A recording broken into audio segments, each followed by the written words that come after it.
Beneath the familiar skin of our world, where the certainty of maps dissolves into shadow, whispers speak of an empire that once breathed across continents, yet now exists only in the spaces between memory and myth. They call it Tartaria, a name that adorned the charts of kings and explorers for centuries, whose cities and peoples filled vast territories from the Baltic's edge to the Pacific's rim, whose sudden erasure from our historical record remains one of humanity's most haunting disappearances. Tonight we follow the cartographic ghosts left by those who drew what their eyes witnessed, not what their minds were taught to see. We trace the architectural whispers carved in stone, the linguistic echoes that refuse to fade, and the profound silence that surrounds what may be history's most deliberate forgetting. For in that silence lies a question that refuses to rest. What if the greatest empire was not lost but hidden? If you're drawn to investigations that dwell where accepted history meets suppressed possibility, feel free to like the video and subscribe to the channel, but only if it feels right. And let me know in the comments where you're watching from and what time it is for you right now. I love seeing our little map of seekers light up around the world, connecting across time zones in pursuit of these hidden truths. In the hushed sanctuaries of the world's oldest libraries, where dust motes drift through amber shafts of afternoon light like suspended memories, there exists a peculiar category of document that cartographers rarely discuss in public. These are the maps that remember what history has chosen to forget, charts drawn by steady hands that trace the contours of empires which, according to our modern understanding, should never have existed at all.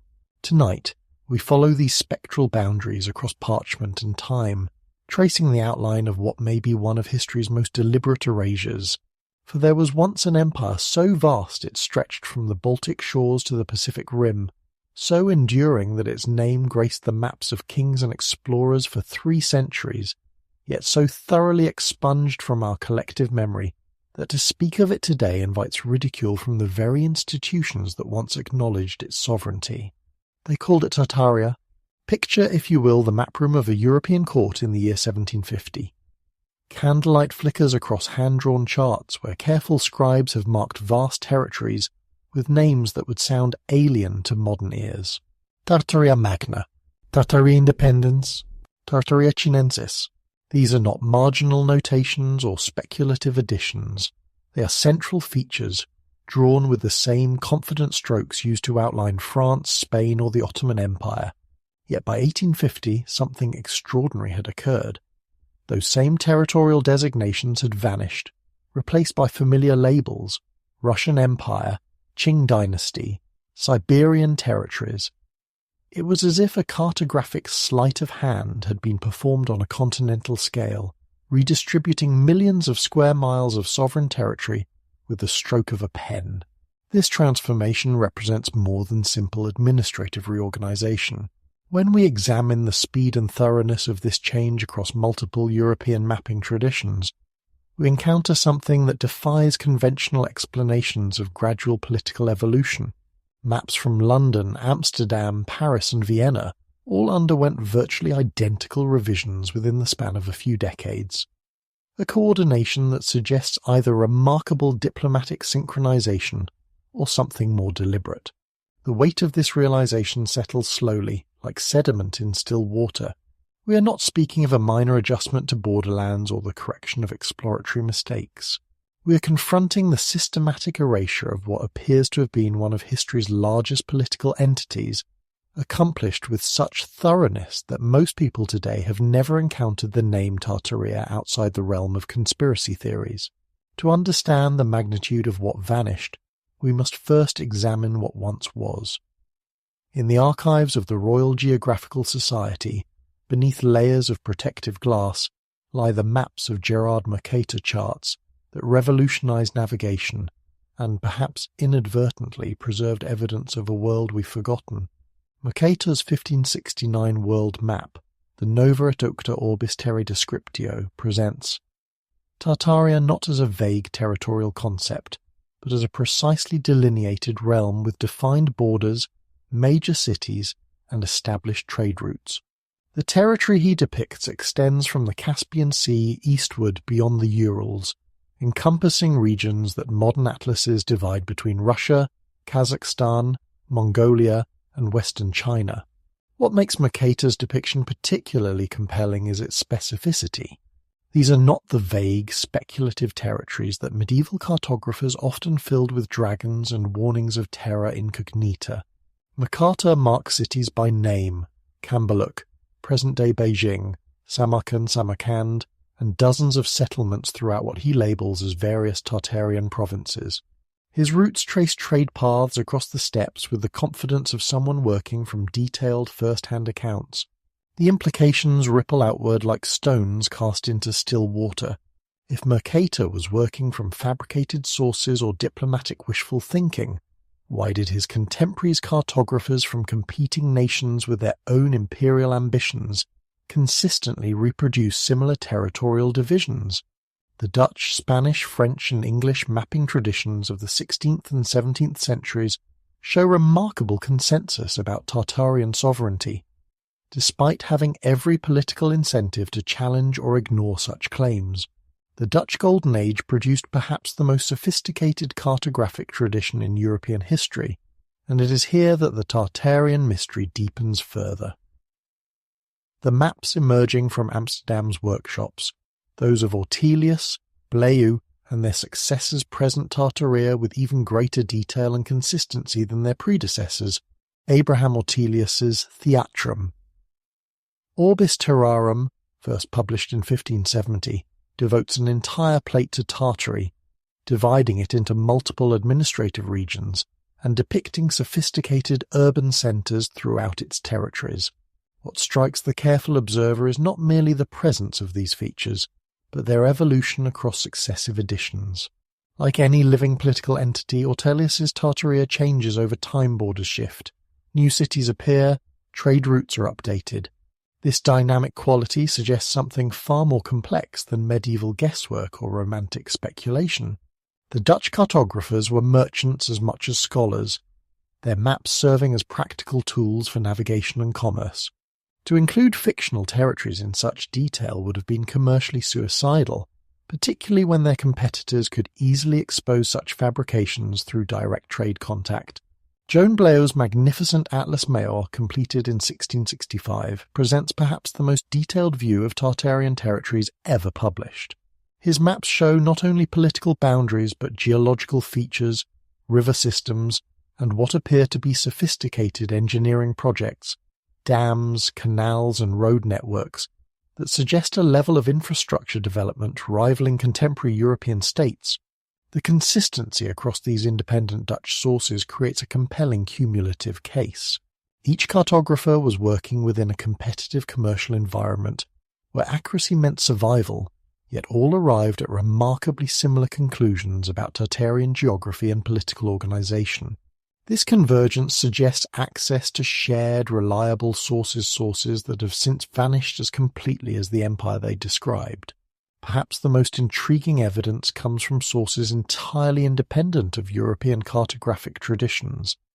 Chinese maps from the Ming and early Qing dynasties consistently depict vast territories to their west and north under the general designation of various Tartar kingdoms, but with a crucial difference from European interpretations.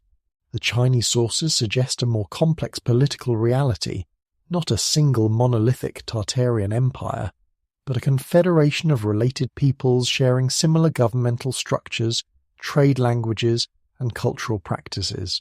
The Daminghorn Yitu, a comprehensive world map from the early 15th century, shows multiple Tartarian territories as independent political entities with their own capitals and spheres of influence.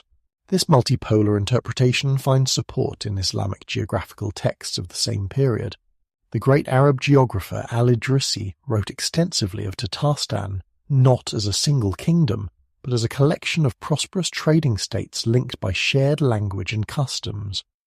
His descriptions include details that would only be available through direct contact, accounts of specific architectural styles, descriptions of local agricultural techniques, and observations about linguistic variations across different Tartarian territories. What makes these Islamic sources particularly valuable is their perspective. Writing from the heart of the medieval Islamic world, al-Idrisi and his contemporaries had extensive trade relationships throughout Central Asia. Their descriptions of Tartarian territories carry the weight of commercial intelligence, practical knowledge gained through merchant networks that spanned continents. The convergence of Chinese, Islamic and European sources creates a fascinating triangulation. Each tradition approached Tartaria from a different geographical and cultural perspective, yet all describe a sophisticated political entity, or entities, occupying roughly the same territorial space. This consistency across disparate sources suggests we are looking at historical reality rather than shared mythology. The systematic erasure of Tartaria from European cartography represents one of the most remarkable administrative transformations in recorded history. Remarkable not only for its scope, but for its near-perfect coordination across multiple national traditions. Maps published before 1800 consistently show Tartarian territories as politically distinct from the Russian Empire, often depicting complex border relationships and what appear to be diplomatic boundaries. Post-1850 maps show these same territories as integral parts of the Russian administrative system, with no acknowledgement that any other political arrangement had ever existed. This transformation was not gradual. Examination of cartographic archives reveals a distinct transitional period during which mapmakers seem to have been working from conflicting sources.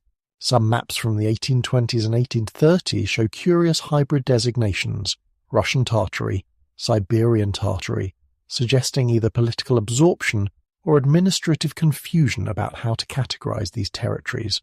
The speed of this change raises profound questions about the nature of political memory and historical record-keeping. Did such a vast territorial reorganization really occur without leaving traces in diplomatic archives, military records, or commercial documentation? Or are we witnessing something more complex, a deliberate rewriting of cartographic history to support new geopolitical realities? In the margins of official history, other voices speak of different possibilities. Native American oral traditions from tribes across the Great Plains and Pacific Northwest contain references to the old empire of the Morning Lands, a vast confederation of peoples who lived according to principles of balanced governance and environmental stewardship. These traditions describe contact with emissaries from this Eastern Empire, exchanges of knowledge that influenced agricultural techniques, architectural approaches, and social organization. While mainstream archaeology dismisses such accounts as mythological, the specificity of detailed descriptions of particular crops, construction methods, and astronomical knowledge suggests possible historical foundations. Similarly, Russian chronicles from the pre-imperial period maintain careful distinctions between Velikaya Tartaria, Great Tartaria, and Nezavisimaya Tartaria, Independent Tartaria, suggesting a complex relationship between Russian territories and Tartarian lands that persisted well into the 18th century. These distinctions vanish completely from later historical compilations, replaced by narratives of gradual Russian expansion into empty Siberian territories. The pattern of selective historical amnesia extends beyond cartography into linguistics, archaeology, and cultural studies. Academic disciplines that should have preserved evidence of such a vast political entity show curious gaps, as if entire categories of evidence have been systematically overlooked or reclassified in ways that obscure their original context. What we encounter in tracing these vanished boundaries is more than a historical mystery. It is a confrontation with the nature of truth itself when official and unofficial sources conflict so dramatically. Who decides which maps are authoritative? What gives one historical narrative precedence over another? And what happens when the process of deciding involves the systematic exclusion of evidence that doesn't fit preferred conclusions? The Tartarian cartographic tradition forces us to consider that history, as we receive it, may be less discovery than construction, a carefully assembled narrative that serves present purposes rather than past accuracy. If an empire encompassing millions of square miles could be erased so thoroughly from our collective memory, what does this suggest about the reliability of other historical certainties we take for granted? This is not to embrace conspiracy theories or reject scholarly methodology, but to acknowledge that the mechanisms by which we preserve and transmit knowledge about the past are far more fragile and subject to manipulation than we typically admit. Maps particularly carry an air of objective authority that can mask subjective editorial choices about what deserves inclusion and what can safely be ignored. In the rare book room of a major university library, under the careful supervision of archival staff, one can still experience the power of these vanished territories. The maps lie open under protective glass, their hand-coloured regions glowing softly in controlled lighting. Here is MacArthur's Tartaria, marked in the same confident strokes used to delineate France or Spain. There is Blaeu's detailed rendering of Tartarian cities, complete with architectural sketches and population estimates. To trace these boundaries with one's finger carefully, reverently through the protective barrier is to touch something that officially never existed. The maps whisper of trade routes that carried goods across continents, of diplomatic relationships that shaped the balance of power for centuries, of millions of people whose political identity has been erased as completely as if they had never lived. The weight of this evidence accumulates slowly, like snow gathering on branches until the tree can no longer bear the burden. Each map, each chronicle, each fragment of corroborating testimony adds another layer to a reality that challenges everything we thought we knew about the political geography of the past millennium. Yet perhaps that is precisely the point. In our age of satellite imaging and digital mapping, when every square metre of the Earth's surface has been measured and catalogued, the possibility that vast territories could simply be forgotten challenges our assumptions about the permanence and reliability of human knowledge. It reminds us that history, like geography, is far more fluid than our textbooks suggest. The gates between past and present, between official and hidden narratives, remain tantalizingly ajar. And for those willing to examine the evidence with the patience it deserves, the boundaries of possibility continue to expand, revealing new territories of understanding in the vast unexplored regions of human experience. Whether those territories exist in the archives of forgotten libraries or in dimensions of reality we have yet to learn to perceive, the maps continue to whisper their secrets to anyone with eyes to see and the courage to question what they've been taught was impossible. There exists a peculiar quality in certain structures around the world, a resonance that speaks to something beyond their official histories. Walk through the ancient quarters of St. Petersburg on a winter evening when the snow muffles all sound, and you might feel it in the perfect symmetry of facades that seem too sophisticated for their attributed dates. Stand beneath the star-shaped ramparts of Palmanova in northern Italy, and the geometric precision whispers of knowledge that transcends the medieval period from which it supposedly springs. Touch the impossibly fitted stones of Sacsayhuaman high in the Andes, and your fingers trace joints so seamless they seem to defy not only the tools of their time, but the very laws of engineering itself.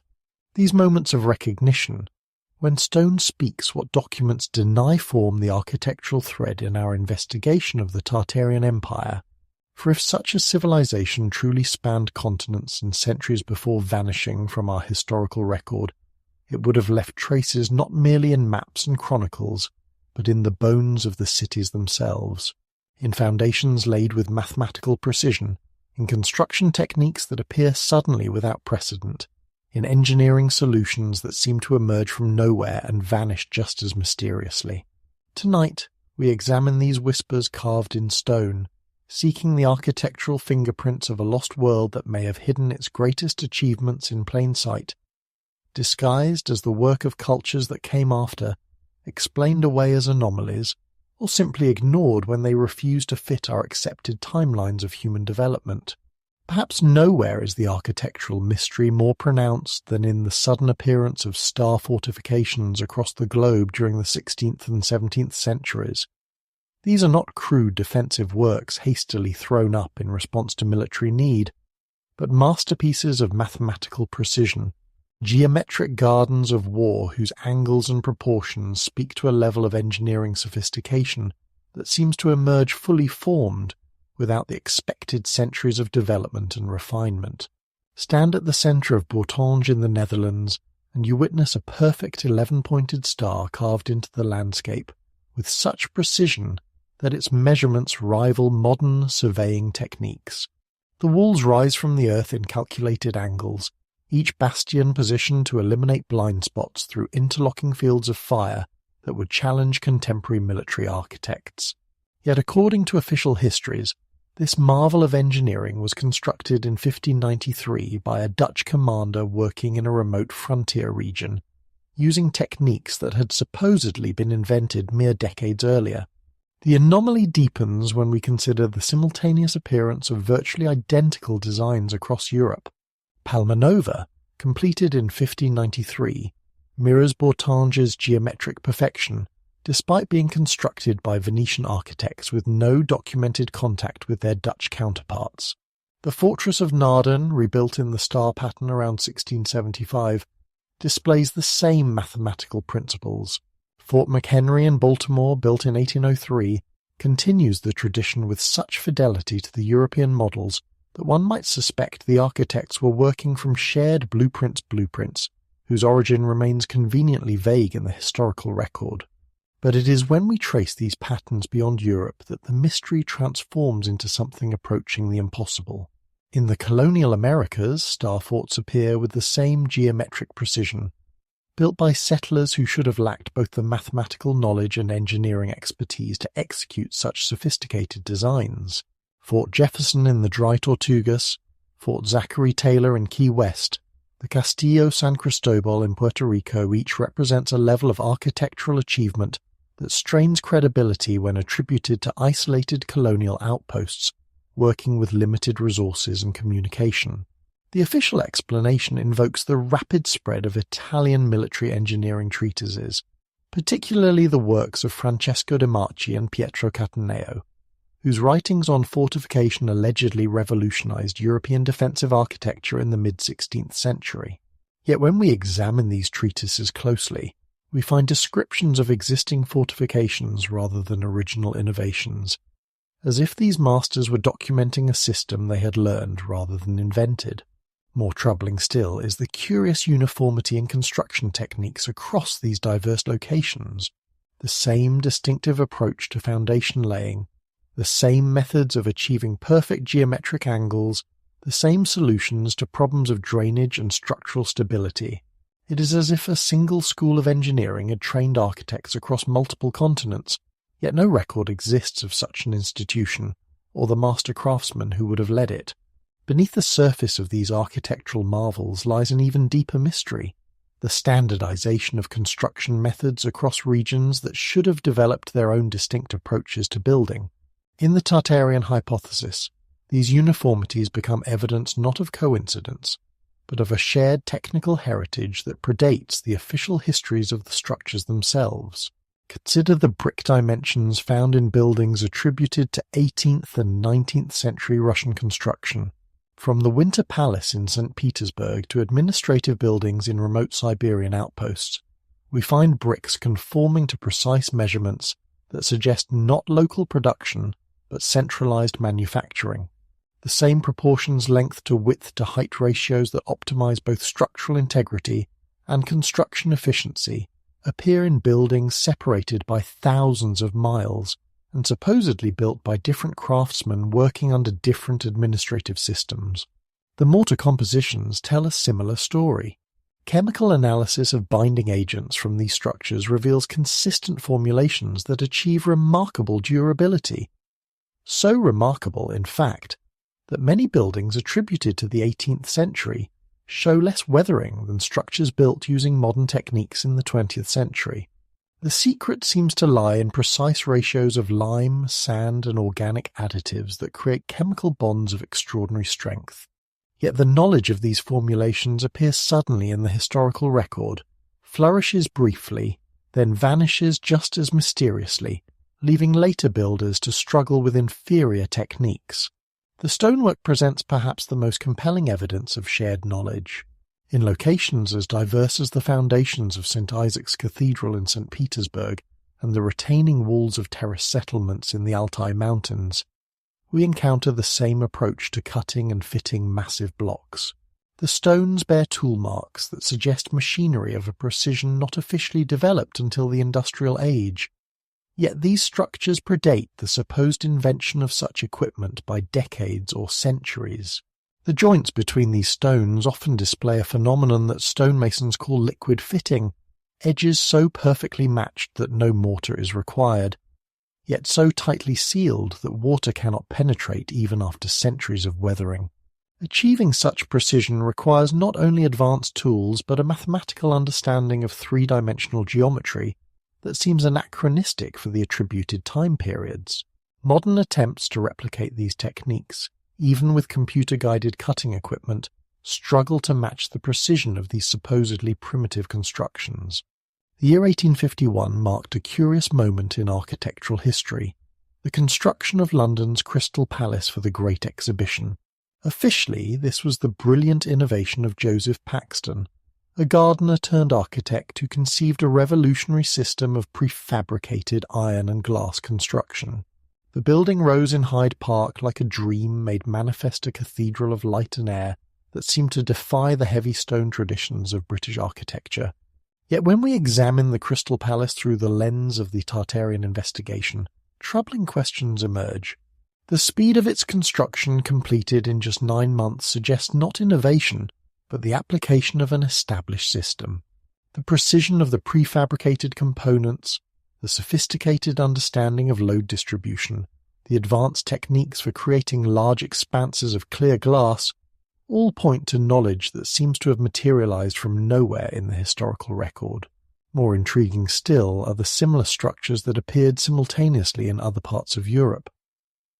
The Galerie des Machines in Paris, completed for the 1889 exposition, employed virtually identical construction principles, despite being built by different architects in a different nation. The Kibble Palace in Glasgow, constructed in 1873, demonstrates the same mastery of iron and glass architecture, as if all these builders were drawing from a common reservoir of knowledge. The technology itself presents another puzzle. The iron framework of these structures required precision casting and rolling techniques that supposedly didn't exist when construction began. The glass panels needed manufacturing processes capable of producing large uniform sheets, a capability that official histories place much later in the industrial timeline. Yet somehow these technologies converge precisely when needed, then seem to advance no further, as if they had reached their intended application. Perhaps most mysterious is what happened to these architectural innovations afterward. Rather than launching a revolution in construction methods, the Crystal Palace style appears briefly, flourishes in a handful of exhibition buildings and conservatories, then effectively disappears from architectural practice. It's as if a window opened briefly onto a more advanced approach to construction, then closed again, leaving later builders to rediscover the principles through slower, more conventional development. Across the territories once marked on maps as Tartarian lands, architectural anomalies cluster with suspicious frequency. Each region tells its own version of the same story structures that seem too advanced for their official dates, too sophisticated for their attributed builders, too uniform in their techniques to have developed independently. In the vast expanse of Russia, buildings that predate official settlement records rise from the landscape with the confidence of permanent institutions. The Hermitage in St. Petersburg, officially begun in 1754, incorporates foundation elements that show signs of much earlier construction, not additions or repairs, but integral components that suggest the structure's history extends far deeper into the past than its documented origins. The uniform architectural language of Russian administrative buildings across Siberia speaks to a coordinated building program of extraordinary scope, yet the logistics of such coordination strain credibility when attributed to the Tsarist administration, working with 18th century communication methods. In North America, the architectural mysteries take different forms but follow familiar patterns.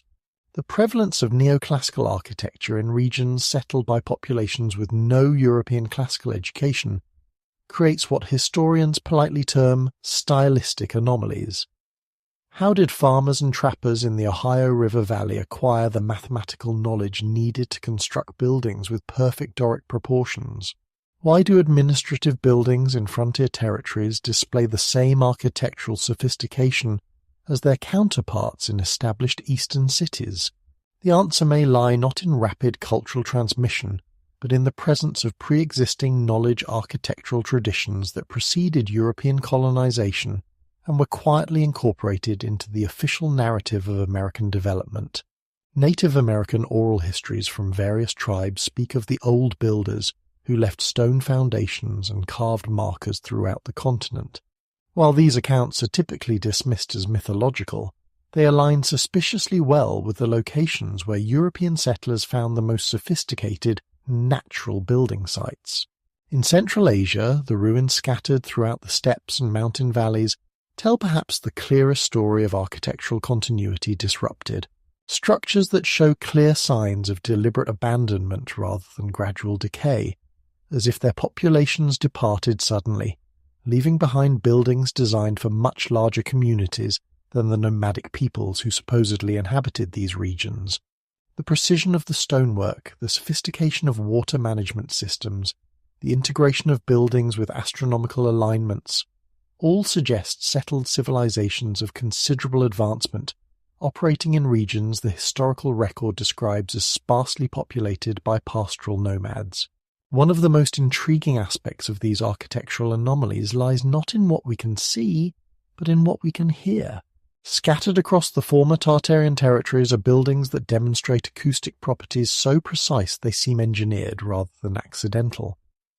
Chambers that can carry whispers across vast distances, halls where a speaker at one end can be heard with perfect clarity at the other, spaces where multiple conversations can occur simultaneously without interference. The Whispering Gallery in St. Paul's Cathedral in London is perhaps the most famous example, but similar phenomena appear in structures throughout Russia, Central Europe, and even in certain buildings in the American Midwest. The acoustic precision requires mathematical understanding of sound wave propagation that supposedly wasn't formalized until the 19th century. Yet these buildings often predate such knowledge by decades or centuries. More mysterious still are the reports of structures that seem to respond to specific frequencies, chambers where certain tones cause stones to resonate, creating harmonics that fill the entire space with sound that has no visible source. These accounts, preserved in local folklore rather than official records, align suspiciously well with legends that speak of buildings activated by sound, doors that open to the right combination of tones, passages that reveal themselves only when the proper harmonics are achieved. Perhaps the most speculative aspect of the architectural evidence involves buildings that seem designed to interact with forces beyond simple structural engineering. Throughout the regions once mapped as Tartarian territories, certain structures display characteristics that suggest they functioned as more than mere shelter, as if they were built to harness, focus, or redirect energies that mainstream architecture doesn't acknowledge. These buildings often share curious features: rooms with unusually high ceilings arranged in specific geometric patterns, walls that incorporate metallic elements in configurations that serve no obvious decorative or structural purpose, foundations that extend far deeper into the earth than required for stability. When examined with modern instruments, some of these structures show electromagnetic anomalies areas where compass readings shift, where electrical equipment malfunctions, where the very air seems to carry a subtle charge. The positioning of these buildings adds another layer to the mystery. They frequently occupy sites where geological surveys reveal unusual mineral formations, underground water systems, or intersections of what geomancers call ley lines, alignments of ancient sites that some theorists believe mark pathways of terrestrial energy. Whether one accepts such concepts or not, the consistent placement of architecturally anomalous buildings at these locations suggests deliberate site selection based on criteria that remain officially unrecognized. What emerges from this architectural investigation is more than a catalogue of anomalies. It is a challenge to our understanding of how knowledge spreads, develops, and disappears in human societies. If the Tartarian Empire existed as the maps suggest, Its architectural legacy should be visible not as isolated monuments, but as a coherent tradition of building that spans continents and centuries. The evidence points to exactly such a tradition, a sophisticated approach to construction that appears suddenly, flourishes briefly, then vanishes from the historical record, leaving behind structures that official histories struggle to explain. The uniformity of techniques across vast distances suggests not independent development, but shared knowledge. The advanced engineering solutions point not to gradual innovation, but to the application of established principles. The sudden disappearance of these methods implies not natural evolution, but deliberate suppression or catastrophic interruption. This raises profound questions about the nature of technological development itself. We tend to assume that human knowledge follows a linear progression, that complex achievements build upon simpler foundations through gradual accumulation of understanding. Yet the architectural evidence from the Tartarian investigation suggests a different model. Knowledge that appears fully formed operates at levels of sophistication that seem anachronistic, then disappears as if it were never meant to become permanent. If such patterns exist in architecture, what might they reveal about other aspects of human development? How many technologies that we consider modern innovations might be rediscoveries of knowledge that existed centuries earlier in civilizations whose records have been systematically erased?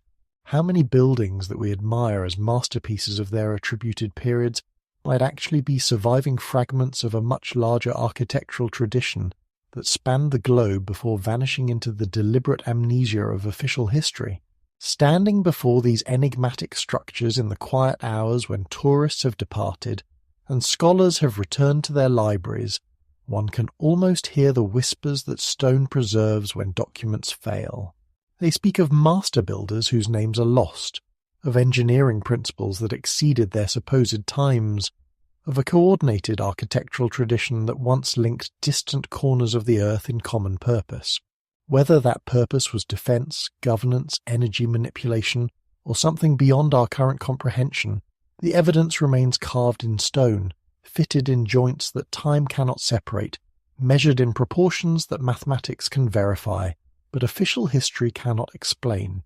The buildings stand as monuments not only to the civilizations that created them, but to the civilizations that chose to forget them, and perhaps to the future civilizations that will eventually remember what was always hidden in plain sight. For in the end, architecture is memory made manifest, and stone testifies to what documents dare not admit, that our understanding of the past is built upon foundations far shakier than the precisely fitted blocks that continue to support the weight of buildings whose true origins remain as mysterious as their vanished builders. The trail leads onward, from the geometric perfection of star forts to the acoustic mysteries of whispering galleries, from the energetic anomalies of seemingly simple structures to the philosophical questions that emerge when we consider how much human knowledge might have been lost, hidden, or deliberately obscured. Each structure becomes not merely evidence but invitation, a doorway into deeper mysteries that await those willing to look beyond the official narratives and listen to what the stones themselves are trying to say. In the quiet moments before dawn, when the world holds its breath between night and day, there exists a peculiar magic in the way words themselves seem to whisper across time. Stand in the marketplace of any ancient city, Istanbul, Samarkand, Prague, and listen carefully to the merchants calling their wares, the children playing in forgotten tongues, the elderly sharing stories passed down through generations like sacred flames.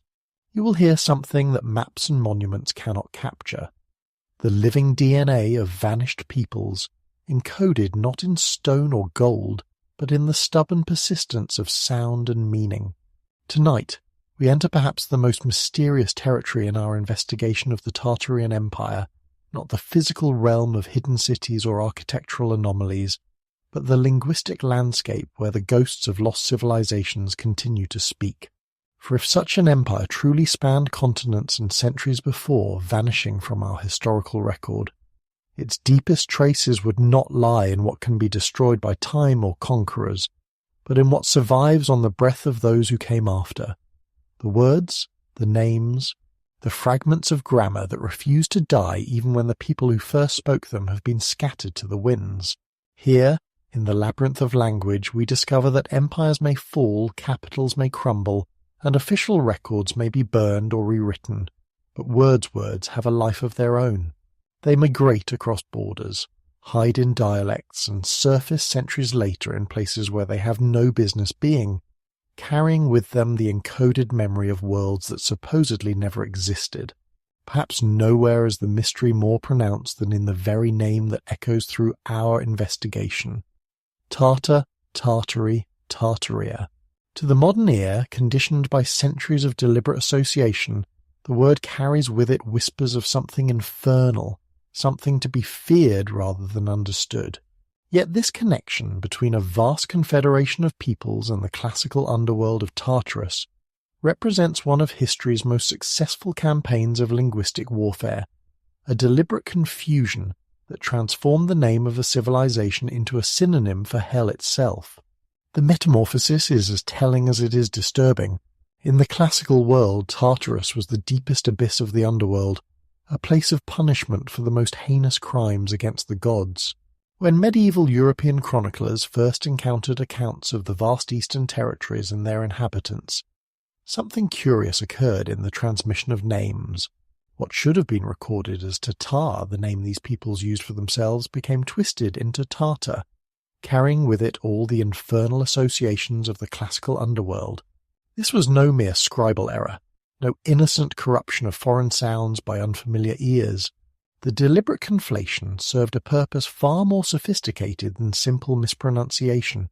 It transformed an unknown people into a known category of threat. Where Tatar might have demanded cultural curiosity, linguistic investigation, and diplomatic consideration, Tartar invoked fear, justifying conquest, and eliminating the need for deeper understanding. The very name became a weapon, wielded with precision to ensure that whatever empire bore it would be seen not as a civilization to be studied, but as a force to be defeated. Yet beneath this deliberate confusion, the linguistic archaeology reveals something far more complex. Trace the word Tatar through its various forms across Eurasian languages, and patterns emerge that suggest not a single ethnic designation, but a political and cultural identifier of remarkable scope. In Chinese sources, Dada. In Persian chronicles, Tatar. In Russian documents, Tartari. Each variation points not to tribal fragmentation, but to a shared political identity that transcended ethnic boundaries, exactly what one would expect from a confederation spanning the breadth of continents. The transformation of this name into something infernal speaks to a broader pattern of historical revision, one that extends far beyond simple etymology into the realm of cultural memory management. When a civilization becomes inconvenient to official narratives, the first casualty is often its name, stripped of dignity and association with legitimate governance, transformed into something that justifies its erasure from serious historical consideration.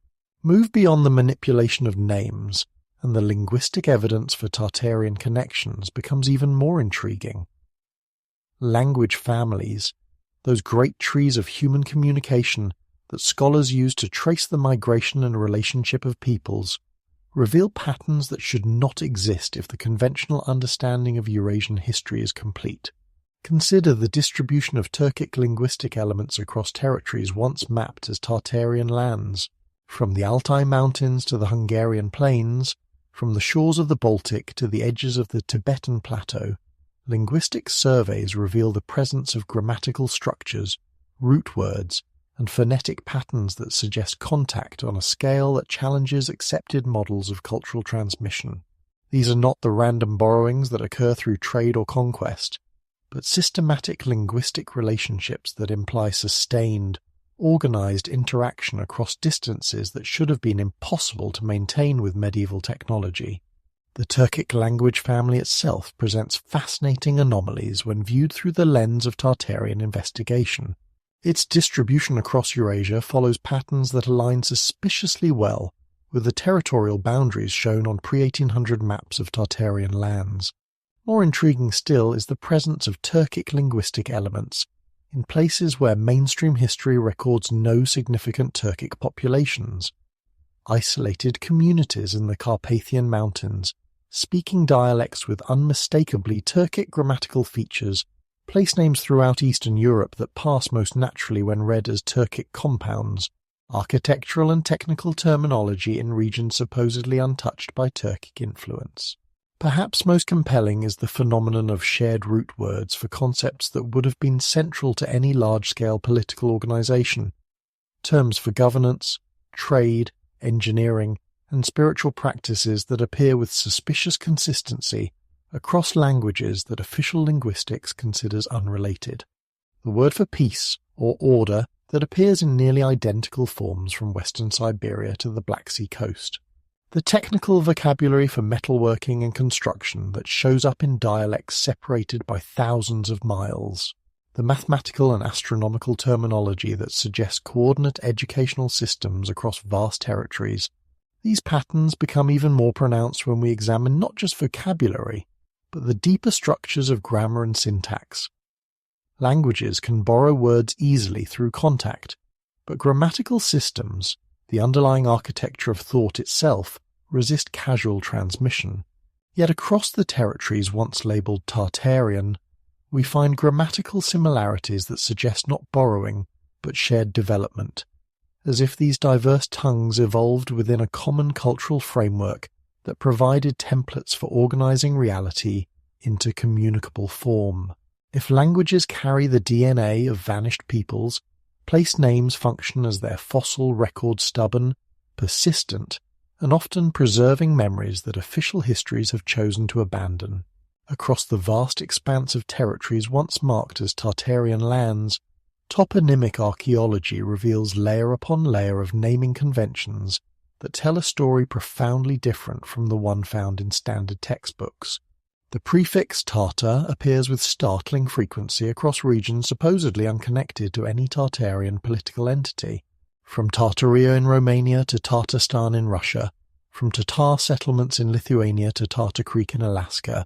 The geographical distribution suggests not isolated coincidences, but the remnants of a systematic naming convention that once spanned continents. Each occurrence represents a potential fragment of administrative organization, marking territories that may once have been integrated into a larger political structure. More subtle but equally revealing are the compound place names that pass most naturally when read through Turkic linguistic principles. Even in regions where no Turkic populations are officially recorded, river names that combine Turkic words for water with directional indicators. Mountain designations that follow Turkic conventions for describing elevation and terrain features.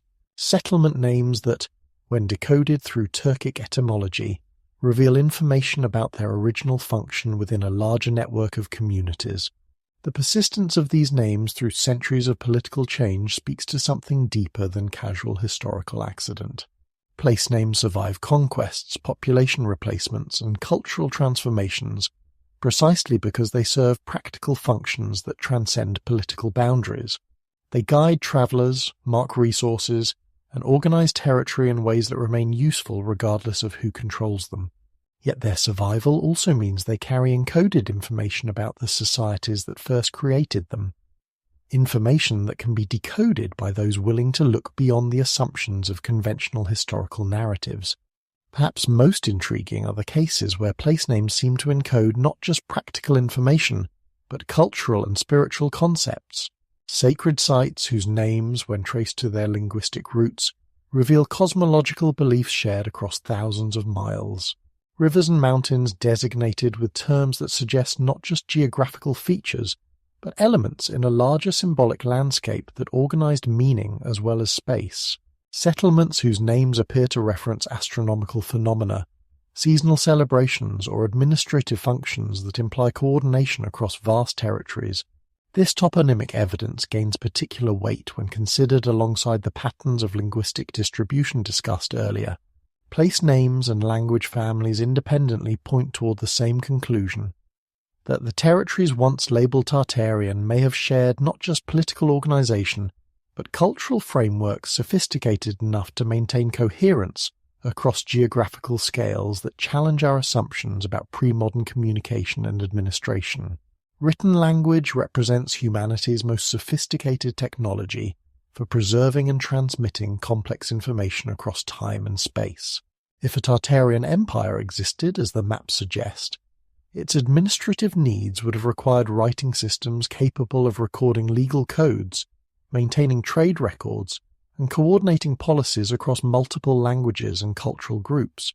The search for such systems leads into one of the most contested territories in alternative historical research: the question of suppressed or misattributed scripts that may preserve evidence of administrative sophistication far beyond what mainstream archaeology acknowledges.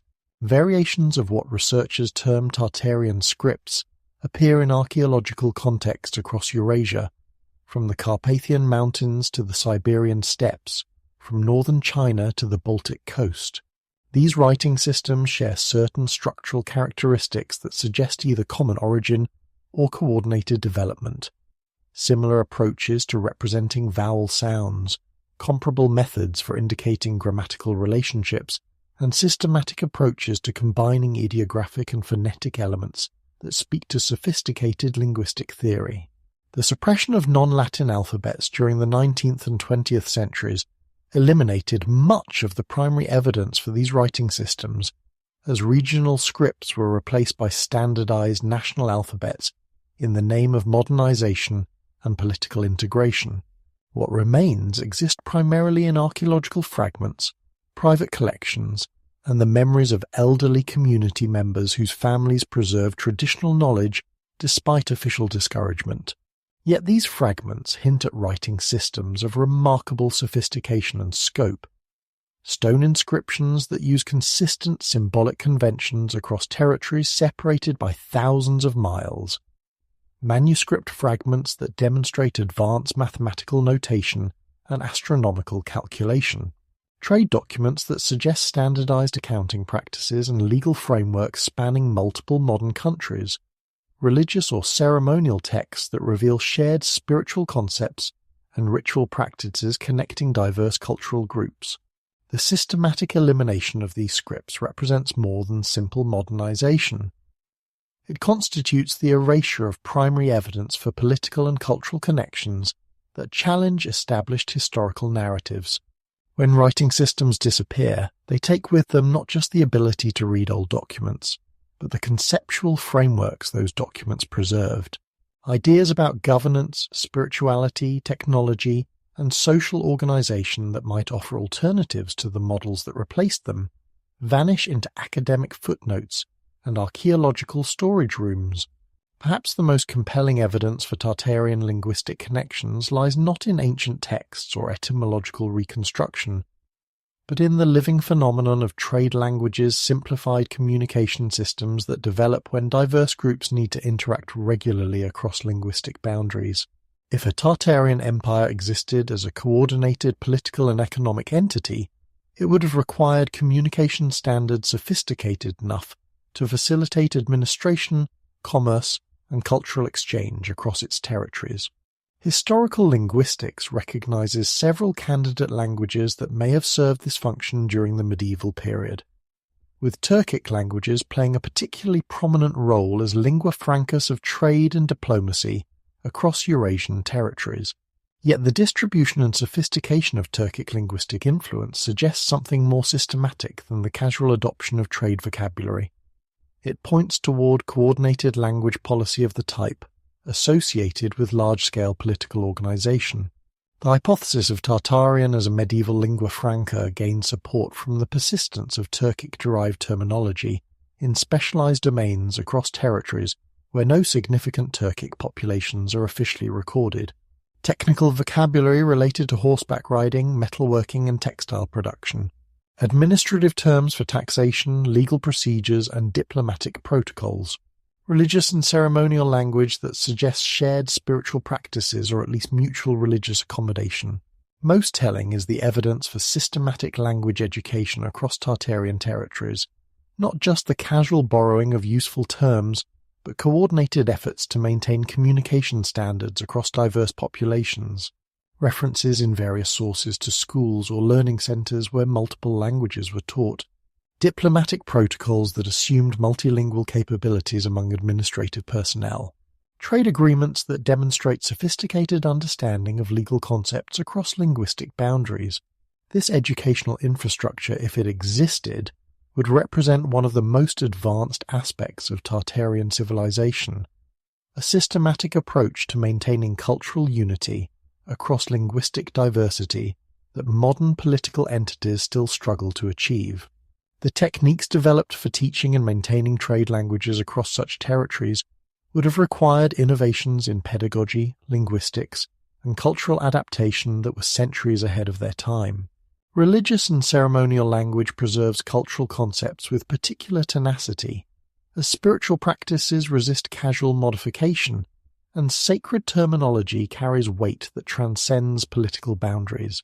Across territories once mapped as Tartarian lands, comparative religious studies reveal shared spiritual vocabulary, ceremonial practices, and cosmological concepts that suggest either common origin or sustained cultural exchange on a scale that challenges conventional understanding of medieval religious development.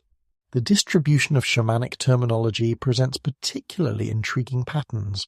Words for specific types of spiritual practitioners, names for ceremonial objects, and descriptions of ritual practices appear in remarkably similar forms across languages supposedly unrelated to each other. These are not simple borrowings of obvious utility, but complex spiritual concepts that would only be transmitted through sustained cultural contact and mutual religious recognition. More sophisticated still is the evidence for shared astronomical and mathematical vocabulary in religious contexts, terminology for calendar calculation, seasonal ceremonies, and celestial observation that suggest coordinated development of scientific knowledge within spiritual frameworks. The precision required for maintaining such calendars across vast territories would have demanded not just astronomical knowledge, but sophisticated communication networks capable of synchronizing observations and corrections across thousands of miles. As we emerge from the linguistic labyrinth, what echoes in the silence are not conclusions but invitations, calls to listen more carefully to the words that surround us, to trace the etymological threads that connect seemingly unrelated languages, to recognize that the greatest libraries of historical knowledge may not be housed in universities or government archives, but in the living speech of communities that have never stopped speaking the languages of empires the maps no longer show. The investigation of Tartarian linguistic connections reveals more than the possibility that a vast political entity once coordinated cultural development across Eurasia. It demonstrates the resilience of human cultural memory, the sophisticated ways in which information can be preserved and transmitted across generations, even when official institutions fail or actively suppress that transmission, and the potential for linguistic archaeology to recover historical realities that documentary evidence alone cannot establish. Whether the patterns we have examined represent fragments of a deliberately hidden empire or simply the natural result of cultural exchange across the Silk Road networks, they point toward levels of medieval coordination and sophistication that challenge many assumptions about pre-modern limitations. The linguistic evidence suggests administrative capabilities, educational systems, and cultural integration techniques that were centuries ahead of their time, or perhaps simply different from the models that replaced them. In tracing these connections, we discover that languages truly do live longer than empires, preserving in their architecture the memory of worlds that political forces have worked to erase. They whisper across centuries of suppression, carrying in their grammar and vocabulary the blueprints for ways of organizing human society that may offer alternatives to the models we assume are inevitable. The labyrinth of language thus becomes not just a repository of historical evidence, but a map toward possible futures' ways of thinking about governance, culture, and human organization that the Tartarian Empire may have pioneered, and that the linguistic archaeology of our investigation continues to uncover. In learning to read these linguistic maps, we may discover not just where we have been, but where we might yet choose to go. In the hushed galleries of forgotten museums, where dust motes drift through shafts of amber light like suspended memories, there exist artifacts that whisper of impossibilities. Stand before a perfectly machined sphere extracted from rock formations millions of years old, and feel the ground of accepted chronology shift beneath your feet. Touch the seamless joints of megalithic stones fitted with precision that modern engineering struggles to replicate, and sense the disorienting vertigo that accompanies the collision between physical evidence and established truth.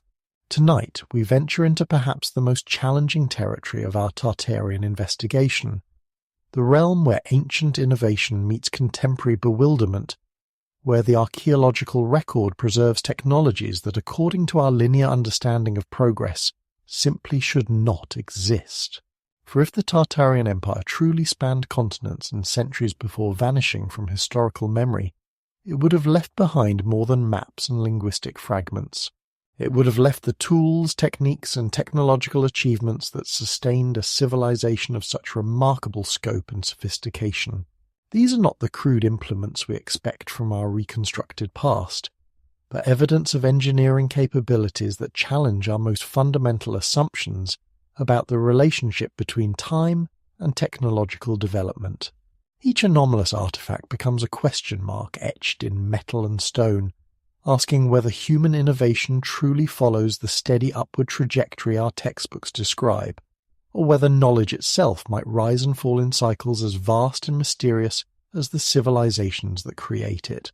What we discover in tracing these technological whispers is a pattern that defies easy explanation innovations that appear suddenly without developmental precedent, flourish with impossible sophistication, then vanish as completely as if they had never existed, leaving behind only scattered fragments and the persistent sense that we are walking through the ruins of achievements we have yet to understand, let alone surpass.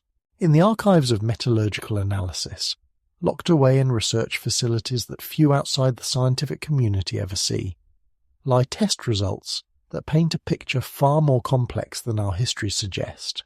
Steel compositions found in artifacts attributed to medieval Tartarian territories reveal alloy mixtures that achieve strength and corrosion resistance matching or exceeding modern industrial standards, yet dating to periods when such sophisticated metallurgy was supposedly unknown to human civilization. The Delhi iron pillar stands as perhaps the most visible example of this technological paradox. Rising from the courtyard of the Qutb Minar complex, this 600-year-old monument has withstood centuries of monsoon rains and seasonal extremes without showing the rust that would be expected from ordinary iron. Metallurgical analysis reveals a composition and purity level that suggests not primitive smelting techniques, but sophisticated understanding of alloy chemistry and controlled atmospheric conditions during forging. Yet this is merely the most famous of countless examples. In the Ural Mountains, regions once mapped as Tartarian territory, mining operations have uncovered tools and ornamental objects displaying metallurgical techniques that mainstream archaeology struggles to place within accepted technological timelines.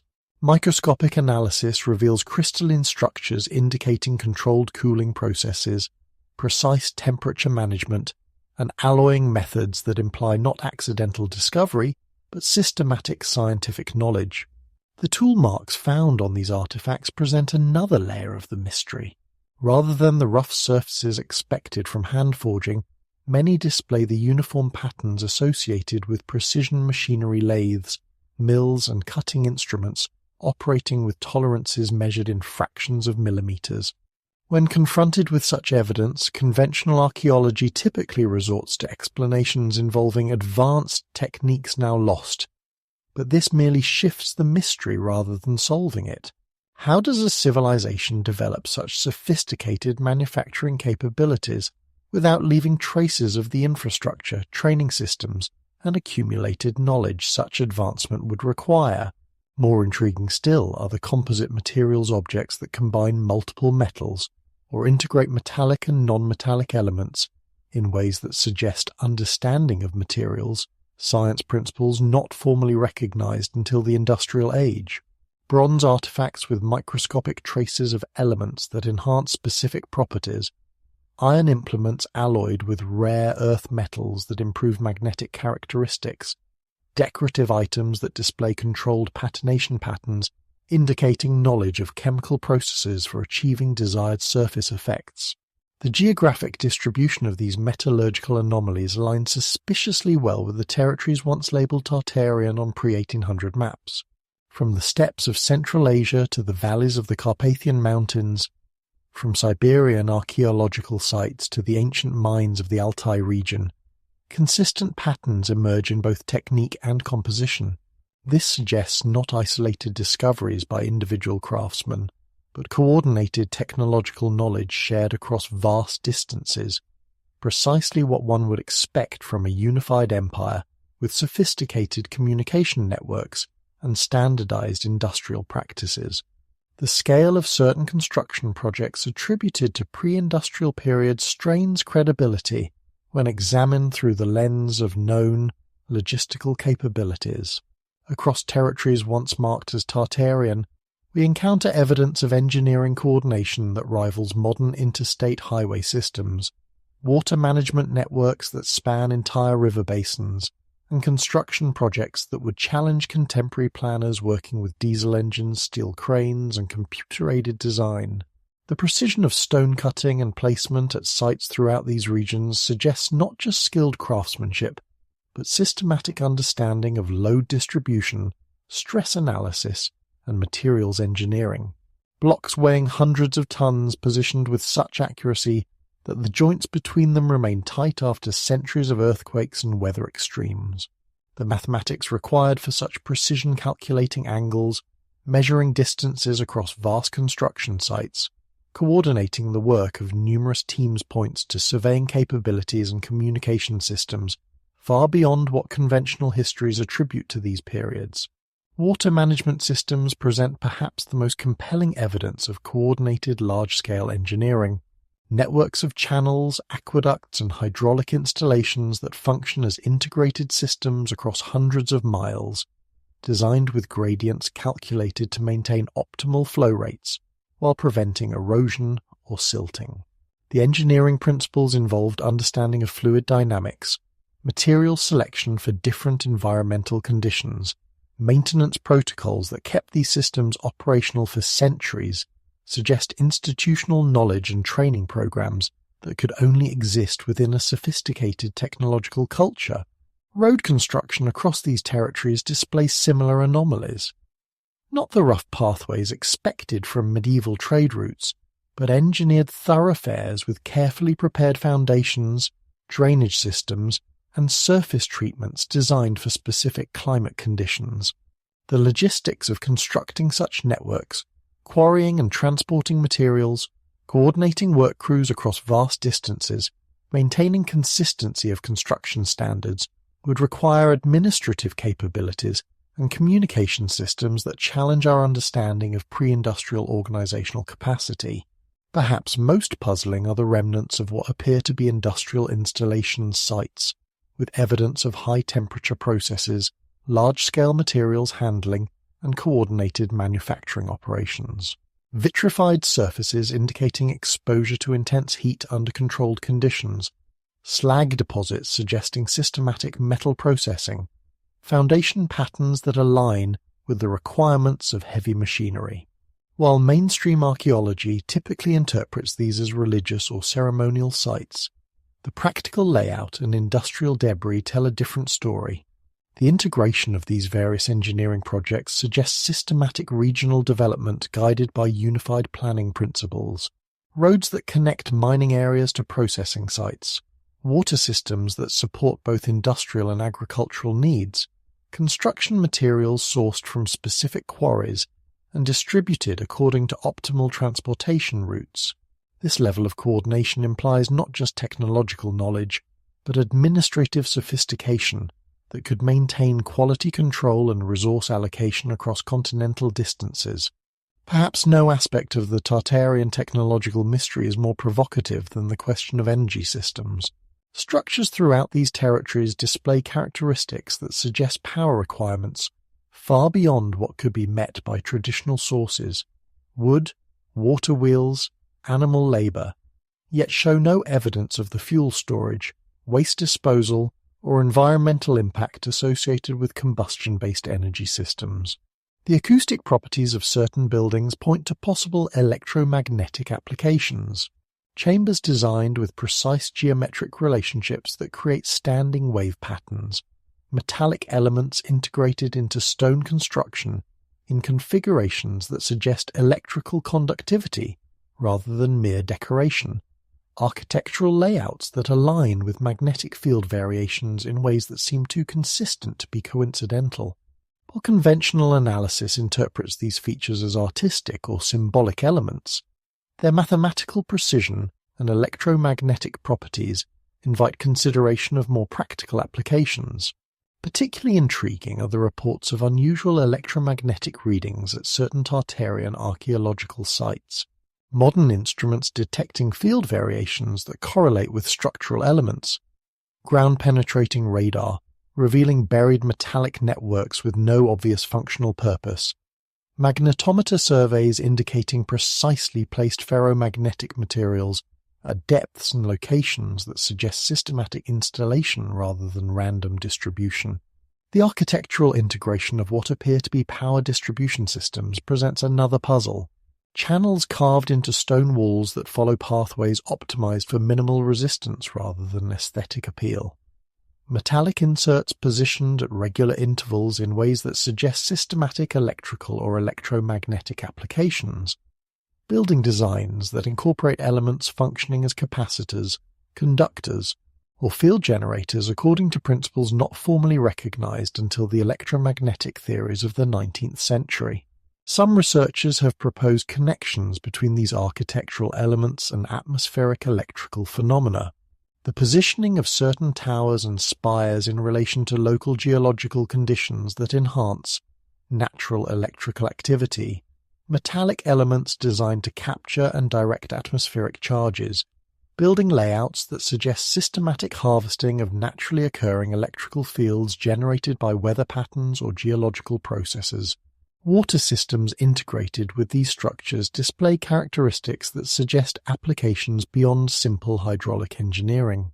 Precisely calculated flow rates through channels lined with specific mineral compositions, watercourses that interact with metallic elements in ways that could generate electrical effects, reservoir systems positioned to take advantage of natural pressure differentials that could drive mechanical or electrical systems. The absence of conventional fuel storage or combustion facilities at sites showing evidence of high-energy processes raises profound questions about alternative energy sources. Archaeological sites with clear evidence of metalworking, large-scale construction, and industrial processes, yet lacking the coal deposits, wood storage, or waste ash that such activities would require using known energy technologies. This suggests either remarkably efficient fuel utilization systems or energy sources operating on principles different from conventional combustion. The transportation infrastructure implied by Tartarian territorial coordination presents another technological puzzle that conventional analysis struggles to address satisfactorily. Evidence suggests movement of people, materials, and information across distances and at speeds that challenge our understanding of pre-industrial transportation capabilities. Road networks display engineering characteristics optimized for specific types of vehicles or travel methods that don't align with horse-drawn wagons or pedestrian traffic. Gradients calculated for maintaining optimal speeds rather than minimizing construction costs. Surface preparations designed for high-frequency use by heavy loads. Way stations positioned at intervals suggesting systematic transportation scheduling rather than random stopping points for tired travellers. More mysterious are the linear earthworks and geometric patterns visible from aerial surveys alignments that extend for hundreds of miles with precision that would require sophisticated surveying techniques and coordinated construction management. While mainstream archaeology typically interprets these as ceremonial or astronomical markers, their engineering characteristics suggest more practical applications: navigation aids for systematic transportation, guide systems for vehicles operating on principles we don't recognize, or infrastructure for communication systems operating at scales that exceed conventional historical assumptions. The standardization of weights and measures across vast Tartarian territories implies coordination of trade and transportation on an industrial scale. Uniform sizing of architectural elements, standardized tool dimensions, consistent measurement systems found in widely separated locations, all pointing to integrated economic networks requiring reliable transportation systems capable of maintaining regular schedules across continental distances. Archaeological evidence of materials transportation reveals another layer of the mystery. Stone quarried in specific mountain regions appears in construction projects hundreds of miles away. Metallic ores processed in locations far from their geological sources. Manufactured goods distributed with patterns suggesting systematic supply networks rather than occasional long-distance trading expeditions. The logistics of such coordination would require transportation capabilities operating at scales and efficiencies that challenge conventional understanding of pre-industrial limitations. The absence of expected transportation infrastructure adds another puzzle. Archaeological sites showing clear evidence of large-scale construction projects, yet lacking the extensive animal facilities, feed storage, or vehicle maintenance areas that conventional transportation methods would require. This suggests either remarkably efficient logistics systems or transportation methods operating on different principles from those we assume were available to historical civilizations. Communication networks necessary for coordinating such transportation systems present their own technological mysteries. Evidence suggests information transmission across vast distances at speeds that would be required for managing systematic transportation scheduling, yet lacking the physical infrastructure relay stations, signal towers, message storage facilities that conventional communication methods would require.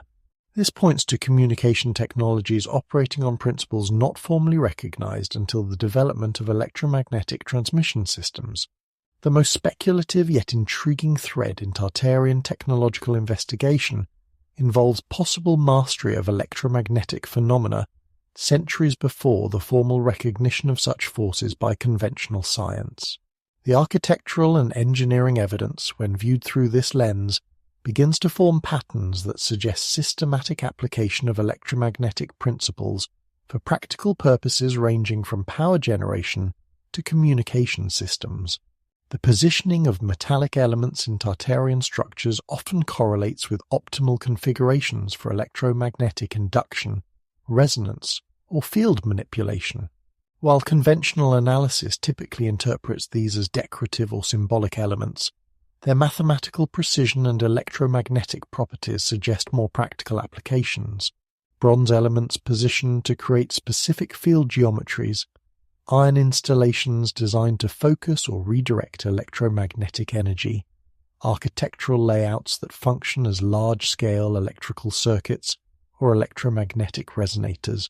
Atmospheric electricity, still imperfectly understood by modern science, may have been systematically harvested by Tartarian technologies. The positioning of towers, spires, and metallic installations at locations with optimal atmospheric electrical activity, building designs that could capture and direct naturally occurring electrical phenomena, power distribution systems that could utilize the constant electrical potential difference between Earth and atmosphere. The implications for other technological capabilities would be profound. Electromagnetic power systems could enable industrial processes, transportation methods, and communication technologies that would leave minimal archaeological footprints while providing capabilities rivaling or exceeding modern industrial systems. Manufacturing processes using electromagnetic heating and forming techniques, transportation systems based on electromagnetic levitation or propulsion, communication networks using electromagnetic transmission principles. Ground-penetrating surveys at certain Tartarian sites reveal buried metallic networks with geometric configurations that suggest systematic electromagnetic applications. Regular spacing patterns optimized for field generation or transmission. Metallic elements positioned at specific depths and alignments that correlate with electromagnetic propagation principles. Installation methods that suggest understanding of soil conductivity and electromagnetic field behavior in various geological conditions. The coordination required for implementing such systems across vast territories would require not only technological knowledge, but systematic education and training programs that could maintain quality control and operational standards across continental distances. This suggests institutional frameworks capable of preserving and transmitting complex technical knowledge across generations while maintaining consistency of application across diverse environmental and geographical conditions. Water management throughout Tartarian territories displays characteristics that suggest applications extending beyond simple irrigation or urban supply systems. The precision of hydraulic engineering, the integration with other architectural elements, and the geographic coordination of water systems point to possible technological applications that utilized water's physical and chemical properties for purposes not immediately apparent to conventional archaeological analysis. Precisely calculated flow rates through channels with specific mineral compositions could generate electrical effects through electrochemical processes. Water systems designed to create pressure differentials that could drive mechanical systems, generate electrical charges through friction or chemical interaction, or create acoustic effect through resonance chambers and carefully calculated flow patterns. The integration of water systems with metallic architectural elements suggests possible applications in electromagnetic technologies. Water as a conductor or medium for electromagnetic effects, hydraulic systems designed to enhance or direct electromagnetic fields, reservoir systems positioned to provide the precise electrical grounding or field modification that electromagnetic technologies would require. Underground watercourses at many Tartarian sites follow pathways that correlate with electromagnetic field patterns rather than simple gravitational flow optimization. Water systems that function as components in larger technological networks, hydraulic infrastructure designed to interact with electromagnetic installations, water management integrated with power generation, or distribution systems operating on principles not recognized by conventional engineering analysis. The chemical composition of water in these systems often shows mineral concentrations that suggest systematic modification rather than natural geological processes. Water treatment technologies that could enhance specific electrical or chemical properties, mineral processing systems that could extract or concentrate specific elements for technological applications, water purification methods that indicate sophisticated understanding of chemistry and material science. The scale of these water management systems implies industrial applications beyond urban supply or agricultural irrigation, hydraulic networks designed to support large-scale manufacturing processes, water systems that could provide the cooling, cleaning, or chemical processing requirements of systematic industrial operations, hydraulic power systems that could drive machinery operating on principles not immediately apparent to conventional analysis. The timing of certain technological breakthroughs during the Industrial Revolution raises intriguing questions about the relationship between innovation and rediscovery. Patents and technical developments that appear suddenly without clear developmental precedent, scientific theories that emerge with suspicious completeness, technological capabilities that seem to leap beyond the natural progression of known research and development. Electromagnetic technologies, formally recognized in the 19th century, display characteristics suggesting that the underlying principles may have been applied systematically in earlier periods. The rapid advancement from basic electrical phenomena to practical applications like telegraphy, electric lighting, and power generation systems suggests not gradual discovery, but systematic development of knowledge that may have existed in fragmented or concealed form. Metallurgical techniques discovered during industrialization often replicate processes evidenced in archaeological materials from Tartarian territories. Advanced alloying methods, precision manufacturing techniques, quality control systems that appear suddenly in industrial context without clear developmental histories, suggesting possible rediscovery or systematic reconstruction of knowledge preserved in forms not immediately recognized by conventional historical analysis. The geographic patterns of industrial development often correlate with former Tartarian territories in ways that suggest more than coincidental relationship.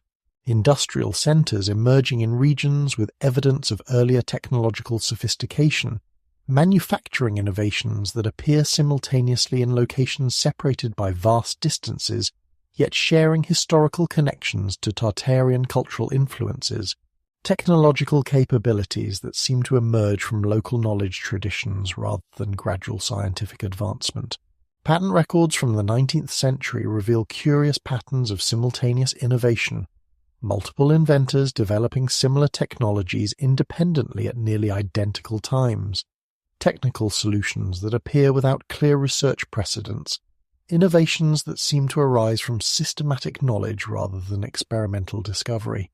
While conventional analysis attributes this to natural convergent development, the precision and coordination of such discoveries suggests possible access to preserved knowledge sources.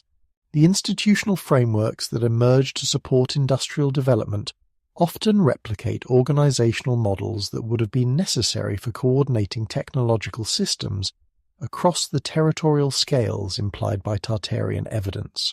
Educational institutions, professional societies, standardization organizations, and quality control systems that appear with remarkable sophistication and coordination, suggesting possible reconstruction of administrative models preserved from earlier technological civilizations. Perhaps the most remarkable aspect of Tartarian technological evidence is its apparent integration with natural environmental systems rather than opposition to them. Unlike industrial technologies that typically require extensive environmental modification and generate significant waste products, Tartarian technologies seem designed to enhance natural processes while leaving minimal archaeological footprints. Energy systems that utilize naturally occurring phenomena, atmospheric electricity, geothermal gradients, magnetic field variations, water flow dynamics, without requiring the extensive fuel extraction, processing and waste disposal systems characteristic of combustion-based technologies. Power generation methods that enhance rather than disrupt natural environmental processes, leaving behind minimal evidence of environmental impact while providing the energy requirements for large-scale technological applications. Manufacturing processes that integrate with natural mineral processing, utilizing geological conditions to enhance materials' properties, working with natural chemical processes rather than requiring artificial chemical synthesis systems, industrial technologies that could achieve sophisticated results while maintaining environmental balance, leaving behind archaeological evidence that could easily be misinterpreted as purely natural phenomena, transportation systems designed to follow natural landscape contours and utilize natural surface conditions rather than requiring extensive environmental modification, travel networks that enhance natural pathways rather than imposing artificial geometric patterns, using natural materials and construction techniques that integrate seamlessly with local environmental conditions while providing technological capabilities that exceed conventional expectations for historical transportation systems. Communication technologies that utilize natural electromagnetic phenomena, atmospheric conditions, and geological characteristics rather than requiring artificial infrastructure systems. Information transmission methods that work with natural processes to achieve long-distance coordination while leaving minimal physical evidence, utilizing natural acoustic properties, electromagnetic field variations, or other environmental characteristics for technological applications. The sustainability implications of such technological approaches offer profound lessons for contemporary environmental challenges. Technologies that achieve sophisticated results while maintaining ecological balance, industrial processes that enhance rather than degrade environmental conditions, energy systems that utilize natural processes without depleting natural resources or generating environmental waste products. One of the most difficult concepts for modern thinking to accept is the possibility of technological regression, that human societies might possess advanced capabilities and subsequently lose them, falling back to simpler technologies not through destruction or catastrophe, but through gradual institutional failure or deliberate abandonment of complex systems that proved unsustainable or dangerous. Historical examples of technological loss exist within documented periods. Roman concrete technologies not replicated until modern times, Greek fire compositions never successfully reconstructed, metallurgical techniques evidenced in archaeological materials but not reproducible with known historical methods. Yet these acknowledged losses represent relatively minor capabilities compared to the systematic technological sophistication implied by Tartarian evidence. The mechanisms by which complex technologies could be lost involve not just physical destruction, but institutional collapse, educational system failures, resource allocation changes, or deliberate decisions to abandon technologies deemed problematic or unsustainable. Knowledge preservation systems that depend on continuous transmission could fail within relatively short periods if institutional support is withdrawn or cultural priorities change dramatically. The archaeological evidence suggests that such losses might not be unique events, but recurring patterns in human technological development, cycles of advancement and regression that correspond to the rise and fall of civilizations, with each cycle potentially reaching different peak capabilities depending on environmental, social, and institutional conditions. The relationship between technological complexity and social stability presents another factor in understanding possible regression. Advanced technologies that require sophisticated institutional support, specialized education systems, and resource allocation networks might become unsustainable during periods of social disruption, leading to deliberate simplification or gradual technological abandonment as civilizations prioritize immediate survival over complex system maintenance. Modern parallels suggest that technological regression remains possible even with contemporary knowledge preservation systems. Critical technologies that depend on specialized knowledge, institutional support, and complex supply chains could be lost relatively quickly if supporting systems failed, leaving behind only archaeological evidence of capabilities that subsequent civilizations might struggle to understand or replicate. The investigation of Tartarian technological mysteries offers more than historical curiosity. It provides potential guidance for contemporary technological development and environmental challenges. Technologies that achieved sophisticated results while maintaining environmental integration suggest alternative approaches to industrial development that could address current sustainability challenges. Energy systems based on natural phenomenon utilization rather than resource extraction could provide models for sustainable power generation that works with environmental systems rather than against them. Understanding how electromagnetic phenomena, atmospheric conditions, or geological processes could be systematically harnessed might offer solutions to contemporary energy challenges that don't require environmentally destructive fuel extraction or processing systems. Manufacturing processes that integrate with natural chemical and physical processes rather than requiring artificial synthesis systems could provide models for industrial development that achieve sophisticated results while maintaining ecological balance. Learning from technologies that apparently achieved high-quality material production without the environmental impact characteristic of contemporary industrial systems could guide development of sustainable manufacturing approaches. Transportation technologies that work with natural landscape characteristics and environmental conditions rather than requiring extensive infrastructure modification could offer models for sustainable mobility systems.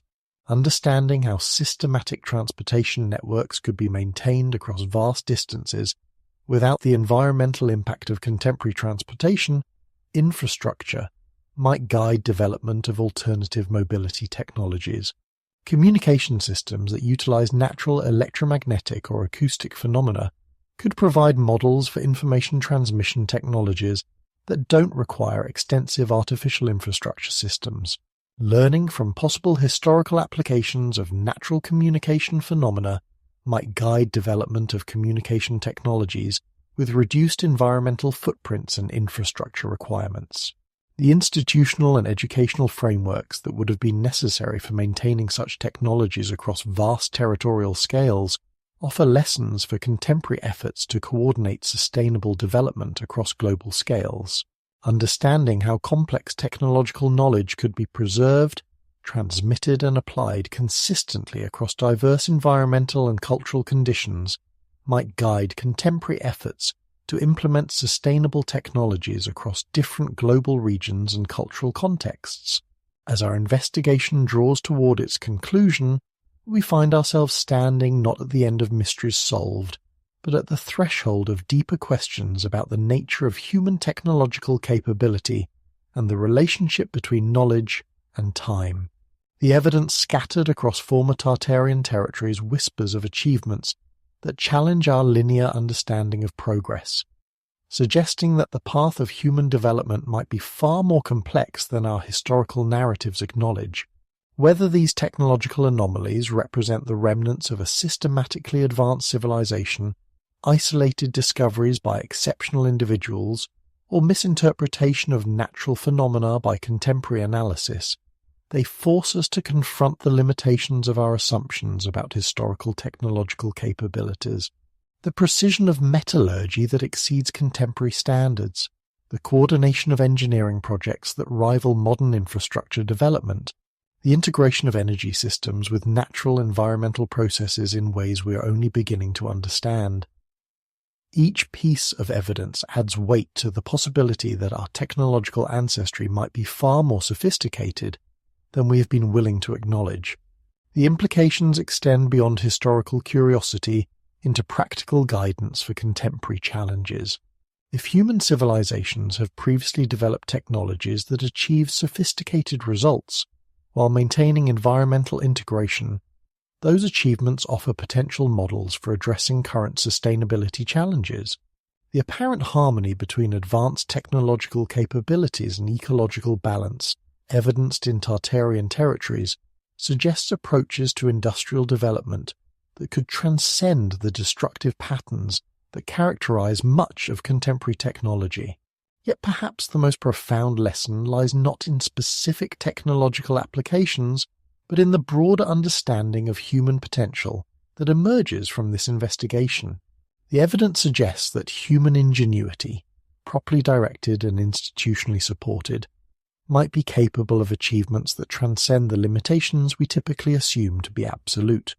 The coordination of sophisticated technologies across continental scales, the maintenance of complex systems across centuries, the integration of advanced capabilities with environmental stewardship. These accomplishments point toward possibilities for human civilization that extend far beyond current limitations. The mystery of Tartarian technology thus becomes more than archaeological investigation. It becomes an invitation to expand our understanding of what human societies might achieve when technological development is guided by principles of balance, coordination, and long-term sustainability rather than short-term exploitation and competitive advantage. Whether the gates to such understanding lie buried beneath accumulated centuries of historical revision or await discovery in the innovative potential of contemporary human ingenuity, the search continues to offer guidance toward achievements that honor both human capability and environmental responsibility. The technologies that time forgot whisper not just of vanished civilizations, but of possibilities that await rediscovery by those willing to listen to the lessons embedded in stone, metal, and the persistent patterns that connect ancient achievements to contemporary potential. In learning to hear these whispers, we might discover not just what human beings once accomplished, but what we might yet achieve when technology serves wisdom rather than merely serving itself. In the quiet moments between sleep and waking, when the mind drifts through memories that feel both foreign and familiar, there exists a peculiar weight that settles upon those who have traced the vanished boundaries of empires. It is the weight of individual lives, not the grand sweep of historical forces or the cold mathematics of territorial conquest, but the accumulated breath of millions of human beings whose stories were quietly erased from the record as if they had never drawn air or cast shadows upon the earth. Tonight, we venture into perhaps the most haunting aspect of our Tartarian investigation, the demographic mystery that transforms statistical anomalies into personal tragedy, political boundaries into human loss, and historical revision into something approaching collective amnesia. For if the Tartarian Empire existed as the evidence suggests, spanning continents, encompassing diverse populations, maintaining complex administrative networks across vast territories, then its disappearance from the historical record represents more than the simple redrawing of the maps. It represents the calculated erasure of entire peoples, their languages, their customs, their very existence transformed into footnotes or absorbed into convenient narratives that serve the victor's needs. The numbers tell a story that mainstream demographics struggle to explain. Between 1750 and 1850, across the territories once labelled as Tartarian on European maps, population records reveal patterns that defy conventional explanations of natural demographic change. Sudden drops in regional populations that exceed any recorded famines, plagues, or military conflicts. Migration flows that begin and end without clear origins or destinations. Most unsettling of all, the systematic reclassification of distinct ethnic and cultural groups into broader, more manageable categories that obscure their original identities beneath layers of administrative convenience. When we examine these patterns closely, allowing ourselves to feel the human dimension of each statistic, the scope of what may have been lost becomes almost incomprehensible. Each missing entry in a census represents a family line terminated, a language variant silenced, a collection of songs and stories that will never again echo in human voices. The magnitude of such loss forces us to confront uncomfortable questions about how history is written, who decides which peoples deserve remembrance, and what mechanisms exist to ensure that entire populations can vanish from the record while leaving barely a trace of their passing. In the archives of European colonial administrations, Russian imperial records, and early American territorial surveys, demographic data from the 18th and 19th centuries reveals discontinuities that challenge our understanding of population dynamics during this critical period. These are not the gradual shifts expected from natural birth and death rates, economic migration, or even the devastating but documented impacts of disease outbreaks. These are sudden dramatic changes in population composition that suggest something far more systematic was occurring across the territories once designated as Tartarian. Consider the Siberian census data from the Russian Empire between 1750 and 1850. Official records show a dramatic shift not just in total population numbers, but in the ethnic and cultural composition of entire regions. Communities that had been consistently recorded for centuries under specific tribal or cultural designations suddenly disappear from the records, replaced by generic categories like settlers or mixed populations that provide no insight into their actual origins or characteristics. The language shifts are equally telling. Regions that had maintained distinct linguistic traditions for generations suddenly appear in records as Russian-speaking, with no documentation of the educational programs, cultural assimilation policies, or voluntary adoption that would typically accompany such dramatic linguistic transformation. The mathematical impossibility of these changes becomes apparent when we apply modern demographic modelling to the recorded data. Population geneticists and demographic historians have noted that the speed of apparent cultural and linguistic assimilation in these regions exceeds what would be possible through natural processes, even accounting for aggressive governmental policies. The disappearance of entire language families, the sudden homogenization of cultural practices across vast geographical areas, the emergence of uniform architectural styles in regions that had previously shown remarkable diversity. All point to changes that were imposed rather than evolved, systematic rather than organic. More troubling still are the gaps in the records themselves. Entire decades of census data missing from archives with no explanation for the absence. Regional surveys that begin with detailed cultural and ethnic breakdowns then suddenly shift to simplified categories that obscure rather than illuminate the true demographic composition. Administrative correspondence that hints at population management programs and cultural consolidation initiatives, using language that suggests deliberate policy rather than natural demographic evolution. The European colonial records tell a similar story across different continents. In North America, Native American population records show not just the well-documented devastation from disease and warfare, but also the systematic reclassification of tribal identities in ways that served administrative convenience rather than cultural accuracy. Tribes that had maintained distinct identities for centuries suddenly appear in records as members of larger, more generic groupings, their specific cultural markers erased in favor of broader categories that made them easier to manage and relocate. Perhaps the most sophisticated aspect of demographic erasure lies not in physical elimination, but in cultural absorption, the systematic process by which distinct populations are gradually integrated into dominant cultural narratives until their original identities become invisible.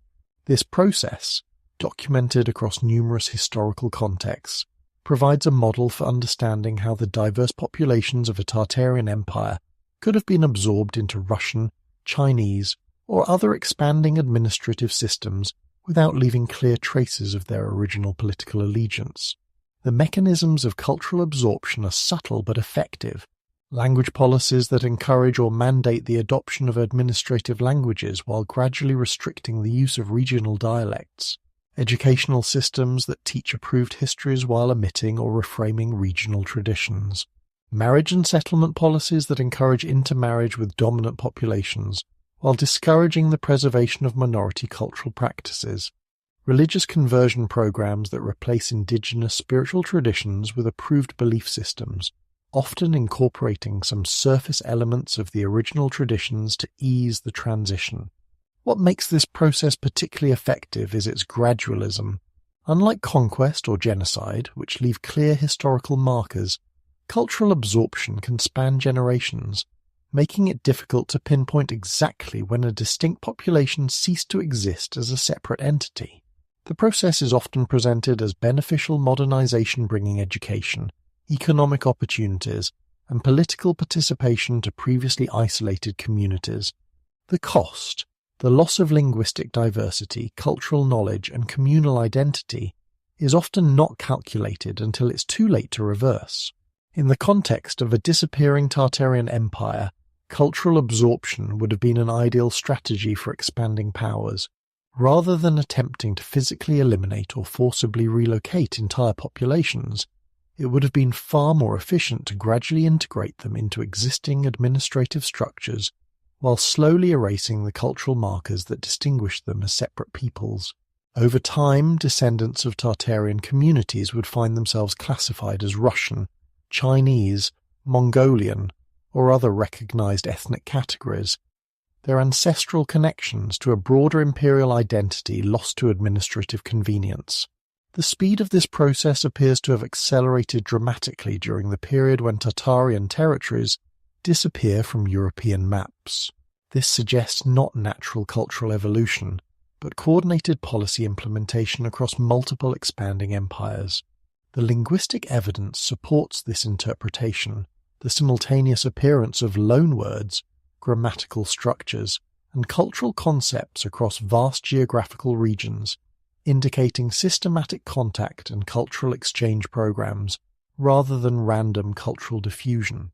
Modern genetic research has provided new tools for investigating historical population movements and cultural relationships that challenge official narratives about the demographic composition of Eurasian populations during the period when Tartarian territories allegedly existed. DNA analysis of contemporary populations across the former Tartarian regions reveals genetic patterns that don't align with the simple narrative of gradual Russian expansion eastward or Chinese expansion westward. Instead, the genetic evidence suggests much more complex historical relationships between populations across these territories. Shared genetic markers appear in populations separated by thousands of miles, but united by their location within the former Tartarian boundaries shown on historical maps. These genetic connections often cross linguistic and cultural boundaries that developed later, suggesting that the current ethnic and cultural divisions may be relatively recent overlay on much older population relationships. Particularly intriguing are the genetic studies of Siberian populations. which reveal ancestral connections that don't match the official histories of settlement and migration in these regions. Populations that are currently classified as ethnically Russian show genetic markers more consistent with Central Asian origins. Communities identified as Mongolian or Turkic show genetic diversity that suggests much more complex ancestral relationships than their current ethnic classifications would indicate. The timing of genetic divergence in many of these populations appears to correlate with the period when Tartarian territories disappear from European maps. Genetic bottlenecks periods when population diversity suddenly decreases appear in multiple populations simultaneously across vast geographical areas, suggesting coordinated events rather than local circumstances. These bottlenecks are followed by periods of rapid genetic mixing between previously distinct populations, indicating either forced migration and resettlement, or the breakdown of social barriers that had previously maintained population distinctiveness. Perhaps most significantly, the genetic evidence reveals the presence of ancestral populations that don't match any currently recognized ethnic categories. These ghost populations, identified through statistical analysis of genetic diversity, represent ancestral groups that contributed to multiple modern populations, but no longer exist as distinct entities. The geographical distribution of these ghost populations correlates remarkably well with the territorial boundaries of the Tartarian Empire as shown on historical maps, suggesting that these vanished genetic signatures may represent the original Tartarian populations themselves. The demographic mysteries surrounding the Tartarian Empire take on different characteristics across different regions, yet share enough common patterns to suggest coordinated rather than coincidental changes. Each region tells its own version of the same story, populations that existed for centuries suddenly changing in composition, language, and cultural identification in ways that exceed the pace of natural demographic change. The Siberian enigma presents perhaps the most dramatic example of demographic transformation. Across the vast territories of Siberia, indigenous populations that had maintained distinct identities for centuries suddenly appear in Russian records as settled populations, with little reference to their original cultural characteristics. The archaeological record suggests sophisticated settlement patterns and trade networks that don't align with the official narrative of small, scattered nomadic groups gradually being incorporated into Russian administrative systems. Traditional Siberian communities describe oral histories that speak of the Great Joining, a period when separate tribal groups were brought together under new administrative arrangements that required the adoption of new cultural practices and the abandonment of old ones. These oral traditions consistently describe this period as involving not just Russian administration, but contact with representatives of the old empire who helped facilitate the transition. Whether these representatives were Tartarian administrators managing the transfer of their territories or Russian officials adopting Tartarian administrative methods, the descriptions suggest much more complex political arrangements than the simple narrative of Russian expansion would indicate. European integration reveals similar patterns across Eastern European territories that were once labelled as Tartarian. Polish, Hungarian, and Romanian demographic records show sudden appearances of populations identified as Tatars, or mixed populations in regions where they had not previously been recorded. These populations often display cultural characteristics, architectural styles, agricultural techniques, social organization patterns that don't match typical nomadic societies but suggest origins in more complex administrative systems. The linguistic evidence from these regions is particularly revealing. Regional dialects across Eastern Europe contain loanwords and grammatical structures that suggest contact with a common administrative language that wasn't Russian, German, or any other recognized imperial language. These linguistic elements appear in populations separated by hundreds of miles, indicating systematic contact patterns rather than random cultural exchange. The timing of these linguistic influences correlates with the period immediately following the disappearance of Tartarian territories from European maps, suggesting that these populations may have been relocated or reassigned rather than conquered.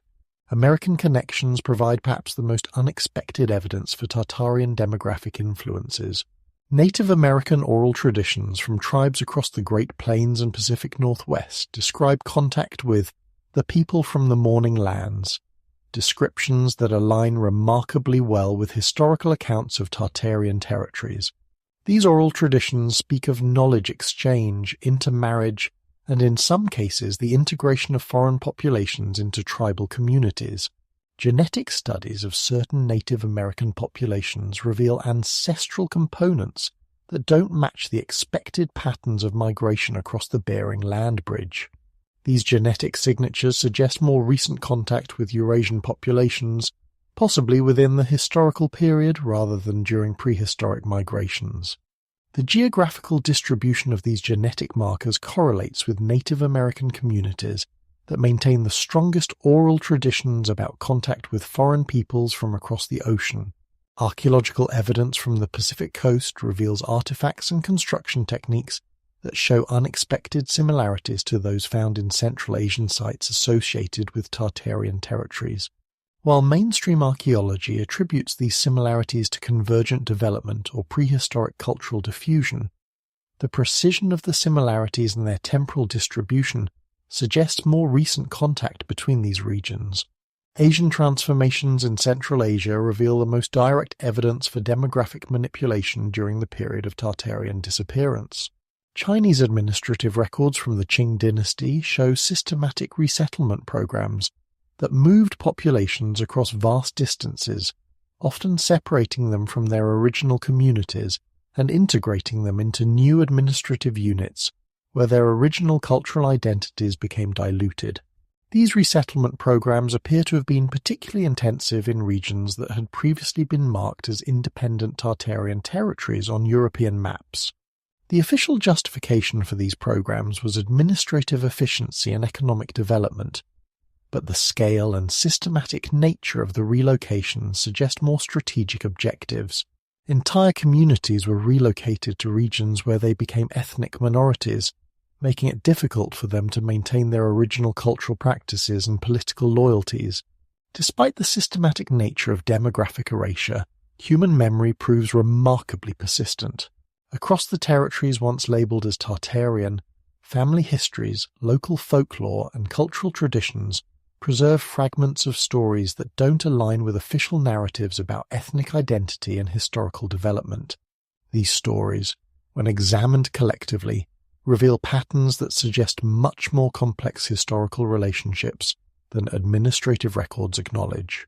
In Siberian communities, elderly residents still speak of ancestors who came from the southern cities, describing urban civilizations with sophisticated architecture and administrative systems that don't match the nomadic lifestyle typically associated with pre-Russian Siberian cultures.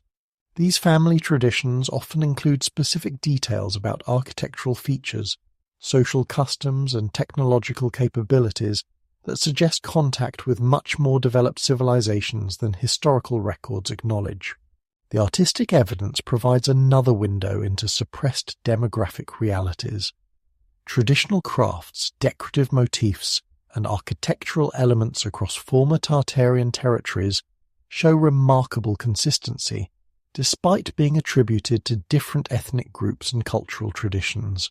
Textile patterns, metalwork techniques, and ceremonial objects share design elements and manufacturing methods across thousands of miles, suggesting common cultural origins that have been obscured by later ethnic classifications.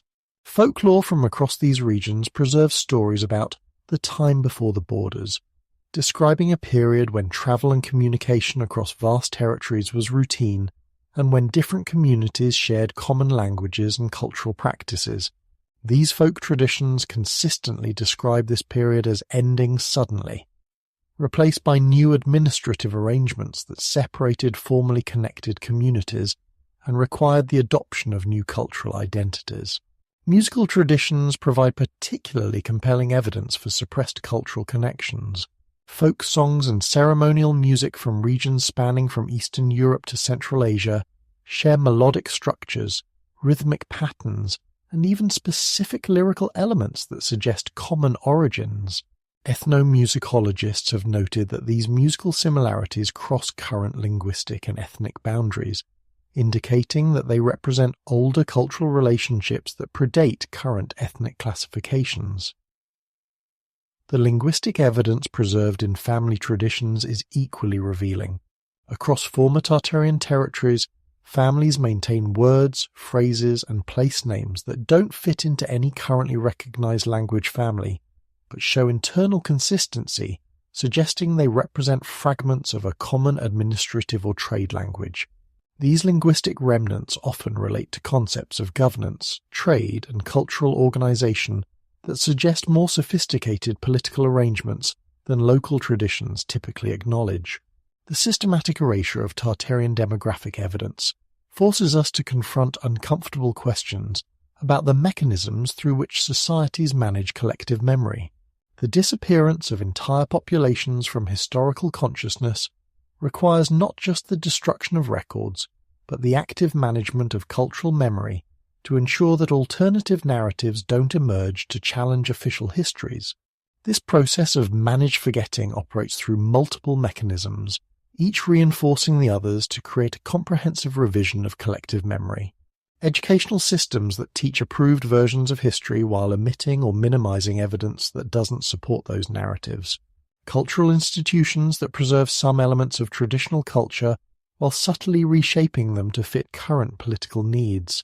Social and economic incentives that reward individuals and communities for adopting approved cultural identities while penalizing those who maintain connections to suppressed traditions. The speed and comprehensiveness of the demographic erasure surrounding the Tartarian Empire suggest a level of coordination and systematic planning that exceeds what would be expected from natural cultural evolution or even typical governmental assimilation policies. The simultaneous nature of these changes across vast geographical regions controlled by different political powers implies either remarkable cooperation between competing empires or the implementation of methods developed by a single administrative system that was then adopted by its successors. Modern examples of demographic manipulation provide models for understanding how such systematic erasure could have been accomplished. The 20th century witnessed numerous examples of populations being reclassified, relocated, or culturally transformed to serve political objectives. These modern precedents demonstrate that the technological and administrative capabilities existed even in earlier periods to accomplish demographic transformation on the scale suggested by the Tartarian evidence. The psychological impact of such systematic erasure extends beyond the immediate victims to affect the broader society's relationship with historical truth. When entire populations can disappear from the historical record, it creates a climate of uncertainty about the reliability of official narratives and the permanence of cultural identity. This uncertainty can be deliberately cultivated to make populations more accepting of official versions of history and less likely to question inconsistencies in the historical record. As our investigation of the demographic disappearance draws toward its conclusion, we find ourselves facing not just historical questions, but moral obligations. If the evidence suggests that entire populations were systematically erased from the historical record, then the responsibility for preserving their memory extends beyond academic curiosity into the realm of basic human dignity.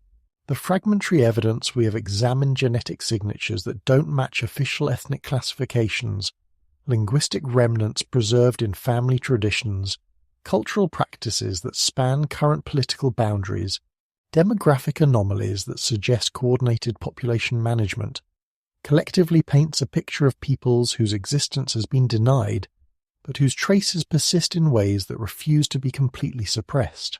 These traces represent more than historical footnotes. They represent the preserved humanity of individuals and communities who lived, loved, worked, and dreamed in ways that their descendants can only imagine. The pottery fragments that show consistent manufacturing techniques across vast distances speak of hands that shaped clay with inherited skills. The linguistic remnants preserved in family memories represent words spoken between parents and children, lovers and friends, communities gathering to celebrate or mourn. The genetic markers that reveal unexpected population relationships tell stories of families separated by political boundaries but united by shared ancestry. The investigation of these vanished populations requires an approach that balances scholarly rigor with human sensitivity. It means recognizing that behind every statistical anomaly lies a human story, that demographic data represents not just numbers, but the accumulated lives of real people who deserve to be remembered with dignity and respect. It means approaching oral traditions and family histories not as curiosities or folklore, but as precious repositories of memory that have been preserved against tremendous pressure to forget. Most importantly, it means acknowledging that the processes that erase these populations from the historical record continue to operate in various forms today. The mechanisms of cultural absorption, demographic manipulation, and historical revision that we see in the Tartarian case provide templates that have been applied repeatedly throughout history and continue to be employed in contemporary contexts where powerful interests find it convenient to reshape demographic realities to serve political objectives. The patterns we have traced sudden population changes that exceed natural demographic processes, systematic cultural assimilation that eliminates distinctive ethnic markers, administrative reclassifications that obscure original population identities, genetic evidence that contradicts official migration narratives, remind us that the writing of history is never neutral.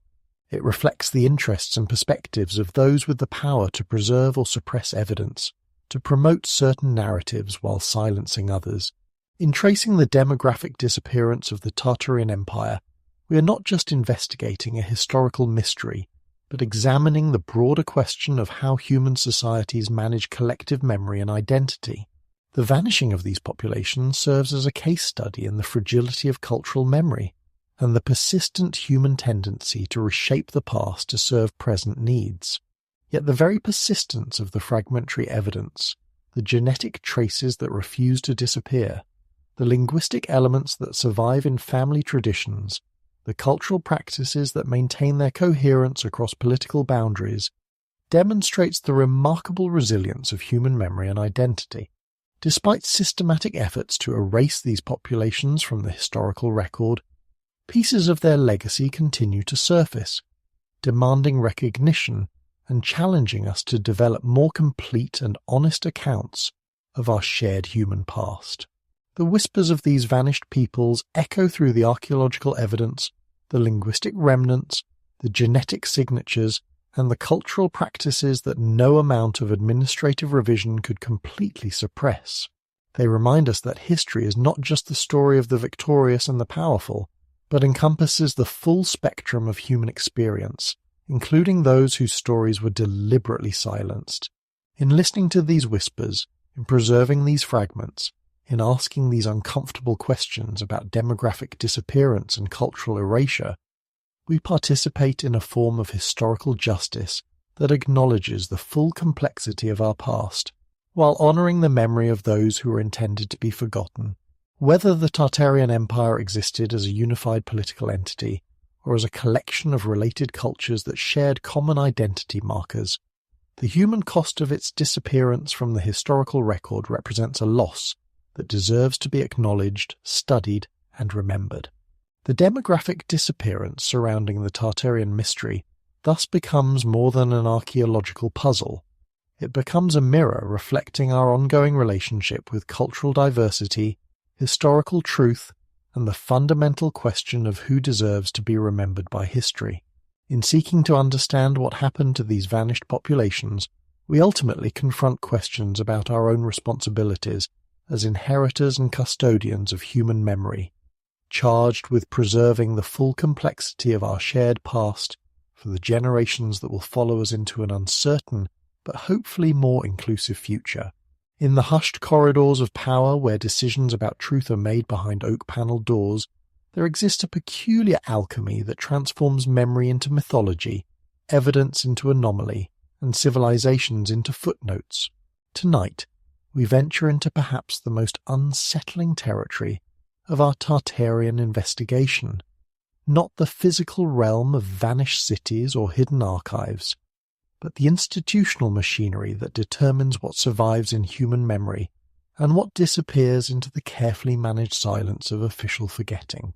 The weight of this realization settles slowly, like morning mist over forgotten battlefields. If the Tartarian Empire existed as our evidence suggests, encompassing vast territories and sophisticated populations across centuries of human development, then its systematic erasure from historical consciousness represents more than accidental oversight or natural evolution of understanding. It points to coordinated institutional decisions about which narratives serve present needs and which threaten established power structures. For those who have traced the demographic whispers of vanished peoples, who have followed linguistic threads across continents, who have examined architectural anomalies that resist easy explanation, the question inevitably arises: how does an empire spanning millennia and encompassing millions of lives simply vanish from human memory? The answer leads not to distant mountains or hidden chambers, but to the institutions that stand between raw historical evidence and public understanding. The universities, libraries, museums, and publishing houses that collectively decide which stories deserve preservation and which can safely be forgotten. The transformation of European education during the 19th century represents one of history's most systematic approaches to narrative control, executed with such thoroughness that we rarely question the assumptions it embedded in our collective consciousness. Before this period, historical knowledge existed in fragments, local chronicles, family traditions, regional folklore, monastic records, each preserving pieces of a vast, complex tapestry that defied simple categorization. The creation of uniform curricula across Europe and America during this crucial century transformed how human societies understand their own past. Where once students might learn the history of their immediate region, with all its connections to broader patterns of trade, migration, and cultural exchange, they now received standardized narratives organized around the rise of modern nation-states. This shift, presented as educational progress, effectively severed millions of people from their deeper historical roots, while creating artificial boundaries between populations that had previously understood themselves as part of larger cultural continuities. The timing of this standardization aligns precisely with the disappearance of Tartarian territories from European cartography. As educational institutions adopted uniform textbooks and approved curricula, alternative narratives about vast confederations, different models of governance, and continental-scale civilizations outside the emerging European imperial framework were quietly relegated to the margins. Not banned outright, such obvious censorship would have been noticed, but simply omitted from the approved course of study, left to gather dust in archives that fewer and fewer people had reason to consult. The consolidation of textbook publishing during this period ensured that these editorial decisions would have lasting impact. Where previously knowledge transmission had been decentralized, with different regions maintaining their own scholarly traditions, the new system created bottlenecks through which all historical information had to pass.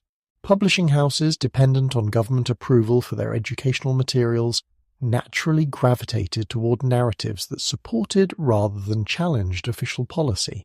Alternative perspectives, no matter how well documented, found themselves without institutional support or distribution channels. This process extended beyond simple omission into active reframing. Archaeological discoveries that suggested different patterns of cultural development were interpreted through the lens of approved chronologies. Linguistic evidence pointing to broader cultural connections was explained away through theories of diffusion that preserved existing models of isolated development. Documentary evidence of larger political entities was dismissed as geographical confusion or scribal error, even when such dismissals required increasingly elaborate explanations to maintain consistency.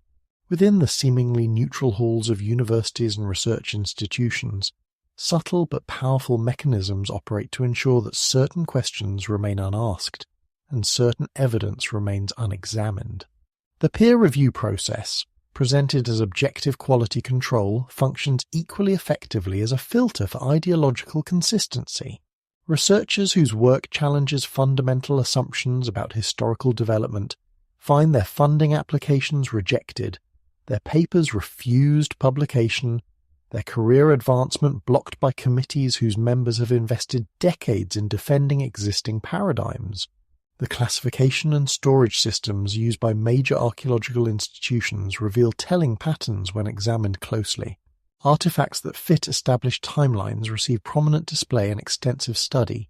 Those that resist easy categorization disappear into storage facilities, where they remain available to researchers in theory, but invisible to public consciousness in practice. Museum curators, working within budgets that depend on government and corporate support, naturally prioritize exhibitions that complement rather than complicate approved historical narratives. This institutional bias operates not through conspiracy, but through the far more powerful mechanism of career incentives. Graduate students learn quickly which research topics lead to successful dissertations and which result in academic exile. Senior scholars, having built their reputations on certain interpretations, become personally invested in defending those interpretations against challenges. The peer review process, dominated by established authorities in each field, naturally favors research that extends rather than revolutionizes existing knowledge. The results of this system become visible in the curious gaps that appear in scholarly literature. Extensive research exists on the political development of European nation-states, but remarkably little attention is paid to the administrative systems that preceded them. Detailed studies document the expansion of Russian influence into Siberia, but the sophisticated infrastructure and settlement patterns that supposedly primitive peoples could not have created remain largely unexplored. Archaeological excavations focus on sites that confirm expected cultural development, while avoiding areas where anomalous evidence might surface. Perhaps most tellingly, interdisciplinary research that might reveal connections between different fields of evidence faces systematic obstacles.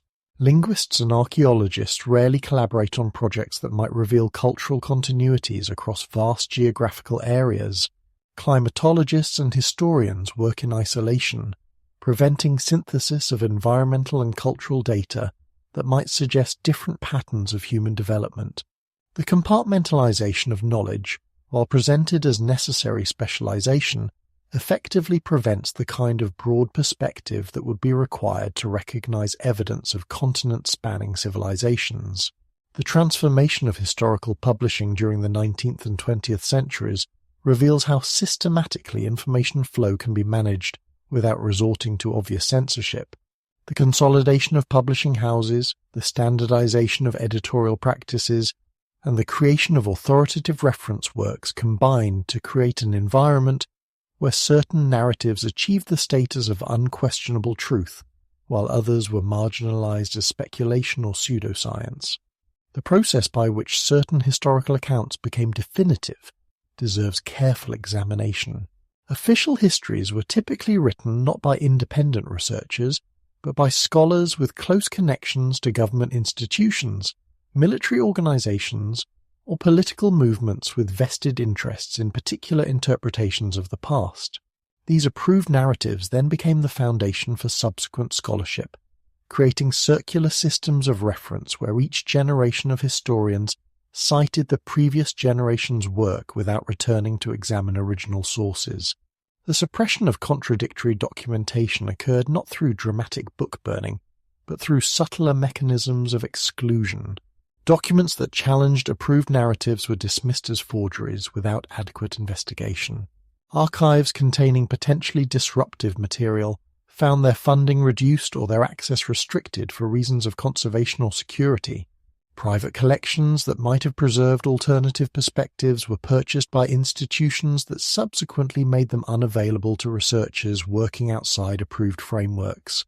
Library and archive acquisition policies played a crucial role in shaping what evidence would be available to future researchers.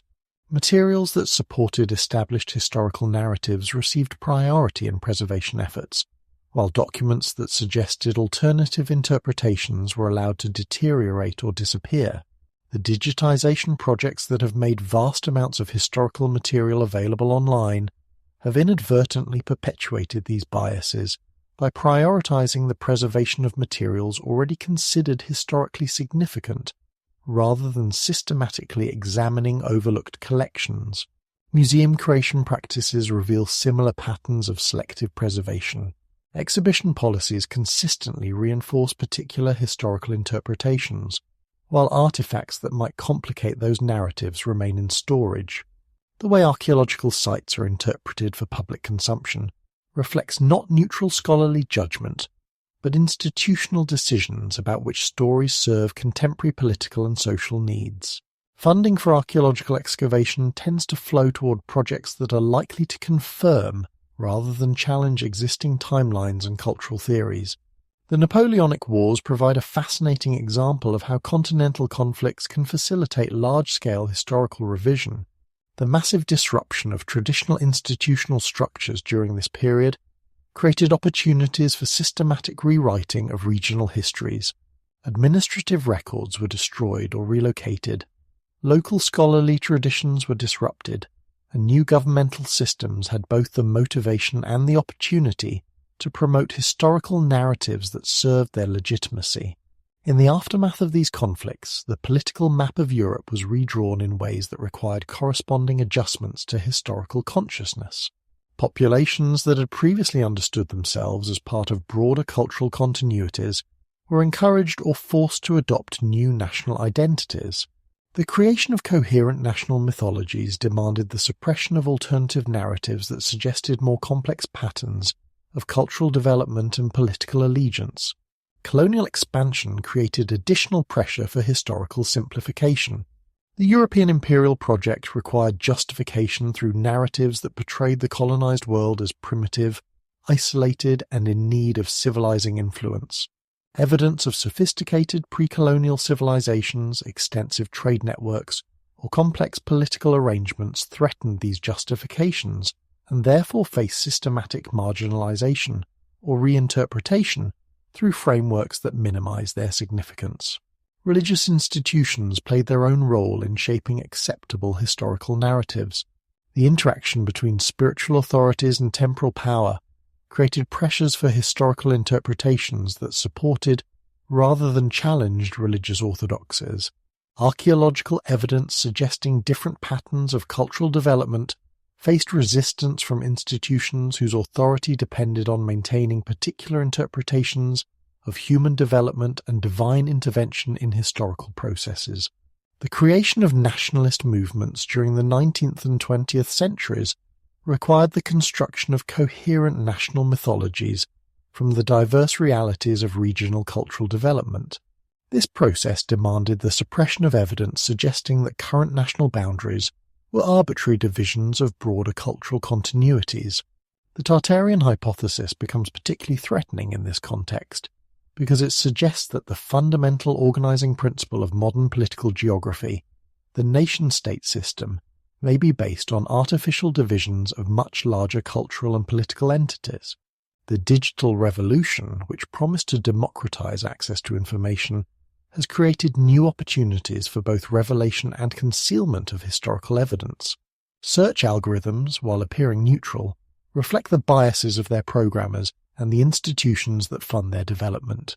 Results for historical queries tend to prioritize information from established sources, while marginalizing alternative perspectives, creating echo chambers that reinforce existing consensus rather than encouraging critical examination. Academic funding systems have evolved to become increasingly centralized, with research directions influenced by governmental priorities and corporate interests, rather than pure scholarly curiosity.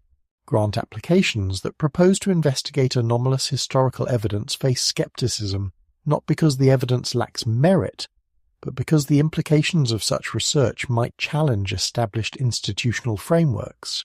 The pressure to produce research that confirms rather than questions existing paradigms has become more intense as competition for limited funding increases.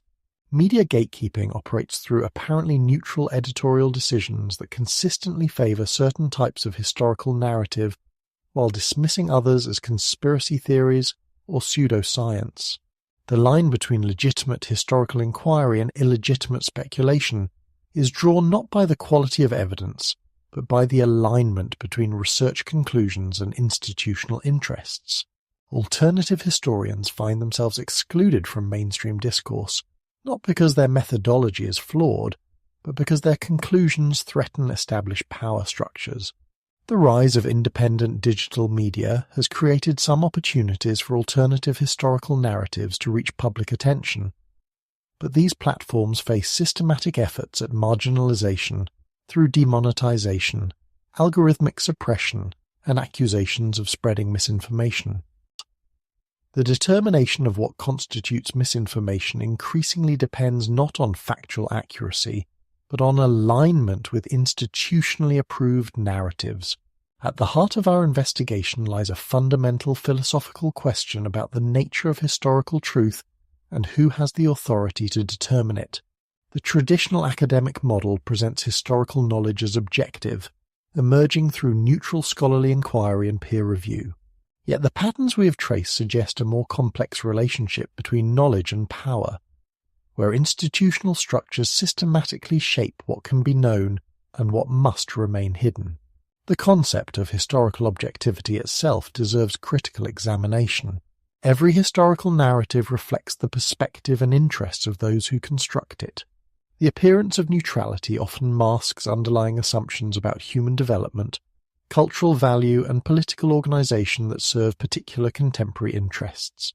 The Tartarian investigation forces us to confront the possibility that many of our most basic assumptions about historical development may reflect institutional bias rather than empirical evidence. The relationship between power structures and knowledge preservation becomes particularly clear when we consider how different types of evidence are treated by academic institutions. Archaeological findings that support approved chronologies receive extensive study and publication, while anomalous discoveries are often ignored or explained away. Documentary evidence that reinforces existing narratives is carefully preserved, while materials that suggest alternative interpretations face neglect or active suppression. The mechanisms through which societies construct their acceptable pasts operate not through crude propaganda, but through subtle processes of selection and interpretation that make certain narratives seem natural while rendering alternatives invisible. The systematic erasure of the Tartarian Empire from historical consciousness represents perhaps the most successful example of institutional narrative control in human history, so thorough that most people today have never encountered the name, despite centuries of documentary evidence for its existence. The investigation of institutional erasure requires careful navigation between paranoid conspiracy theories and naive acceptance of official narratives. Legitimate reasons exist for historical standardization, the need to create coherent educational systems, the practical difficulties of managing complex cultural information, the natural evolution of scholarly understanding. Not every omission represents malicious suppression, and not every alternative narrative deserves equal consideration with established historical frameworks. The challenge lies in distinguishing between natural historical evolution and deliberate manipulation. Some aspects of the Tartarian disappearance may reflect genuine scholarly consensus based on careful evaluation of evidence. Others may result from institutional pressures that discourage investigation of certain topics. The task for independent researchers is to separate legitimate scholarly concerns from institutional bias, while maintaining critical distance from both official narratives and alternative theories. The relationship between truth and social stability presents perhaps the most complex aspect of this investigation. Historical narratives serve important social functions, providing identity, justifying political arrangements, offering guidance for future development. Radical revision of accepted history, even if factually justified, carries risks of social disruption that institutions naturally seek to avoid. The suppression of the Tartarian narrative may reflect not malicious intent but reasonable caution about the social consequences of dramatic historical revision. Modern societies face unprecedented challenges that may require new approaches to historical understanding. Environmental crisis, technological disruption, and global interconnection create pressures that existing institutional frameworks struggle to address. Alternative historical models like the Tartarian hypothesis may offer insights relevant to contemporary problems, but only if they can be examined through rigorous scholarly methods rather than ideological preconceptions. As our investigation draws toward its conclusion, we find ourselves confronting not just questions about historical fact, but questions about our own responsibilities as seekers of truth in a complex information environment. The institutional machinery that shapes historical consciousness operates through mechanisms far more subtle than crude censorship, creating environments where certain questions become literally unthinkable, while others appear as natural common sense. The digital age has created new opportunities for both historical investigation and historical manipulation. Independent researchers now have access to vast archives of primary source material previously restricted to institutional scholars. Collaborative networks allow individuals from different backgrounds to combine their expertise in ways that traditional academic structures discourage. Yet the same technologies that enable alternative research also enable sophisticated forms of information control that operate below the threshold of conscious awareness. The investigation of the Tartarian Empire thus becomes more than an archaeological project. It becomes a test of our ability to maintain critical thinking in an environment of systematic information management. Each piece of evidence must be evaluated not only for its intrinsic merit, but for its relationship to institutional interests that may influence how it is presented, preserved, or interpreted. The challenge is to remain skeptical of both official and alternative narratives, while remaining open to evidence that challenges our preconceptions. Perhaps most importantly, the investigation forces us to examine our own relationship to historical truth. How much of what we believe about the past reflects careful evaluation of evidence, and how much reflects institutional programming that we have internalized without question? The systematic erasure of the Tartarian Empire from historical consciousness suggests that such programming operates far more effectively than most people realize, shaping not just what we know, but what we can imagine knowing. The path forward requires neither blind acceptance of alternative histories nor uncritical deference to institutional authority, but rather the cultivation of intellectual independence capable of navigating between these extremes. It demands recognition that historical truth is neither fixed nor easily determined, but emerges through ongoing dialogue between evidence and interpretation, between individual insight and collective wisdom. In the end, the institutional erasure of the Tartarian Empire may serve as a mirror reflecting our own relationship to truth, power, and knowledge. Whether this vast civilization existed as the evidence suggests, or whether it represents something else entirely, a projected hope, a suppressed memory, a metaphor for possibilities we have not yet learned to imagine, the investigation itself changes us. It teaches us to question assumptions, to look beneath surface narratives, and to recognize that the most important boundaries may be not geographical but conceptual, not between nations but between different ways of understanding what it means to be human on this mysterious planet. The gates between past and present, between official and hidden narratives, remain tantalizingly ajar, and for those willing to examine the evidence with patience and discernment, respecting both the complexity of historical truth and the power of institutional interest to shape that truth, the boundaries of possibility continue to expand, revealing new territories of understanding in the vast unexplored regions of human experience and institutional memory. Whether those territories exist in the archives of suppressed knowledge or in dimensions of historical reality we have yet to learn to perceive, the investigation continues to whisper its secrets to anyone with eyes to see, and the courage to question what they have been taught was impossible, recognizing that the greatest obstacles to historical truth may not lie in distant archives or hidden chambers, but in the institutional mechanisms that determine what questions can be asked and what answers can be spoken in the careful grammar of officially sanctioned knowledge. In the quiet spaces between official narratives and lived experience, where institutional control meets the stubborn persistence of human memory, something remarkable occurs. Like seeds that survive forest fires by burrowing deep into protected soil, fragments of suppressed histories find ways to endure, carrying within themselves the DNA of vanished worlds that refuse to be completely forgotten.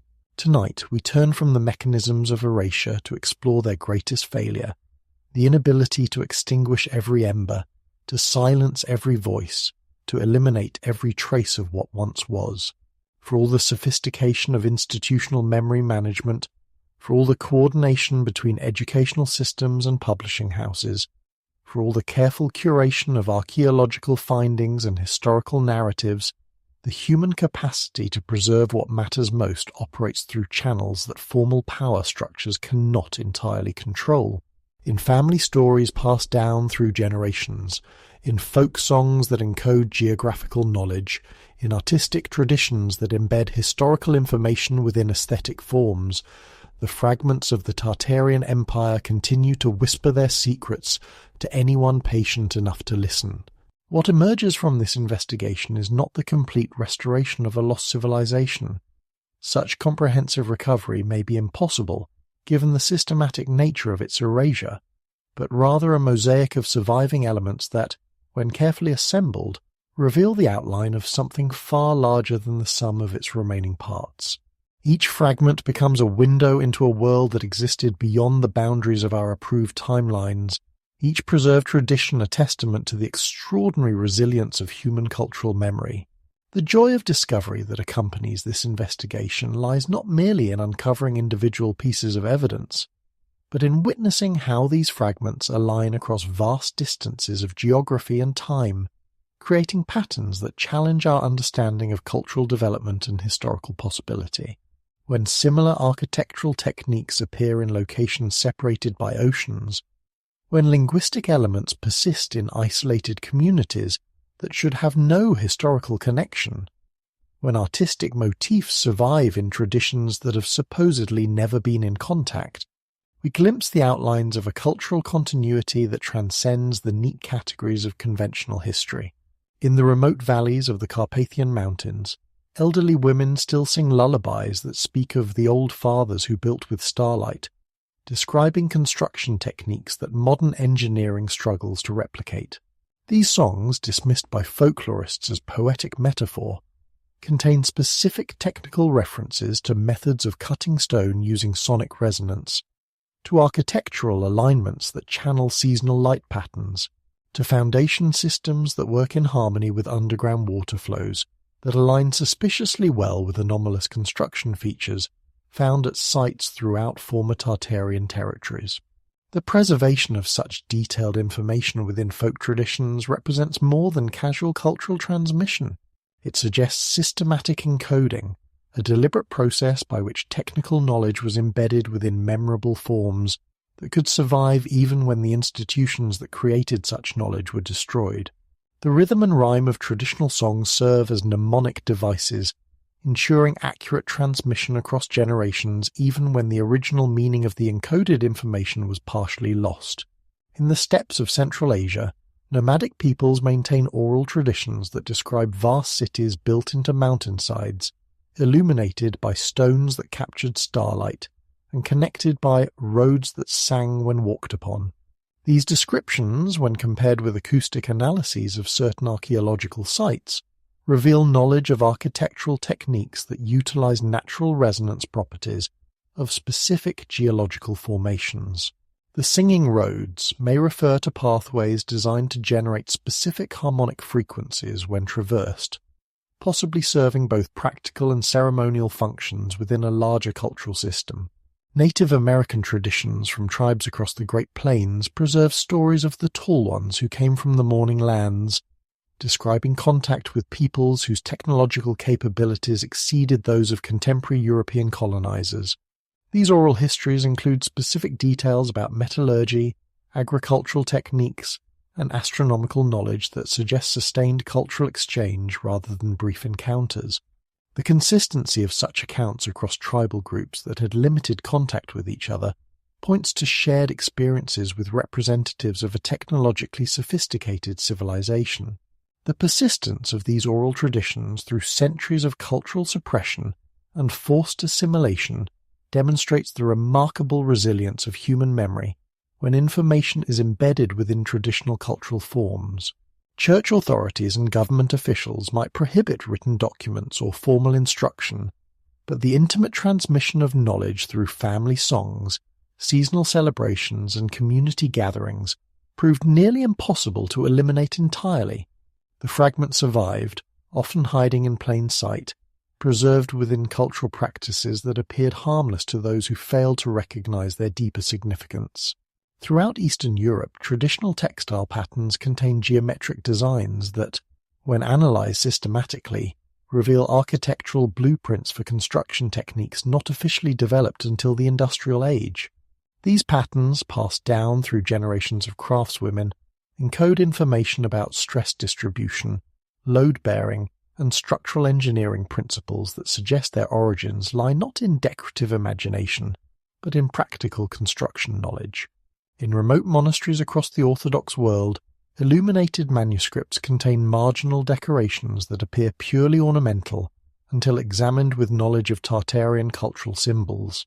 Angels with distinctively non-European facial features, architectural elements that match no known Byzantine or Romanesque styles, geometric patterns that align with mathematical principles not formally recognized until centuries later. These artistic elements suggest the influence of cultural traditions that existed parallel to, or predating, the established religious and architectural canons. The wood-carving traditions of Siberian communities preserve three-dimensional representations of buildings and technological devices that conventional archaeology insists could not have existed in these regions during the historical periods when such traditions developed. Detailed miniature models of multi-level structures with sophisticated ventilation systems, mechanical devices with precisely rendered gear systems, transportation methods that suggest understanding of principles not formally codified until much later. These artistic works function as three-dimensional technical drawings, preserving engineering knowledge within forms that appeared to be merely decorative or ceremonial.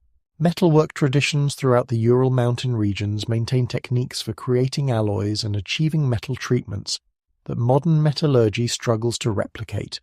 Master craftsmen, working within family traditions that span generations, continue to produce items with material properties that exceed contemporary standards, using methods they describe as the old way, but cannot fully explain in modern technical terms.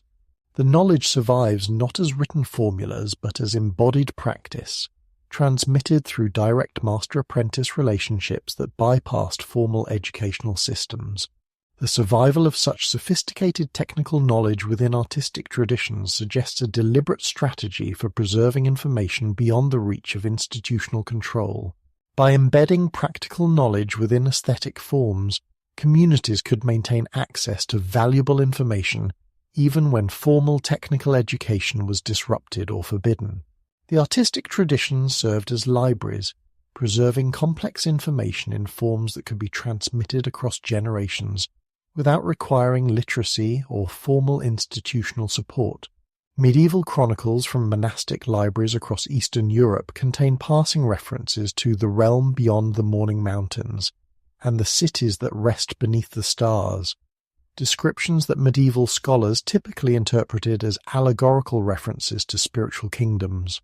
However, when these literary fragments are examined alongside geographical knowledge and archaeological evidence, they reveal surprisingly specific information about territories and populations that do not appear in official historical records. Travel accounts from the 16th and 17th centuries, written by merchants and diplomats traversing trade routes through Central Asia, describe encounters with peoples and places that cannot be located on contemporary maps. These accounts, often dismissed as confused geography or deliberate fabrication, contain detailed descriptions of architectural styles, social customs, and technological capabilities that align with evidence found at archaeological sites throughout suspected Tartarian territories. The consistency of these descriptions across independent sources suggests that the authors were describing real encounters rather than fictional embellishments. In the private correspondence of European nobility, housed in family archives that escaped systematic institutional review, letters describe gifts and diplomatic exchanges with representatives of kingdoms that have no place in official histories.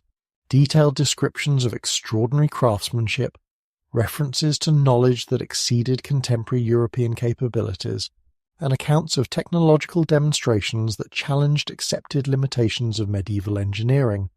These personal documents preserve evidence of contacts that were apparently deemed too sensitive for inclusion in official diplomatic records. The literary tradition of medieval romance, particularly in Germanic and Slavic cultures, contains recurring themes of underground kingdoms, advanced civilizations hidden within mountains, and quests to recover lost knowledge from forgotten peoples. While literary scholars analyze these themes as psychological or spiritual metaphors, the geographical specificity and technical details embedded within these narratives suggest possible historical foundations. The quests often involve specific routes through identifiable terrain. The underground kingdoms are described with architectural precision, and the recovered knowledge frequently relates to practical technologies rather than abstract wisdom. Modern analysis of these literary sources reveals layers of encoded information that may have allowed authors to preserve historically accurate accounts within fictional frameworks that provided protection from institutional censorship. By presenting sensitive information as entertainment rather than historical documentation, authors could preserve knowledge that might otherwise have been suppressed or destroyed. The literary fragments thus functioned as a form of historical encryption, maintaining records of suppressed realities within forms that appeared innocuous to institutional oversight. The folk music traditions of the Balkans preserve scales and harmonic structures that do not derive from any known European musical development. These modal systems, when analyzed acoustically, reveal mathematical relationships that suggest sophisticated understanding of sonic resonance and its effects on both architectural and biological systems. The survival of such complex mathematical relationships within musical traditions indicates preservation of knowledge that extended far beyond entertainment or aesthetic expression. Throughout Central Asian cultures, traditional instruments incorporate design elements that serve both musical and technological functions. Certain stringed instruments, when examined closely, reveal construction techniques that optimize not only acoustic properties, but also electromagnetic field interactions. The instruments function as both musical tools and measurement devices, capable of detecting subtle variations in environmental conditions that suggest their original use within sophisticated architectural or engineering contexts. The preservation of specific songs within shamanic traditions across Siberia includes detailed geographical information embedded within lyrical content. These songs describe routes through terrain that was supposedly uninhabited during the periods when the traditions developed, yet contain accurate descriptions of landmarks, water sources, and seasonal conditions. The songs function as navigational aids, preserving geographical knowledge within musical forms that could be transmitted across generations without written records. Certain ceremonial chants maintained by communities throughout former Tartarian territories incorporate acoustic principles that demonstrate understanding of how specific sound frequencies interact with architectural environments.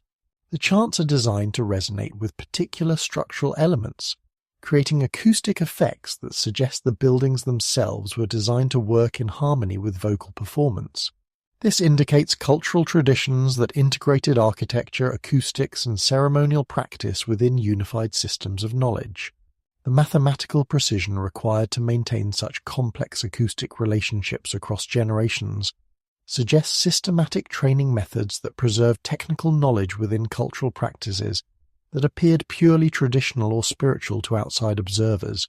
The musical traditions served as repositories for engineering knowledge, maintaining information about resonance, frequency, and harmonic relationships that had practical applications beyond musical performance. In isolated communities throughout the Altai Mountains, extended families maintain genealogical records that trace their ancestry to the builders of the first cities and preserve specific knowledge about construction techniques, metallurgy, and agricultural methods that demonstrate continuity with highly advanced technological traditions. These communities function as living libraries, maintaining not only theoretical knowledge, but practical skills that enable them to continue producing items and implementing methods that exceed contemporary standards. Religious communities within the Russian Orthodox tradition maintain esoteric practices that incorporate elements clearly derived from pre-Christian traditions, but demonstrate levels of sophistication that suggest interaction with advanced civilizations rather than development from primitive folk beliefs. These practices involve understanding of astronomical cycles, geological processes, and biological systems that indicate systematic scientific knowledge preserved within religious frameworks. Throughout Central Europe, families that trace their origins to the medieval period maintain collections of artifacts, documents, and traditional knowledge that contradict official historical narratives about the development of their regions. These private collections, carefully preserved across generations, contain items that demonstrate technological capabilities and cultural connections that suggest their ancestors participated in civilizations more advanced than conventional history acknowledges. Communities of traditional craftspeople across former Tartarian territories continue to produce items using methods they describe as inherited from the masters who taught the first makers. These techniques produce results that modern industrial methods struggle to replicate, suggesting preservation of technological knowledge through direct master-apprentice transmission that bypassed formal educational institutions and survived even when the civilizations that developed such knowledge were officially erased from historical records. The linguistic patterns preserved within these communities reveal vocabulary and grammatical structures that suggest contact with languages that do not appear in contemporary linguistic classifications. The survival of such linguistic elements indicates cultural continuity, with populations that maintain distinct identities despite political upheavals and official policies of cultural assimilation. Satellite archaeology projects have identified geometric patterns beneath agricultural fields throughout Eastern Europe and Central Asia that reveal the outlines of urban planning on scales that challenge conventional understanding of medieval settlement patterns. These patterns suggest coordinated regional development involving multiple interconnected cities, designed according to unified architectural principles, indicating governmental and technological capabilities that do not align with accepted historical models.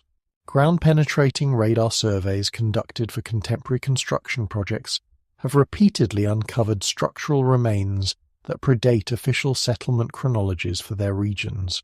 These discoveries, often minimally reported due to their disruptive implications for established timelines, reveal construction techniques and architectural features that suggest much more sophisticated civilizations existed in these areas than historical records acknowledge.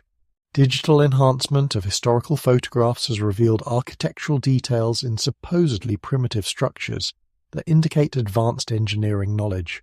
Buildings that were constructed as simple folk architecture contained precisely calculated load distribution systems, sophisticated ventilation designs, and acoustic properties that suggest their builders possessed technical knowledge that was not formally recognized until much later historical periods. DNA analysis of populations throughout former Tartarian territories reveals genetic patterns that indicate much more complex population movements and cultural interactions than migration models based on conventional historical records would predict. The genetic evidence suggests sustained contact between populations separated by vast distances, indicating either systematic long-distance travel or coordinated settlement patterns that required governmental and technological capabilities exceeding those acknowledged in official histories. Modern metallurgical analysis of artifacts preserved in museum collections has identified alloy compositions and manufacturing techniques that cannot be reproduced using methods that were supposedly available during the periods when these items were created. The artifacts demonstrate technological capabilities that suggest their creators had access to knowledge and resources that do not appear in conventional accounts of historical development. Online communities have emerged that specialize in systematic examination of digitized historical archives, identifying patterns and connections that individual researchers working within institutional constraints might miss or be discouraged from pursuing. These collaborative investigations have uncovered extensive evidence of coordinate historical revision, identifying documents that were altered, archives that were selectively preserved or destroyed, and research that was suppressed or redirected to support particular historical narratives. Social media platforms have enabled communities throughout former Tartarian territories to share family traditions, local knowledge, and cultural practices that reveal surprising similarities across vast geographical distances. This grassroots documentation process has identified linguistic elements, cultural practices, and traditional knowledge that suggest historical connections between communities that supposedly had no contact according to official historical records. Crowdsourced translation projects have made previously inaccessible documents available to broader communities of researchers, revealing information that challenges established historical narratives. Documents that were available only to institutional scholars have been translated and analyzed by independent researchers who are not constrained by academic or political pressures to maintain particular interpretations of historical development. Digital mapping projects that combine historical geographical information with contemporary satellite imagery have identified locations where geographical features described in historical documents can be correlated with actual terrain, confirming the accuracy of accounts that were previously dismissed as fictional or inaccurate.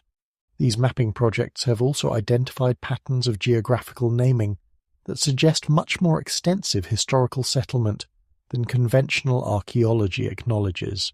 Database analysis of digitized museum collections has revealed artifacts and documents that were catalogued but never systematically studied, including items that demonstrate technological capabilities and cultural connections that contradict established historical timelines.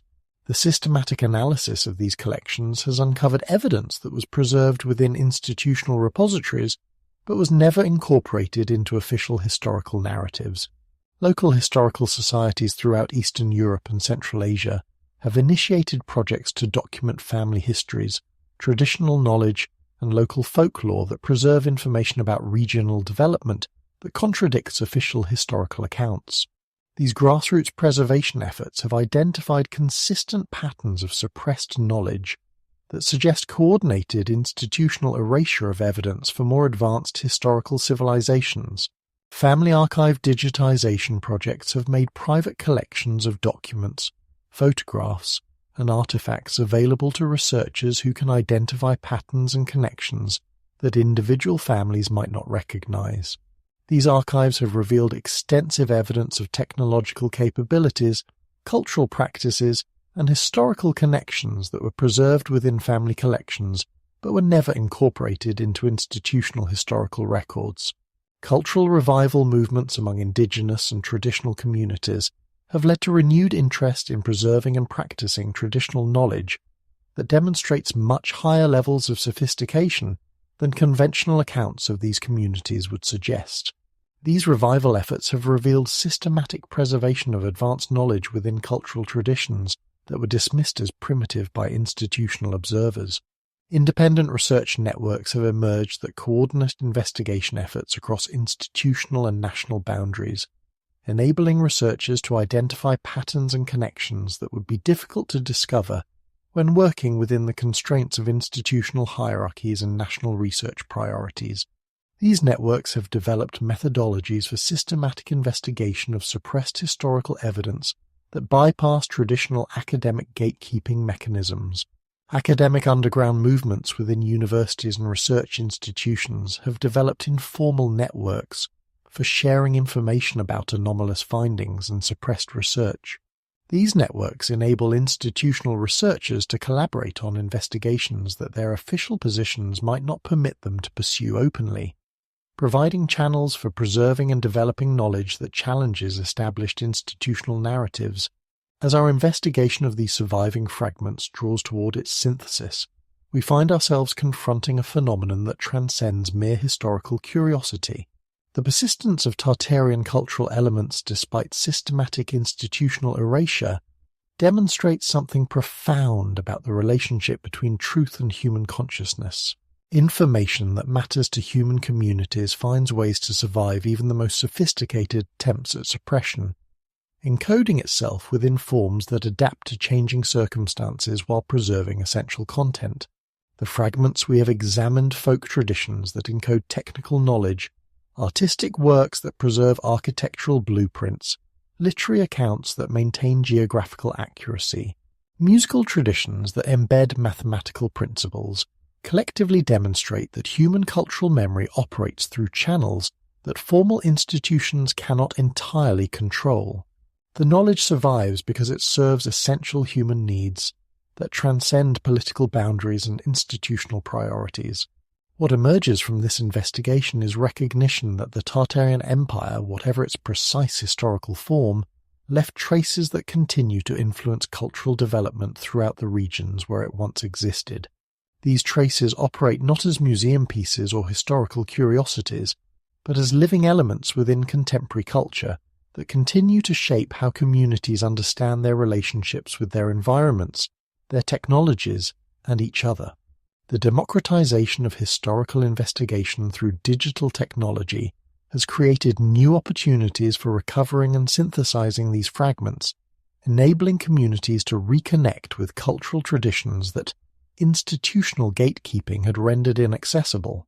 The result is not merely academic interest in historical questions, but practical recovery of knowledge that has contemporary relevance for communities seeking alternatives to the environmental and social challenges that characterize modern development patterns. Perhaps most significantly, the investigation reveals that the boundary between past and present is more porous than institutional historical narratives suggest. Cultural knowledge that was supposedly lost continues to influence contemporary development in ways that suggest continuity rather than rupture between historical civilizations and present communities. The fragments whisper not only of what was, but of what remains possible for communities willing to listen to the voices that institutional erasure could not permanently silence. The surviving fragments of the Tartarian Empire thus become more than historical evidence. They function as seeds of possibility, demonstrating that human communities have achieved levels of sophistication and sustainability that contemporary civilization is still striving to recover.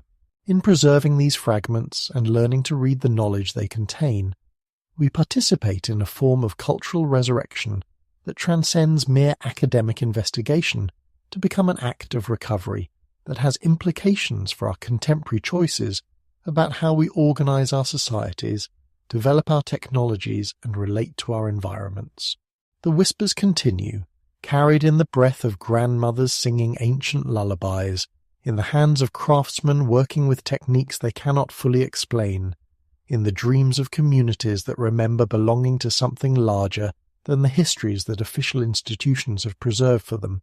What fire could not burn continues to glow, waiting for the moment when conditions align for these scattered embers to kindle, once again, into the illumination of possibilities that were never completely extinguished.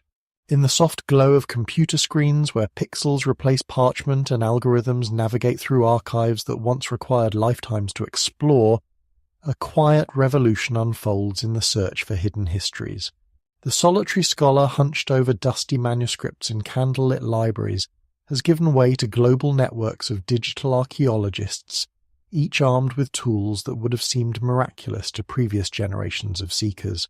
Tonight, we witness how technology has transformed not just the methods of historical investigation, but the very nature of who can participate in the quest to uncover suppressed narratives like that of the Tartarian Empire.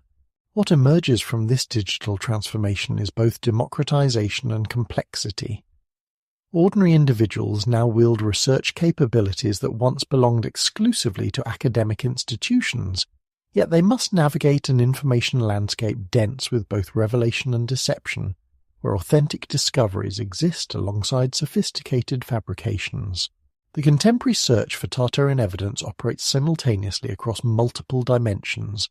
Satellite imagery revealing geometric patterns beneath forest canopies, machine learning algorithms detecting linguistic connections across vast databases, and crowdsourced investigations connecting fragments of evidence scattered across continents. The tools themselves have become almost mystical in their power to reveal what was hidden. Ground-penetrating radar can peer through solid earth to detect structures that leave no surface trace. Thermal imaging reveals heat signatures that suggest underground activity in regions supposedly devoid of human presence. Multispectral analysis can identify artificial construction materials buried beneath centuries of sediment and vegetation. Yet for all their technological sophistication, these instruments often raise more questions than they answer, revealing anomalies that resist easy categorization within accepted historical frameworks. From the vantage point of low Earth orbit, satellites equipped with increasingly sophisticated sensors have begun to rewrite our understanding of human settlement patterns across the territories once labeled as Tartarian. Synthetic aperture radar can detect buried structures through dense vegetation and soil layers, revealing geometric patterns that suggest coordinated urban planning on scales that challenge conventional assumptions about medieval organizational capabilities. In the Siberian taiga, where official histories speak of sparse nomadic populations, thermal infrared imaging detects regular temperature variations that indicate subsurface construction in configurations too systematic to be natural geological features. The democratization of satellite imagery through platforms like Google Earth has enabled independent researchers to conduct systematic surveys of regions previously accessible only to government agencies and well-funded academic expeditions. Geometric earthworks hidden beneath Amazon canopies, perfectly circular formations in Central Asian steppes, and linear features extending for hundreds of kilometers across Siberian watersheds. Each discovery adds another piece to the puzzle of civilizational complexity in regions supposedly untouched by sophisticated development. LiDAR technology has proven particularly revelatory, its laser pulses penetrating forest canopies to create precise three-dimensional maps of ground features invisible to conventional photography.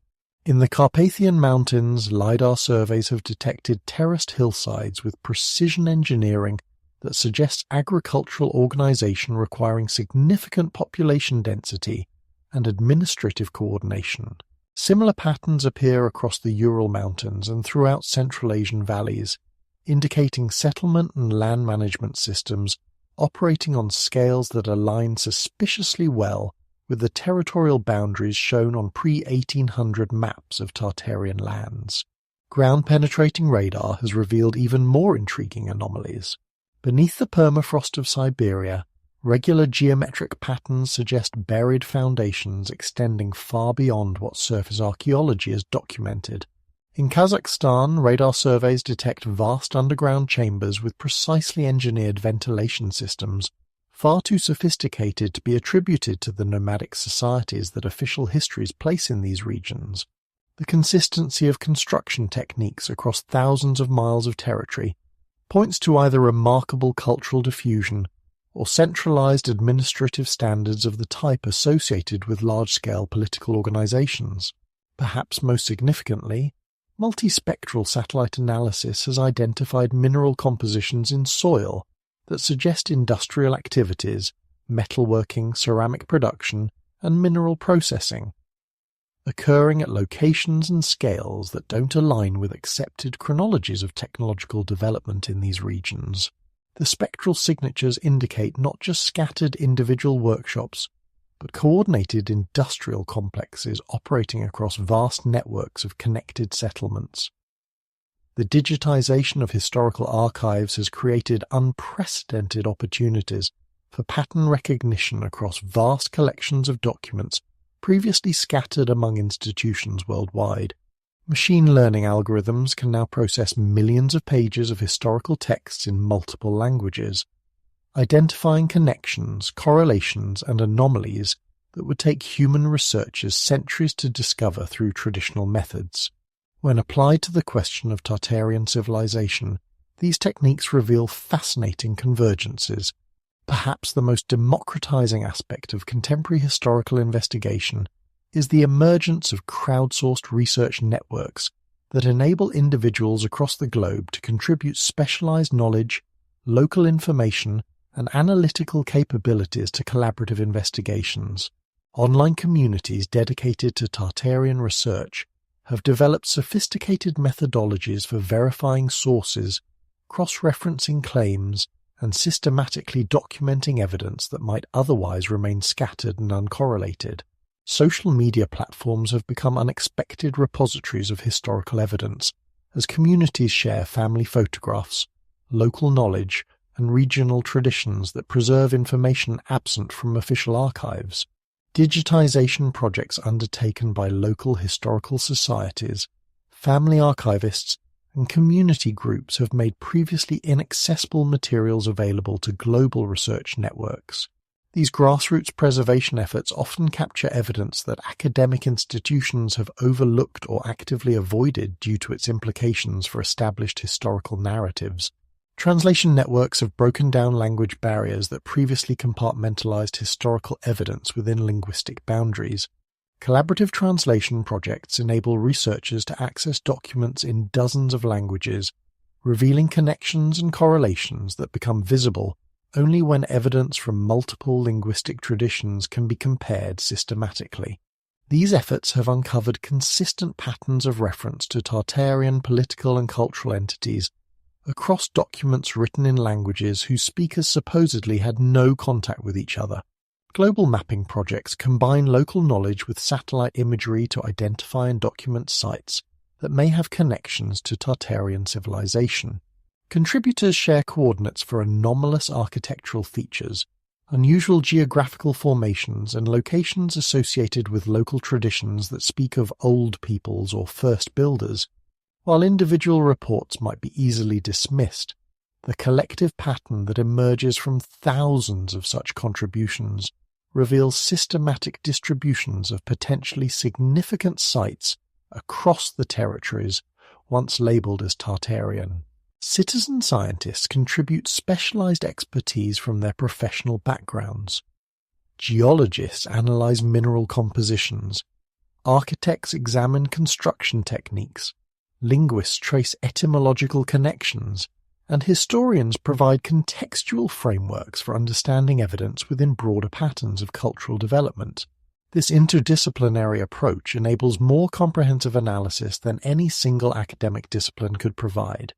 The digital age has created new opportunities for historical investigation, but it has also introduced unprecedented challenges in distinguishing authentic evidence from sophisticated fabrications.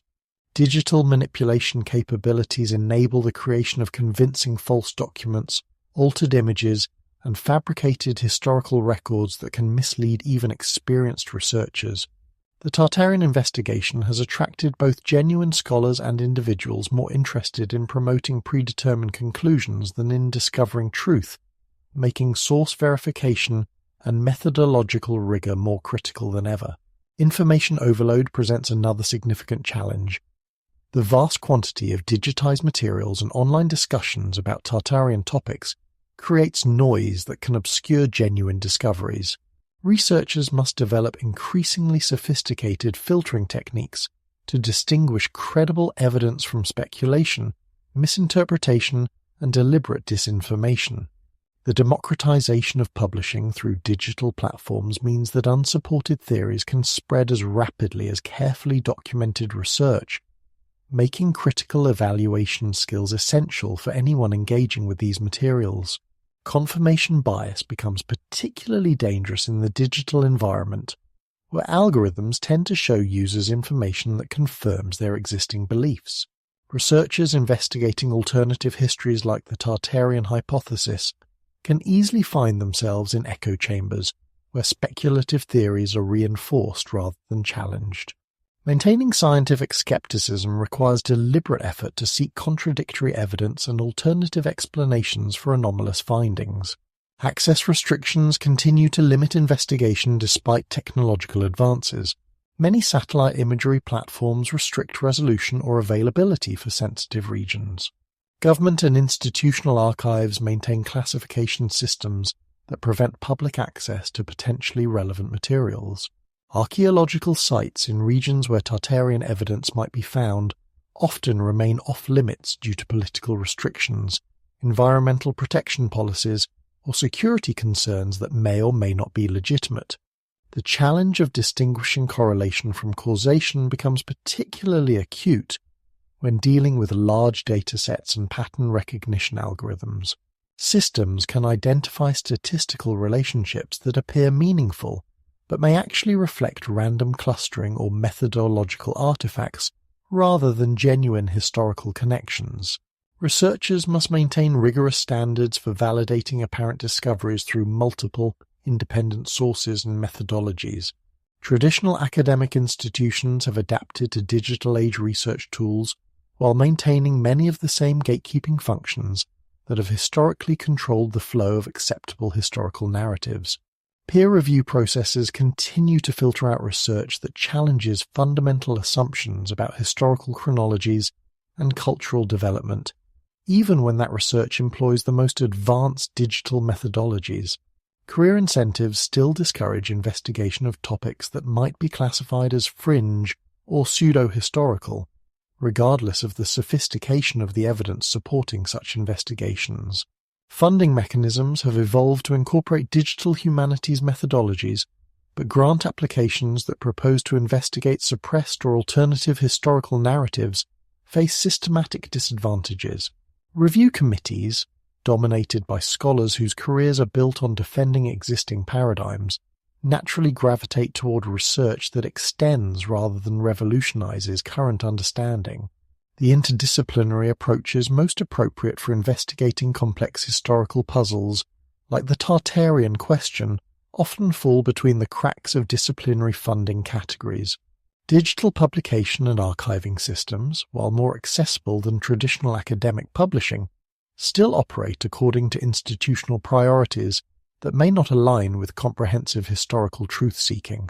University repositories, digital archives, and scholarly databases employ content curation policies that can systematically exclude materials that challenge accepted chronologies or suggest alternative interpretations of historical evidence. The algorithms that determine what materials become easily discoverable often perpetuate existing biases rather than promoting genuinely open inquiry. Professional consequences for investigating alternative historical narratives have actually intensified in some ways during the digital age. Social media and online academic communities can subject researchers to public ridicule and professional ostracism more rapidly and extensively than was possible in previous eras. The permanence of digital records means that any association with controversial research topics can follow scholars throughout their careers, creating powerful disincentives for investigating anomalous evidence, regardless of its potential significance. Political sensitivities around historical narratives have become more acute as digital communications enable rapid dissemination of research findings that might challenge national mythologies or cultural identity frameworks. Governments and cultural institutions have developed sophisticated methods for managing historical narratives in digital spaces, from funding research that supports preferred interpretations to employing information warfare techniques that discredit challenging evidence through association with conspiracy theories or extremist ideologies. Despite institutional resistance, a new generation of historical investigators has emerged who are natives of the digital environment and naturally comfortable with the collaborative, interdisciplinary approaches most appropriate for investigating complex historical puzzles. These researchers often work outside traditional academic structures, combining professional expertise from various fields with shared commitment to following evidence wherever it leads, rather than confirming predetermined conclusions. Independent researchers equipped with digital tools can now conduct investigations at scales and with sophistication that previously required institutional support. Individual scholars have compiled databases encompassing millions of historical documents, created comprehensive cartographic analyses covering entire continents, and developed linguistic correlation studies that reveal patterns invisible to conventional academic approaches. The quality of their work often exceeds that produced by traditional academic institutions, despite lacking official sanction or funding. International collaboration has become routine in ways that would have been impossible for previous generations of researchers. Teams span multiple continents, bringing together expertise in dozens of languages, cultures, and professional specializations. These collaborative networks operate through digital platforms that enable real-time sharing of discoveries, hypotheses, and analytical results across time zones and national boundaries.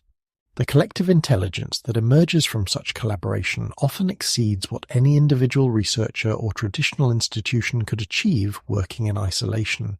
Interdisciplinary approaches have become standard practice among digital age historical investigators who naturally combine methodologies from archaeology, linguistics, genetics, climatology, and other fields without the artificial boundaries that compartmentalize traditional academic research.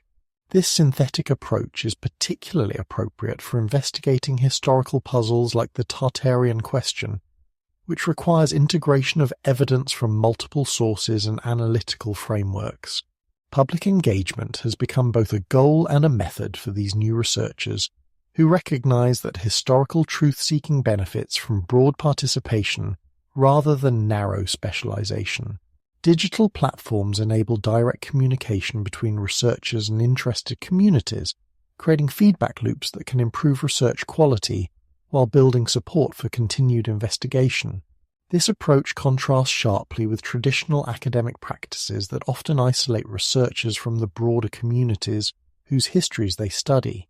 The digitization of historical archives continues to expand access to materials that were previously available only to researchers with institutional affiliations and significant travel budgets. Online databases now contain millions of historical documents, maps, photographs, and other materials that can be searched, analyzed, and cross-referenced by anyone with internet access. While this democratization of information creates new challenges in terms of verification and quality control, it also enables discovery of connections and patterns that might never have been visible to researchers working within narrower institutional constraints. Translation technology has begun to break down the language barriers that have historically compartmentalized evidence within linguistic boundaries. Automated translation systems, while still imperfect, enable researchers to identify potentially relevant materials in languages they don't speak fluently, which can then be subjected to more precise translation by human experts. This capability is particularly important for investigating historical questions like the Tartarian Empire, where relevant evidence exists in dozens of languages across multiple cultural traditions. Digital publishing platforms have democratized not only access to information, but also the ability to disseminate research findings to global audiences without institutional gatekeeping. Researchers can publish their work immediately upon completion, receive feedback from interested communities, and revise their analyses based on contributions from collaborators worldwide. While this system lacks the quality control mechanisms of traditional academic publishing, it also avoids the systematic biases that can filter out research, challenging established paradigms. Collaborative tools continue to evolve in ways that make large-scale research coordination increasingly sophisticated and effective. Version control systems enable multiple researchers to work simultaneously on complex datasets and analytical projects. Project management platforms coordinate investigation efforts across multiple time zones and cultural contexts. Communication tools facilitate real-time discussion and debate among researchers who might never meet in person but share commitment to advancing understanding of historical questions. Looking toward future technological developments, artificial intelligence and machine learning capabilities will likely revolutionize historical investigation by enabling pattern recognition and correlation analysis across datasets too large and complex for human researchers to process manually.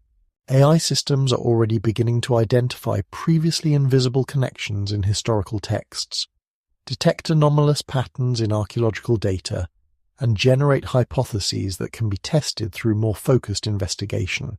Virtual and augmented reality technologies offer the possibility of reconstructing historical environments and architectural spaces in ways that enable researchers and the public to experience and analyze past cultures more directly than static documents and artifacts allow.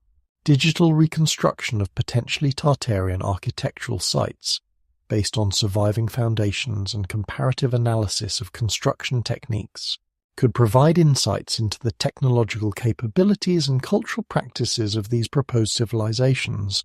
Blockchain technology may eventually provide methods for creating tamper-proof historical records and documentation of archaeological discoveries, addressing concerns about the manipulation of evidence that can undermine confidence in alternative historical research.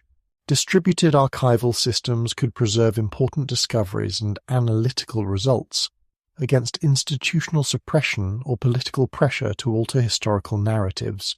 Quantum computing, as it develops, may enable analysis of historical questions at scales and with complexity that are currently impossible.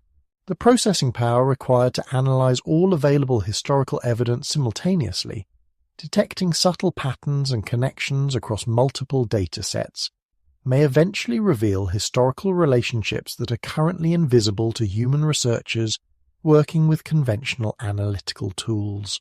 The contemporary search for evidence of suppressed civilizations like the Tartarian Empire requires methodological approaches that combine the best aspects of traditional scholarly rigor with the innovative capabilities that digital age tools provide. This means developing verification procedures that can distinguish authentic historical evidence from sophisticated fabrications, while remaining open to discoveries that challenge fundamental assumptions about the past. Multiple source verification has become more sophisticated as digital archives enable rapid cross-referencing of claims across diverse collections of historical materials. Researchers can now verify specific details in historical accounts by comparing them with independent sources from different cultural contexts, linguistic traditions, and time periods. When claims about Tartarian civilization can be corroborated across multiple independent sources, transparent documentation of sources and methods has become essential for maintaining credibility in an environment where both genuine discoveries and fabricated evidence can be disseminated rapidly through digital channels. Researchers who make claims about alternative histories must provide complete documentation of their evidence, analytical methods, and reasoning processes so that others can verify their work independently. This transparency also helps build confidence in legitimate discoveries while exposing work that relies on inadequate evidence or flawed reasoning. The application of scientific method principles to alternative historical research requires researchers to formulate testable hypotheses, seek evidence that could potentially disprove their theories, and modify their conclusions based on the best available evidence rather than defending predetermined positions.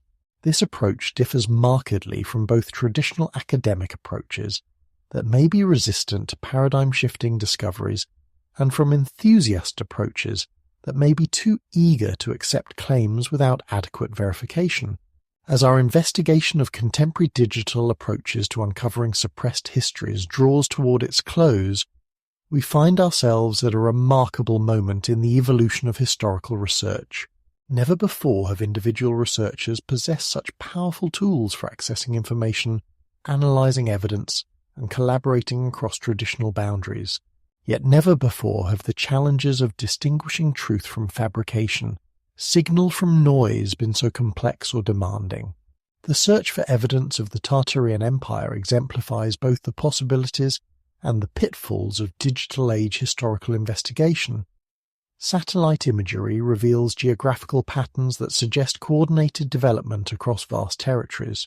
Digital analysis of historical documents identifies consistent references to political and cultural entities that don't appear in standard historical narratives. Crowdsourced research networks compile evidence from sources scattered across the globe. Yet each discovery must be evaluated carefully to distinguish genuine historical evidence from modern fabrication, wishful thinking, or misinterpretation of natural phenomena. What emerges most clearly from this investigation is that the contemporary search for historical truth requires not just technological sophistication, but methodological discipline and intellectual humility. The tools themselves are neutral. They can be used to uncover genuine historical connections or to create convincing fabrications. The difference lies in the commitment of researchers to follow evidence wherever it leads, even when that evidence challenges their own preconceptions or desired conclusions.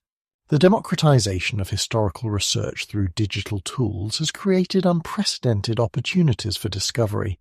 but it has also created unprecedented responsibilities.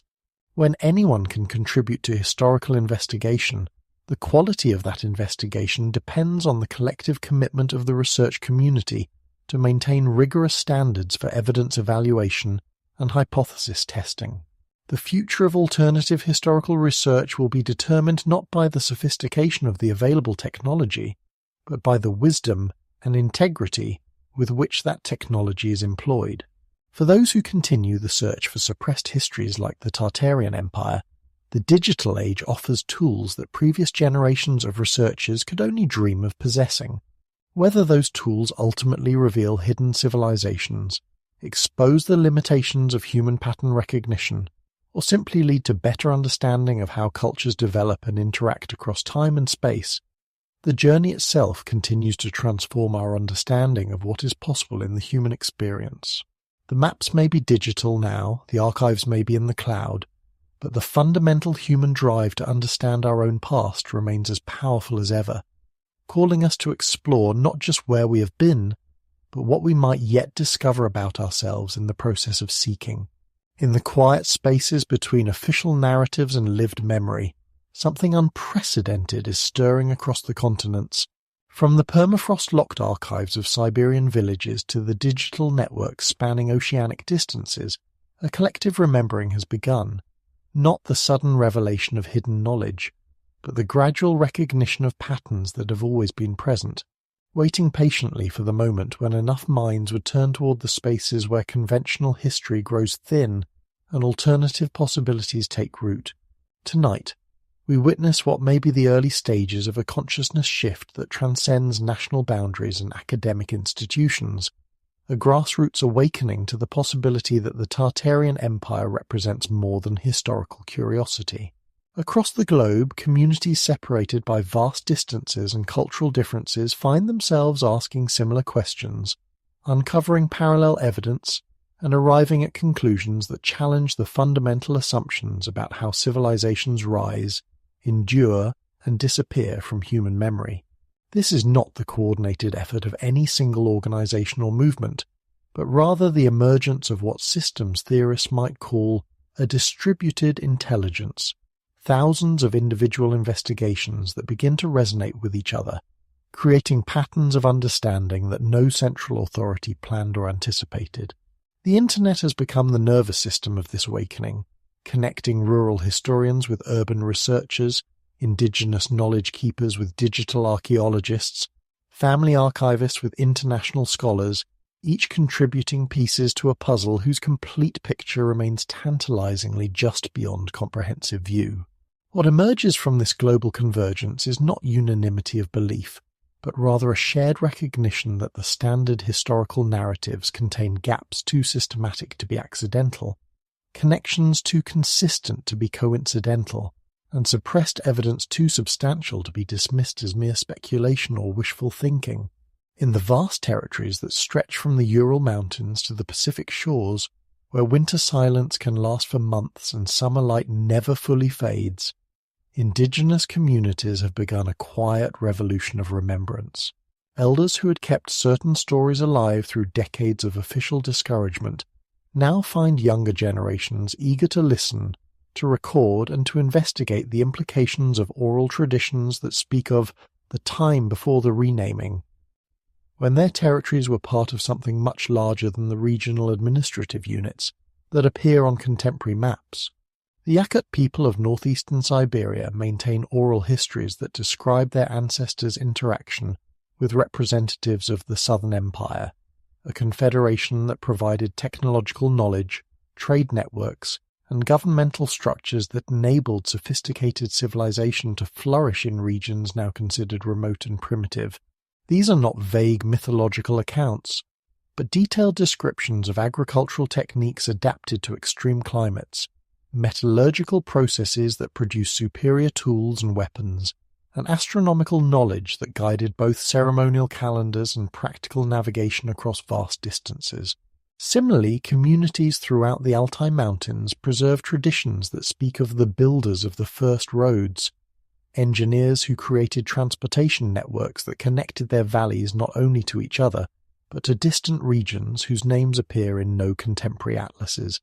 These oral traditions include specific technical details about road construction, bridge building, and mountain pass engineering that align remarkably well with archaeological evidence of sophisticated infrastructure in areas where conventional history places only nomadic populations.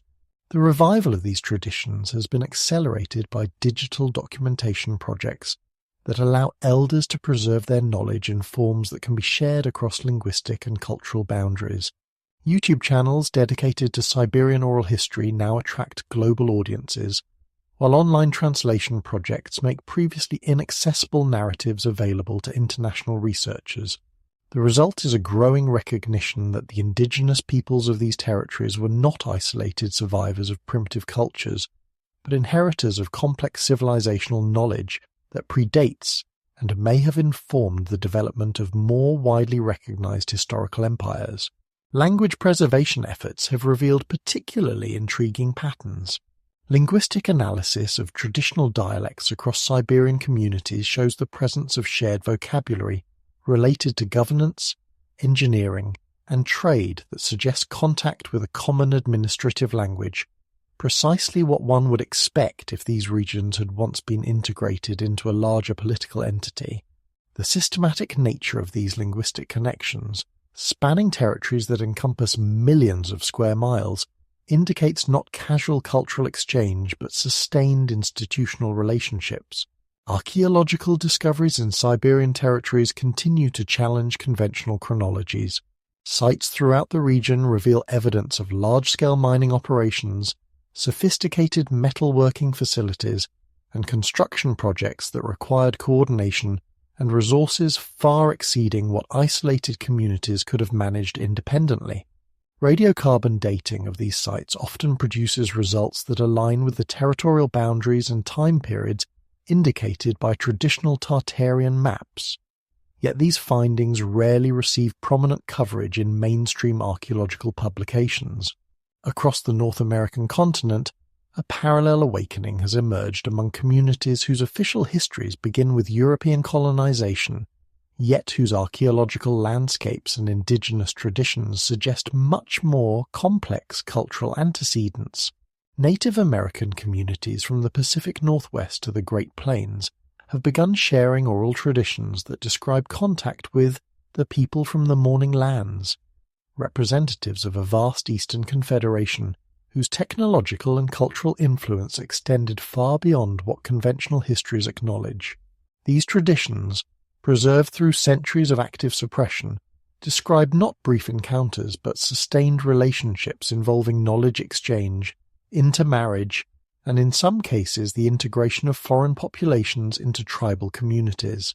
The specificity of these accounts, including descriptions of particular technologies, architectural techniques, and astronomical knowledge, suggest that they represent historical memory rather than mythological invention. The resurgence of interest in these suppressed narratives has been driven partly by the recognition that many supposedly primitive technologies found among Native American communities actually demonstrate sophistication that challenges evolutionary models of cultural development. Advanced metallurgy among pre-Columbian populations, astronomical alignments in ceremonial structures, and agricultural techniques that achieved sustainable abundance in challenging environments all point to knowledge sources that conventional diffusion models cannot adequately explain. Regional historical societies throughout the Midwest and Western United States have begun systematic documentation of architectural anomalies that suggest European-style construction techniques in areas where no European populations are known to have settled. These structures, often dismissed as the work of early settlers, despite the absence of supporting documentation, display construction methods and architectural features that align more closely with techniques found in territories once labelled as Tartarian than with any known European colonial traditions. Alternative archaeology groups have gained significant popular support for investigations that challenge the chronologies imposed by institutional archaeology. Ground-penetrating radar surveys of supposed natural formations have revealed buried structures with geometric precision that indicates deliberate construction. Dating techniques applied to these discoveries often produce results that predate official settlement chronologies by decades or even centuries, suggesting the presence of sophisticated building cultures in regions where such development was supposedly impossible. The digital age has enabled unprecedented collaboration between Native American knowledge keepers and independent researchers, creating networks that bypass traditional academic gatekeeping while maintaining rigorous standards for evidence evaluation.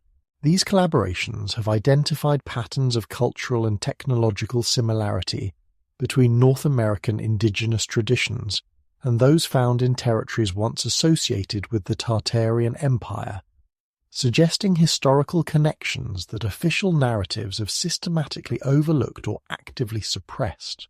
Throughout Eastern and Central Europe, scholars and local historians are undertaking systematic re-examination of the historical narratives that emerged during the 19th and 20th centuries, recognizing that these accounts may have been shaped more by nationalistic and political considerations than by comprehensive analysis of available evidence. The result is a growing body of research that challenges the neat boundaries between supposed civilized and barbaric territories that characterize conventional European historiography. Academic institutions in Poland, Hungary, Romania, and the Baltic states have begun hosting conferences and publishing research that explores the possibility of much more complex political and cultural relationships in pre-modern Europe than standard histories acknowledge. These investigations focus particularly on the period between 1600 and 1800, when territorial designations on European maps underwent dramatic changes that may not reflect gradual political evolution, but rather systematic historical revision. Local historical societies throughout the region have undertaken documentation projects that preserve family traditions, regional folklore, and architectural evidence that contradicts official chronologies. These grassroots efforts have identified consistent patterns of cultural memory that speak of the time of the Great Empire, when regional communities were connected through trade networks, administrative systems, and cultural practices that spanned distances far greater than any medieval kingdom could have maintained with known organizational techniques. Archaeological investigations in these regions continue to uncover evidence of construction projects, transportation networks, and industrial activities that operated on scales incompatible with the small, isolated communities that official histories place in these territories.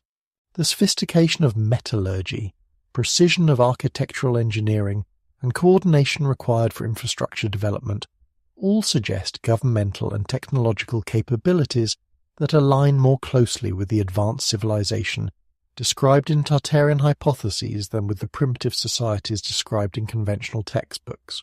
The revival of regional languages and dialects has revealed linguistic evidence for much broader cultural connections than national histories acknowledge. Comparative linguistic analysis shows systematic relationships between regional dialects across Eastern Europe that suggest shared administrative languages, trade vocabularies, and cultural concepts that could only have developed through sustained institutional contact. These linguistic patterns align remarkably well with the territorial boundaries shown on pre-1800 maps that label these regions as Tartarian provinces. Cultural revival movements throughout Eastern Europe have embraced the possibility that their regional identities may be connected to much larger historical entities than national mythologies acknowledge. Rather than diminishing local pride, this broader perspective has enhanced appreciation for the sophistication and extent of their cultural heritage, leading to increased interest in preserving and investigating traditional knowledge that official histories had marginalized or dismissed. In regions whose histories were largely written by European colonial administrations, post-colonial scholars have begun systematic revision of historical narratives that may have served imperial purposes rather than historical accuracy. These investigations have revealed consistent patterns of evidence for much more sophisticated pre-colonial civilizations than European accounts acknowledged, including cultural and technological connections that span continents in ways that challenge assumptions about pre-modern isolation and primitive development. African historians have identified extensive evidence for trade networks, technological sophistication, and political organisation that operated on scales far exceeding what colonial accounts described. Archaeological investigations throughout the continent reveal construction techniques, metallurgical capabilities, and urban planning that align more closely with the advanced civilization associated with Tartarian territories than with the primitive societies described in colonial documentation. Scholars in South and Southeast Asia have undertaken re-examination of historical sources that were interpreted through colonial frameworks, revealing evidence for much more extensive cultural and technological exchange between Asian civilizations and regions once labelled as Tartarian. Ancient trade routes, linguistic connections, and technological similarities suggest sustained contact patterns that challenge geographical and chronological boundaries imposed by European historical methodology. Indigenous knowledge systems throughout the Global South have been recognized as repositories of historical information that survived colonial suppression. Oral traditions, ceremonial practices, and traditional technologies preserve evidence for cultural connections and historical developments that official colonial histories systematically ignored or misrepresented. The integration of these knowledge systems with contemporary research methods has revealed patterns of global cultural exchange that predate European expansion by centuries. The digital revolution has enabled scholars from the Global South to collaborate directly with researchers in other regions, bypassing the institutional gatekeeping that previously filtered historical evidence through European academic frameworks. These collaborations have identified global patterns of cultural and technological development that suggest much more sophisticated and extensive pre-modern civilizations than European colonial accounts acknowledged. The Internet has fundamentally transformed the investigation of suppressed historical narratives by enabling direct collaboration between researchers who would never have encountered each other through traditional academic channels. Online communities dedicated to Tartarian research now span continents, bringing together indigenous knowledge keepers, independent researchers, amateur archaeologists, linguistic analysts, and local historians in collaborative investigations that transcend the boundaries of conventional academic disciplines. Social media platforms have become repositories for photographic evidence, family documents, and regional knowledge that would otherwise remain isolated within local communities. Digital archives created by individuals and small groups have preserved historical materials that institutional archives might have overlooked or actively excluded. The cumulative effect of these distributed preservation efforts has been the creation of a global database of alternative historical evidence that challenges the monopoly of institutional gatekeeping over historical knowledge. Translation technologies have broken down language barriers that previously compartmentalized historical evidence within linguistic boundaries.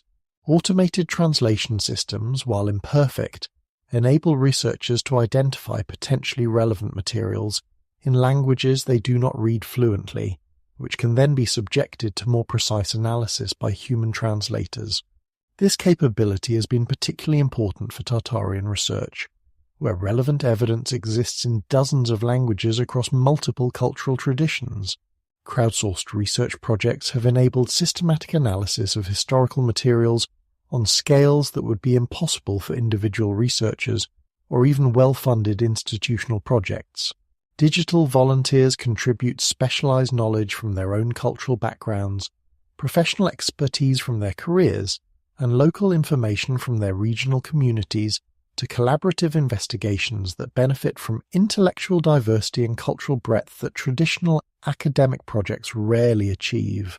Geographic information systems and satellite imagery analysis have been democratized through digital platforms that enable independent researchers to conduct sophisticated geographical analysis without requiring institutional access to expensive technologies.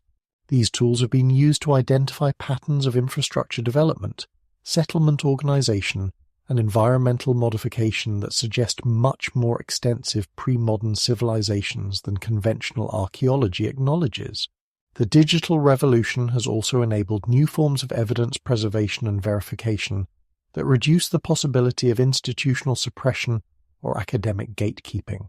Blockchain technologies offer the potential for creating tamper-proof historical records, while distributed storage systems ensure that important discoveries cannot be eliminated through centralized control. These technological capabilities provide foundations for alternative historical research that operates independently of traditional institutional frameworks. The growing interest in alternative histories like the Tartarian Empire reflects broader changes in how contemporary society approaches questions of truth, authority, and historical knowledge. Increasing skepticism toward official narratives, growing demand for transparent research methodologies, and rising appreciation for the complexity of historical development all indicate shifts in consciousness that create favorable conditions for the investigation of suppressed or alternative historical possibilities. Educational institutions report increasing student interest in interdisciplinary approaches to historical investigation, environmental archaeology, linguistic analysis of cultural connections, and other methodologies that transcend the boundaries of traditional academic departments. This interest reflects recognition that complex historical questions require diverse analytical approaches and cannot be adequately addressed through the narrow specialization that has characterized academic research in recent decades. Popular culture has shown increasing fascination with alternative historical narratives, including movies, television series, books, and online content that explores suppressed histories, lost civilizations, and hidden knowledge. While some of this content lacks scholarly rigor, its popularity indicates widespread hunger for historical narratives that acknowledge complexity, mystery, and possibility rather than presenting simplified official accounts as definitive truth. Tourism to sites associated with alternative historical theories has increased significantly, indicating public willingness to invest time and money in exploring possibilities that institutional authorities dismiss or ignore. Visitors to these sites often report that direct experience of architectural anomalies, geographical features, and environmental conditions provides insights that cannot be gained through conventional textbook study or academic documentation. The growth of independent publishing, digital media platforms, and alternative education systems has created channels for historical information that bypass traditional gatekeeping mechanisms. Authors, researchers, and educators can now reach global audiences without requiring institutional approval, creating market incentives for high-quality alternative historical research while reducing the power of institutional authorities to control access to historical knowledge. The democratization of historical research through digital technologies has created unprecedented opportunities for discovering and preserving suppressed historical evidence. But it has also introduced challenges related to information quality, source verification, and the distinction between credible research and unfounded speculation. The Tartarian investigation exemplifies both the potential and the pitfalls of alternative historical research in the digital age. The vast quantity of available information makes it increasingly difficult to distinguish high-quality research from sensationalized speculation or deliberate disinformation. Independent researchers must develop sophisticated critical evaluation skills to navigate information landscapes where credible evidence exists, alongside fabricated materials, honest mistakes, and deliberately misleading content. The development of these skills requires educational approaches that emphasize methodology, critical thinking, and collaborative verification rather than simple acceptance or rejection of alternative narratives. Cultural sensitivity becomes increasingly important as alternative historical research brings together evidence from diverse cultural traditions that may have different approaches to knowledge preservation, historical truth, and appropriate methods for investigating sacred or sensitive topics. Researchers must balance respect for indigenous knowledge systems with rigorous analytical standards, ensuring that investigation serves truth-seeking rather than cultural exploitation. The political implications of alternative historical narratives create challenges for researchers who must navigate sensitive territories where historical revision might threaten established power structures, national mythologies, or institutional authority. The Tartarian hypothesis, in particular, raises questions about the legitimacy of current political boundaries, the accuracy of national historical narratives, and the reliability of institutional historical methodology that some authorities find threatening to social stability. Academic integration remains a significant challenge as alternative historical research must find ways to maintain scholarly rigor while operating outside traditional institutional frameworks.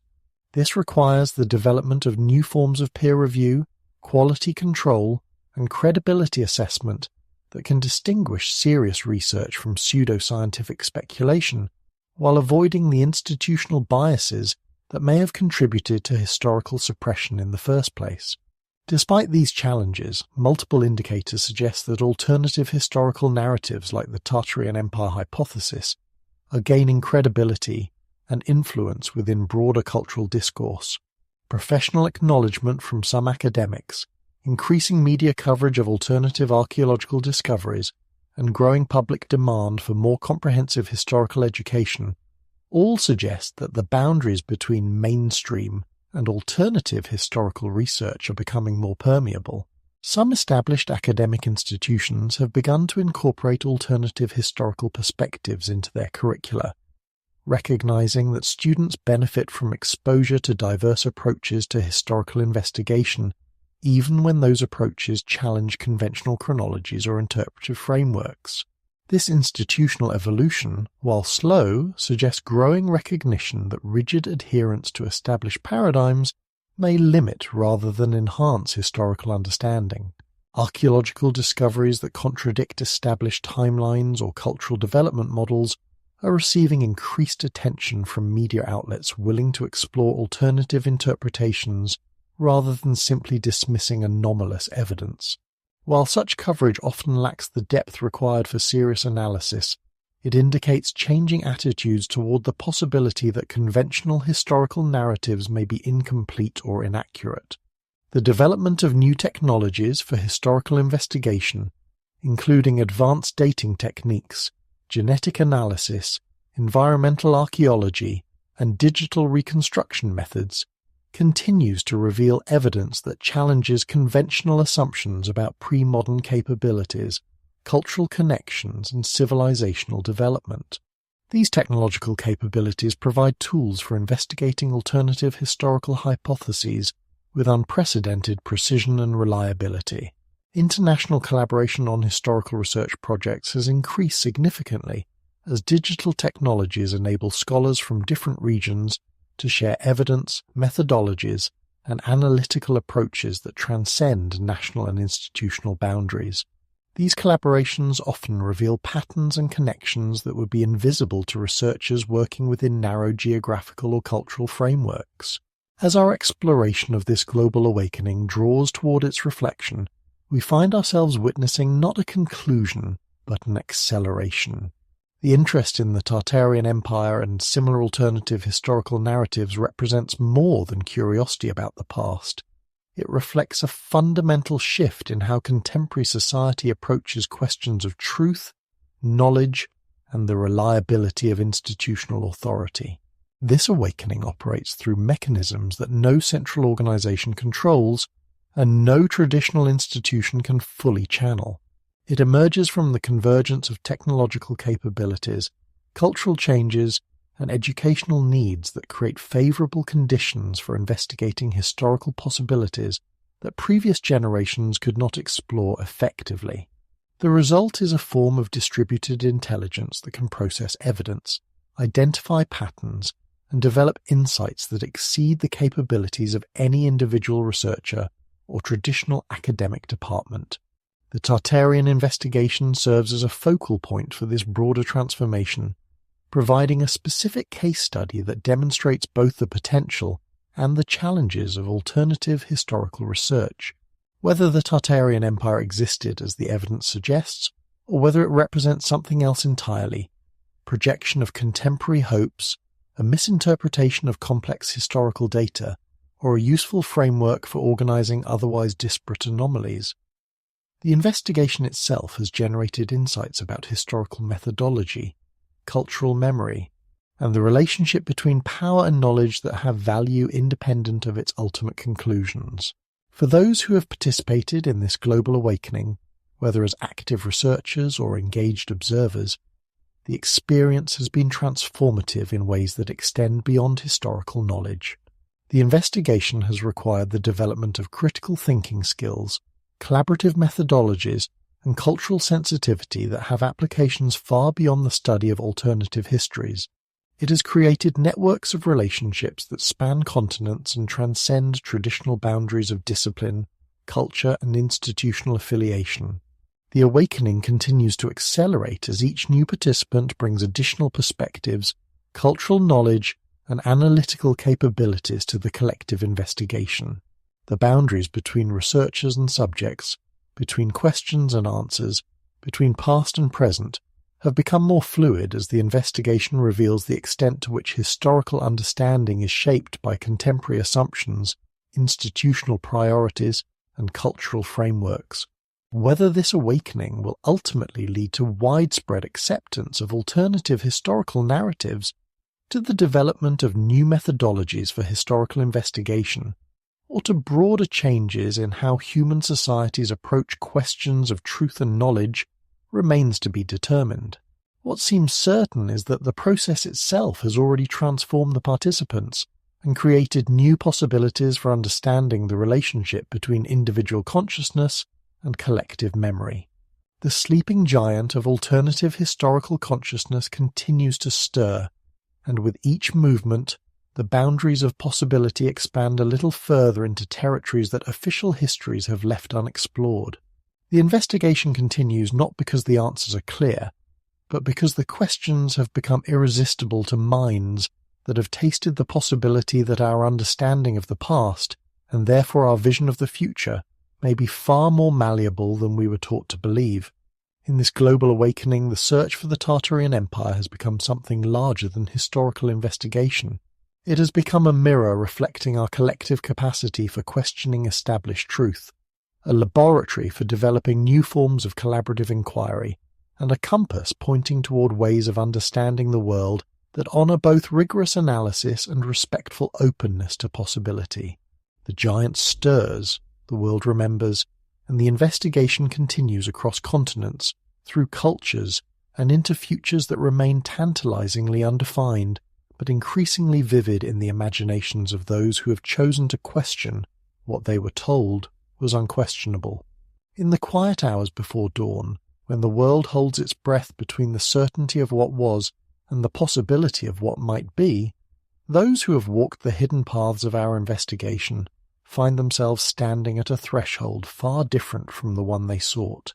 The search for the Tartarian Empire, which began as an exploration of maps and monuments, of linguistic fragments and demographic mysteries, has become something far more profound, a mirror that reflects not merely the traces of a vanished civilization, but the deepest yearnings and fears of the civilization that seeks it.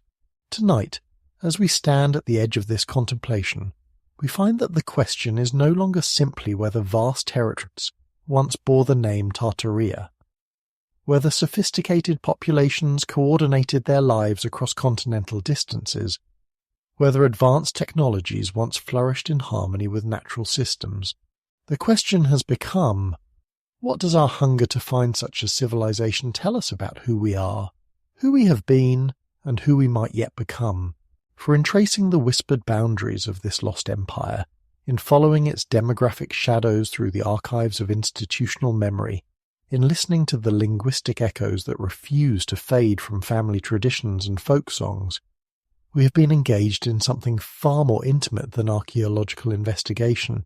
We have been excavating the architecture of hope itself, uncovering the blueprints of possibility that live in the spaces between what we know and what we dare to imagine. Our investigation has revealed something both unsettling and liberating about the relationship between truth and power in human societies. The systematic erasure of Tartarian references from maps, the demographic disappearances that exceed natural explanation, the institutional mechanisms that determine which narratives deserve preservation and which can safely be forgotten, all point toward a recognition that history as we receive it is far more constructed than discovered. Yet this recognition brings not despair, but a strange form of freedom. If the past is malleable, shaped by the needs and fears of those who control the present, then the future remains equally open to conscious creation. The search for Tartaria becomes not merely a quest to recover what was lost, but a practice in imagining what could be reclaimed or newly built. In questioning the boundaries of the accepted, we expand the territories of the possible. The institutional resistance we have encountered, the gatekeeping mechanisms of academia, the editorial policies that shape what knowledge becomes available, the funding structures that determine which questions can be pursued, reveals the profound stakes involved in historical truth. For if the Tartarian Empire existed as our evidence suggests, its acknowledgement would require not merely the revision of textbooks, but the fundamental reconsideration of assumptions about human development, technological possibility, and the relationship between civilization and environment. This resistance illuminates something deeper, the recognition that certain truths threaten more than intellectual frameworks. They threaten the legitimacy of power structures built upon narratives of linear progress, technological inevitability, and the necessity of competitive exploitation. Perhaps the most profound insight to emerge from our investigation concerns the human relationship with narrative completeness. The gaps and inconsistencies in official histories create a kind of cognitive dissonance that demands resolution. We are pattern-seeking creatures, driven to find connections and continuities even when the available evidence is fragmentary. The Tartarian hypothesis provides a framework that makes sense of otherwise inexplicable anomalies, offering coherence where conventional explanations leave uncomfortable silence. This need for complete narratives reveals both our greatest strength and our most dangerous vulnerability, our capacity to imagine beyond the given, to extrapolate from fragments, to maintain hope in the face of incomplete knowledge. These are the qualities that enable scientific breakthrough, artistic creation, and social transformation. Yet the same impulses can lead us into elaborate fabrications, paranoid conspiracies, and the dangerous certainty that fills gaps in knowledge with projections of our own desires and fears. The Tartarian investigation demonstrates the delicate balance required to navigate between these extremes. We must remain open to possibilities that challenge accepted frameworks while maintaining rigorous standards for evidence and logical consistency. We must allow anomalies to speak without forcing them to say what we want to hear. We must be willing to live with mystery while continuing to seek understanding. In this balance, we discover something essential about the relationship between truth and wonder. The most profound mysteries are not puzzles to be solved, but depths to be explored. Not problems that yield to final answers, but territories that reveal new questions with each step deeper into their complexity. The search for Tartaria becomes not a quest for definitive proof, but a practice in sustained inquiry, a way of remaining awake to possibilities that conventional thinking has abandoned. The systematic nature of the Tartarian erasure, the coordination required to remove references from maps, alter demographic records, suppress archaeological findings, and redirect scholarly attention, reveals the sophisticated mechanisms through which powerful institutions manage collective memory. This is not the crude propaganda of totalitarian regimes, but the subtle curation of consciousness that operates through seemingly neutral, academic, editorial, and archival policies. Yet our investigation has also revealed the profound fragility of such systems. Despite centuries of institutional pressure, despite the redirection of scholarly resources, despite the ridicule directed at alternative researchers, the traces of Tartarian civilization persist. They survive in folk songs and family stories, in linguistic patterns and architectural anomalies, in genetic markers and place names that resist official reclassification. This persistence points to something encouraging about the relationship between truth and human consciousness. Information that serves essential human needs, that provides meaning, identity, and hope, finds ways to survive even the most systematic attempts at suppression. The mechanisms of forgetting, however sophisticated, cannot entirely eliminate what resonates deeply with human experience and aspiration. The survival of Tartarian fragments thus becomes more than historical curiosity. It becomes evidence of the indestructible human capacity to preserve what matters beyond the control of institutional gatekeepers. In every grandmother who teaches her grandchildren words that don't appear in approved dictionaries, in every local historian who documents anomalies that academic authorities ignore, in every family that maintains traditions connecting them to larger narratives than official histories acknowledge, the democratic preservation of memory continues. What began as geographical and historical investigation has revealed itself as something approaching spiritual discipline. The patience required to trace linguistic connections across continents, the humility needed to acknowledge the limitations of available evidence, the courage necessary to pursue questions that invite professional and social ridicule. These are the qualities that mystics and contemplatives have always recognized as essential for deeper understanding. The search for Tartaria demands what spiritual traditions call beginner's mind, the ability to approach each piece of evidence without the preconceptions that would force it into familiar categories. It requires the suspension of disbelief that allows new possibilities to emerge while maintaining the critical discernment that distinguishes genuine insight from wishful thinking. It calls for the kind of sustained attention that can hold contradictions without premature resolution, paradoxes without simplistic explanation. Most profoundly, the investigation has revealed that the seeker is transformed by what is sought. Those who undertake serious research into Tartarian possibilities find their relationship with official narratives permanently altered. They develop what might be called historical peripheral vision, the ability to notice gaps, inconsistencies, and anomalies that previously escaped attention. They become more sensitive to the mechanisms through which consensus reality is constructed and maintained. This transformation extends beyond intellectual understanding into lived experience. The investigation of suppressed histories connects researchers with communities of inquiry that transcend conventional academic, national, and cultural boundaries. It creates networks of relationship based on shared commitment to truth-seeking rather than career advancement or institutional loyalty. It fosters forms of collaboration that operate outside traditional hierarchies of authority and expertise. Perhaps the most significant revelation of our investigation is the recognition that Tartaria, whether it existed in the precise forms our evidence suggests or not, serves as a powerful mirror reflecting our own civilizational possibilities. The characteristics we have attributed to this lost empire sophisticated coordination across vast distances without centralized coercion, technological advancement in harmony with environmental stewardship, cultural diversity united by shared principles of governance, represent not fantasies but potential futures that remain achievable. The environmental integration that Tartarian technologies apparently achieved offers models for addressing our contemporary ecological crisis. The demographic diversity that seemed to characterize Tartarian territories suggests approaches to cultural difference that transcend the competitive nationalism that continues to generate conflict. The educational systems that apparently preserved complex knowledge across generations provide alternatives to the information management crises that plague our digital age. Most importantly, the apparent longevity of Tartarian civilization, its ability to maintain stability and coherence across the centuries that saw the rise and fall of numerous surface empires, points toward principles of social organization that could offer alternatives to the cycles of growth and collapse that have characterized most human political experiments. In seeking Tartaria, we have been seeking ourselves not as we are, trapped within systems of competition, exploitation, and environmental destruction that we imagine to be inevitable, but as we could become if we chose different organizing principles for our collective life.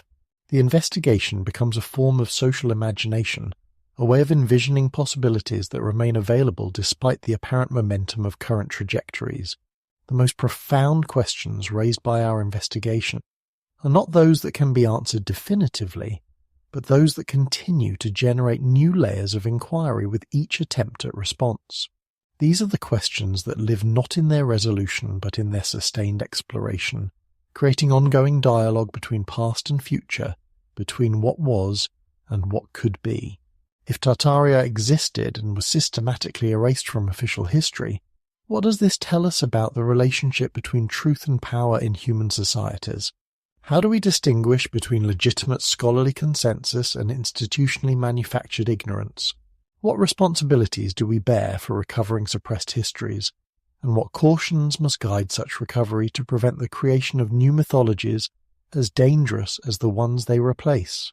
If Tartarian civilization achieved the coordination and sustainability that our evidence suggests, what principles of organization made such achievements possible? How might contemporary societies adapt such principles without simply attempting to recreate historical forms that may be inappropriate for current conditions? What would it mean to build technological systems that enhance rather than degrade natural environments, political structures that coordinate without coercing, educational approaches that preserve essential knowledge while encouraging innovation? If the search for Tartaria reveals more about the searchers than about the sought, what does our hunger for such a civilization tell us about our dissatisfaction with current arrangements? What alternatives does this dissatisfaction point toward, and how do we distinguish between nostalgia for an imagined golden age and genuine insight into possibilities that remain achievable? These questions resist closure not because they lack importance, but because their importance lies precisely in their capacity to generate ongoing inquiry. They create space for the kind of sustained reflection that transforms both questioner and community, opening territories of possibility that remain invisible as long as we accept the boundaries of conventional discourse. One of the most encouraging discoveries of our investigation has been the recognition that serious historical inquiry need no longer depend entirely on institutional authorization. Digital technologies have democratized access to primary sources, translation capabilities have broken down linguistic barriers, and collaborative networks have enabled research coordination across traditional academic boundaries. The investigation of Tartarian possibilities has demonstrated that rigorous scholarship can emerge from passion and curiosity as much as from professional training and institutional support. This democratization carries both opportunities and dangers. The same technologies that enable independent research also facilitate the rapid spread of misinformation. The same networks that connect serious researchers also provide platforms for speculation ungrounded in evidence. The challenge becomes developing collective wisdom about distinguishing credible investigation from wishful thinking, legitimate alternative scholarship from paranoid fabrication. Yet the existence of these challenges does not diminish the profound significance of the opportunity. For the first time in human history, individuals and communities can undertake sophisticated historical research independent of institutional gatekeeping. They can preserve and share knowledge that official channels might ignore or suppress. They can build alternative networks of relationship based on shared commitment to inquiry rather than shared acceptance of authorized conclusions. The Tartarian investigation thus becomes a test case for new forms of democratic knowledge creation. It demonstrates both the possibilities and the responsibilities that accompany the democratization of scholarship. It shows how communities of inquiry can maintain rigorous standards while remaining open to possibilities that conventional expertise might dismiss. Standing at the conclusion of our investigation, we find ourselves with a fundamentally altered relationship to the question of human development and historical possibility. The evidence we have examined, fragmentary and controversial though it may be, suggests that the linear narrative of progress from primitive to sophisticated, from local to global, from environmentally destructive to sustainable, may itself be a construction that serves particular contemporary interests rather than reflecting the full complexity of human experience. If Tartarian civilization achieved levels of coordination, sustainability, and cultural sophistication that we are still struggling to reach, this suggests that human development may follow patterns more cyclical than linear, more complex than the simple accumulation of technological capabilities. It suggests that alternatives to our current arrangements may lie not only in future innovation, but in the recovery and adaptation of principles that guided successful civilizations of the past. This recognition brings both humility and hope. Humility in acknowledging that our current approaches to the fundamental challenges of civilization, environmental sustainability, social coordination, cultural diversity, technological wisdom, may not be the most sophisticated that human beings have achieved. Hope in recognizing that if other approaches have been successful in the past, alternative approaches remain possible in the future. The investigation of Tartarian possibilities thus becomes more than archaeological curiosity. It becomes a form of practical research into alternative models of civilization that could inform contemporary choices about technology, governance, education, and environmental relationship. Whether or not the specific civilization we have investigated existed in the forms our evidence suggests, the principles it represents remain available for creative adaptation. As our investigation draws toward its reflection rather than its conclusion, we find that the most important discoveries lie not in what we have proven, but in what we have learned to perceive. The search for Tartaria has trained our attention to notice gaps in official narratives, to recognize patterns that conventional analysis overlooks, to remain open to possibilities that authoritative sources dismiss. This trained perception becomes a permanent acquisition, altering forever the way we encounter historical accounts, institutional pronouncements, and expert opinions. We have developed what might be called investigative literacy, the ability to read between lines, to notice what is omitted as much as what is included, to recognize the mechanisms through which certain voices are amplified while others are silenced. More profoundly, the investigation has connected us with communities of inquiry that transcend the boundaries of conventional academic, national, and cultural categories. We have discovered that the desire to understand suppressed possibilities exists across all demographics, that the hunger for more complete and honest historical narratives is shared by people regardless of their official credentials or institutional affiliations. This recognition points toward forms of collaboration and knowledge creation that could transform not only our understanding of the past, but our capacity to shape the future. When communities unite around shared commitment to truth-seeking rather than shared acceptance of authorized conclusions, they create conditions for breakthrough insights that no individual researcher and no institutional program could achieve independently. In the end, the search for the Tartarian Empire has revealed itself as a search for ourselves, not as we have been taught to understand ourselves within the constraints of official narratives, but as we might discover ourselves to be when freed from those constraints. The empire we sought in ancient maps and architectural anomalies, in linguistic fragments and demographic mysteries, exists most powerfully in the realm of possibility, calling us toward ways of being that remain available despite the apparent momentum of current trajectories. Whether the gates to such possibilities are hidden in remote mountain valleys, concealed beneath layers of institutional forgetting, or waiting to be opened through the collective imagination and sustained effort of communities committed to transformation, they exist.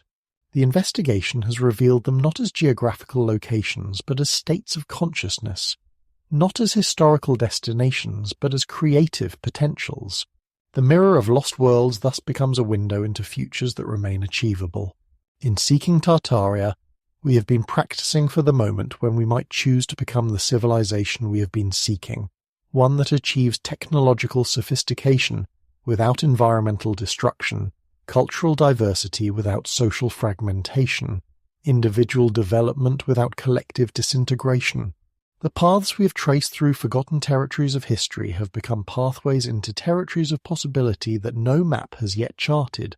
The languages we have learned to speak in pursuing linguistic fragments have become languages for imagining social arrangements that no political theorist has yet articulated.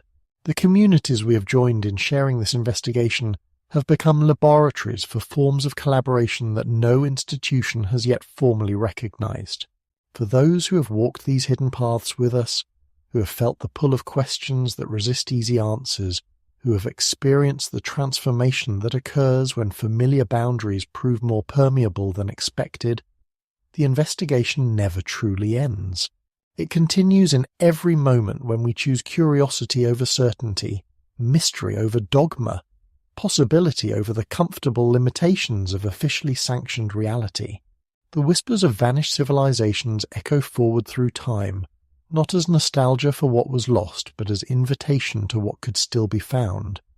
They remind us that the territories of human possibility remain far vaster than our current maps acknowledge, that the experiments in conscious civilization that we call history have barely begun. Whether the Tartarian Empire existed in the forms our evidence suggests, or lives primarily in the dreams of those who refuse to accept that current arrangements represent the best that human beings can achieve, its investigation has served its purpose. It has opened spaces for questions that transform questioners, created communities united by shared wonder rather than shared conclusions, and pointed toward possibilities that remain as available now as they ever were to any civilization that has ever risen to meet the challenge of conscious creation. In learning to seek what may never be found, we have found what we never expected to be seeking. Ourselves, reflected in the mirror of what could be, called toward territories of possibility that await not discovery but creation. The empire we sought has become the empire we might yet build, not in hidden valleys or forgotten ages, but in the choices we make about how to live together on this mysterious planet that continues to hold its secrets lightly, waiting for us to become worthy of the trust such revelation requires. And so the investigation continues, not as search for definitive answers but as practice in sustained inquiry, not as quest for historical certainty but as training for futures that demand the same qualities the search has cultivated. Patience and courage, discernment and wonder, the ability to live with mystery while working toward understanding, the capacity to remain open to transformation while maintaining commitment to truth. The gates between worlds remain open to those who approach with the right combination of preparation and humility, knowledge and innocence, determination and surrender. Whether they lead to hidden cities beneath familiar mountains or to new forms of civilization that we have yet to imagine into existence, they await all who have learned that the greatest adventures lie not in the territories we conquer, but in the territories that conquer us, transforming us into explorers capable of discoveries we could never have anticipated when the journey began.